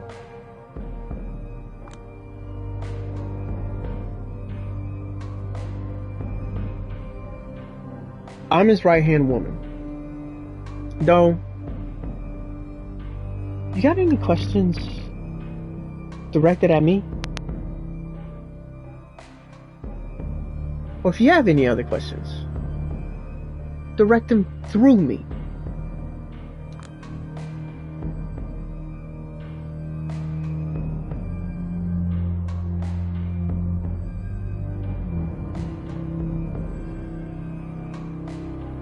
Maybe the two of you should just head to Callahan's office.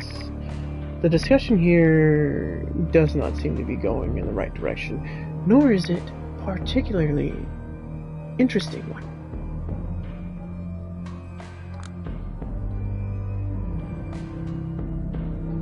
You're not coming? Torque and you are not the only ones who have work to cut out for them tonight. I trust you can take it from here. And Mia, be easy on her. In slightly different circumstances, I expect the two of you would have ended up on the same side of the barricades. Uh-huh. Take care. She heads back to her car. Well, follow me. I'll show you his place. Jeez, this night is taking way too long. It's a 19th century style office, classical wooden smelling, the stuffy air of books, old furniture, dust covers, much of a fragrance of decay, but not all of it.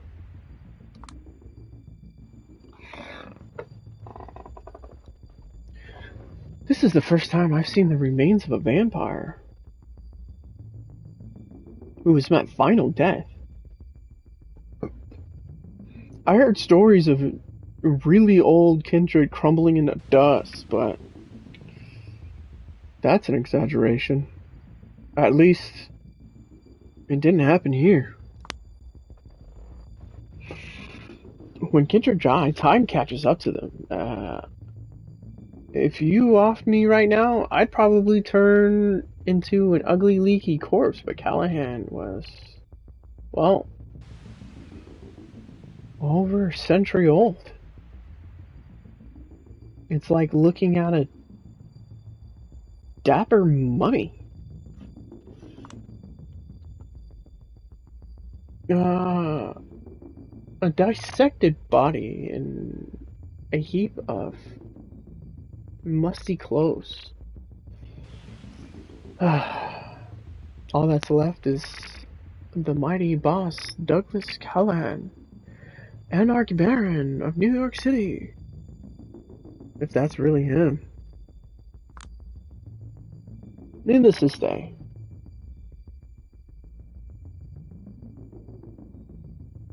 it might be a little hard to establish the time and death or cause, especially as his guard doesn't have any obvious damage. What a great place to start. Have you already found anything suspicious? Nothing you don't see in front of you. Uh-huh. This door is the only point of entry, right? Yes, unless you count the windows. But probably, except for Callahan, knew how to operate them. And they don't let air or light through. Metal blinders on the windows facing east. The only modern element in the room.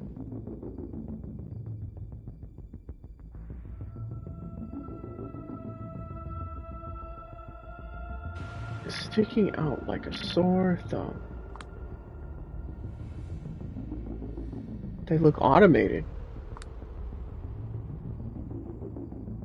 Was the door open before I got here? Well, that's the one suspicious thing. It wasn't. It's as if Callahan locked himself in the room.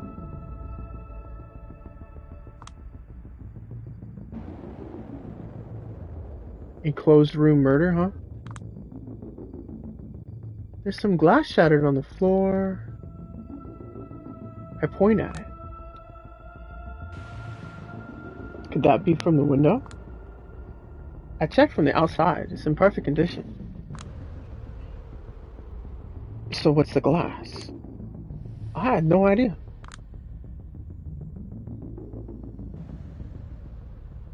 Why does it seem like she has a suspicious but remaining uncooperative just because, fuck, Camarilla scum? I checked the next point of interest. A wall safe. Surprisingly large. I played with the lock. What's the combination? It's Callahan's. What makes you think I know? At least I tried.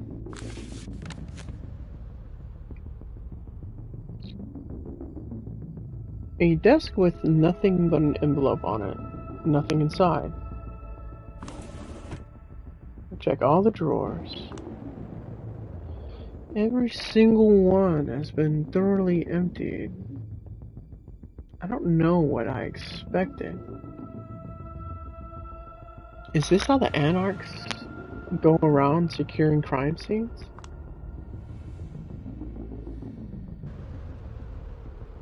Were these emptied before Torque arrived?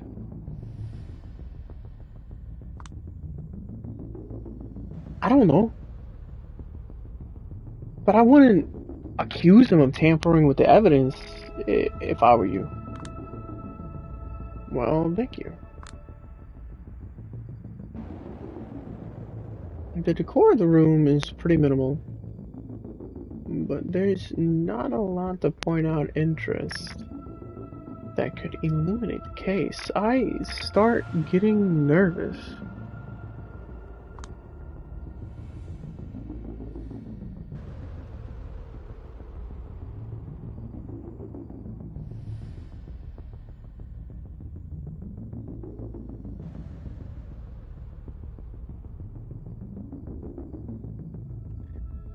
I point at the painting on the wall.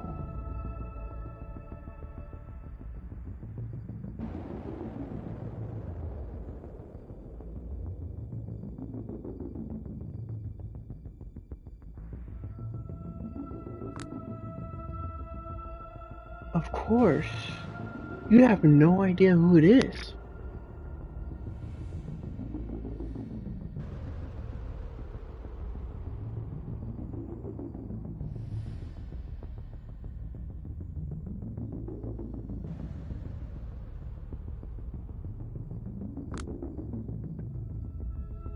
Callahan's ancestor, right? I guess. I'm out of ideas. Everything I look at feels like another dead end. I'm frustrated. I feel as if I failed as an investigation before it's even started. There must be something more.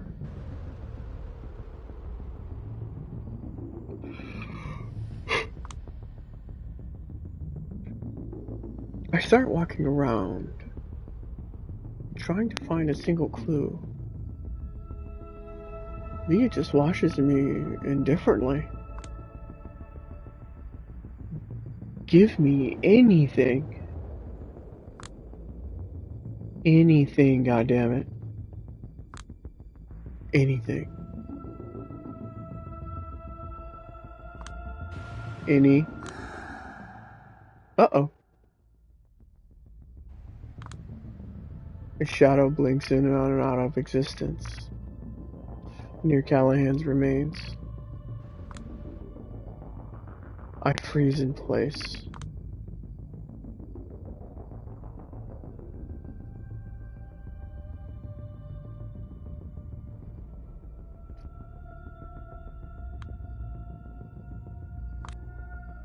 Don't be afraid of me. The only thing I'm afraid of is you wasting too much of my time.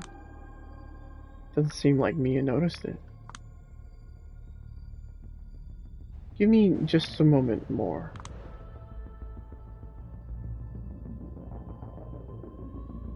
She groans under her nose and goes back to messaging someone on her phone. And she does, the shadow appears again.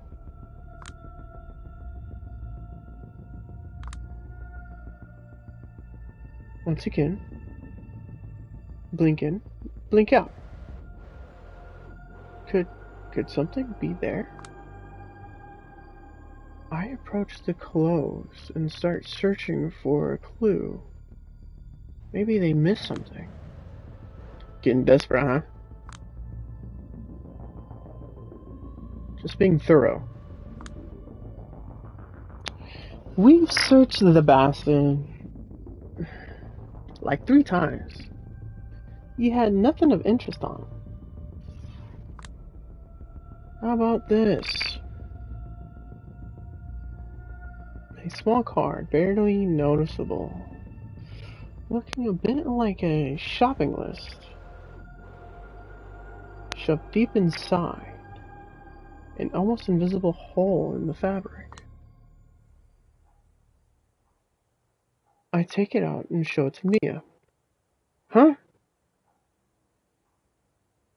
You didn't plant that there, did you? No, did you? Shove off. What's on it? It's a list of 4 names. D'Angelo, Hope, Agathon, Tamika.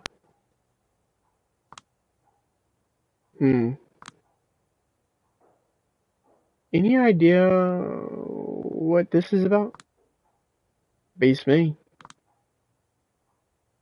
She's lying. But I don't care. Tomorrow night, I will meet up with Kadir and ask him to help me figure it out.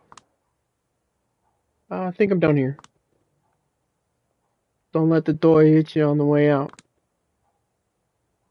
Guess she sees me as nothing more than an enemy agent. Oh, when will I get to meet with Torque? If, and it's a big if, he will agree to meet you on a one-on-one basis, Catherine will let you know. He probably won't let a loyal Camarilla lapdog like you see him without an oversight anyway. Camarillo lapdog, huh? It's a risky play, of course, and might backfire, but maybe I benefit if I put my loyalty to the court into question. Nah, don't even worry about it.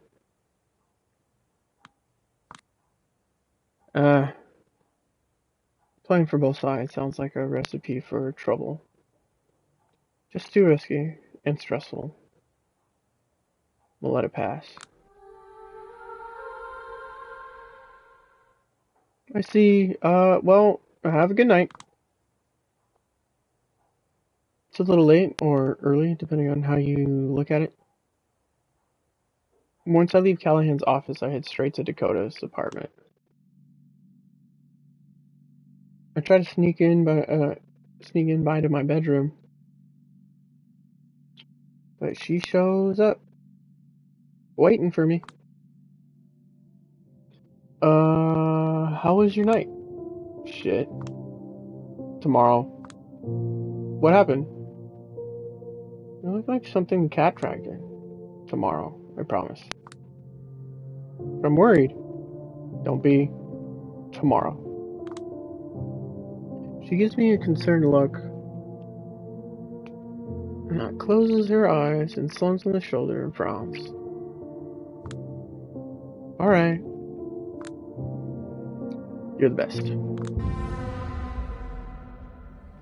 I reach my pitch black room and throw myself on the bed. The responsibilities, the stakes, the way I always feel too slow to react properly in these situations. I don't want to think. I want to turn off my brain. I want to drift into the void.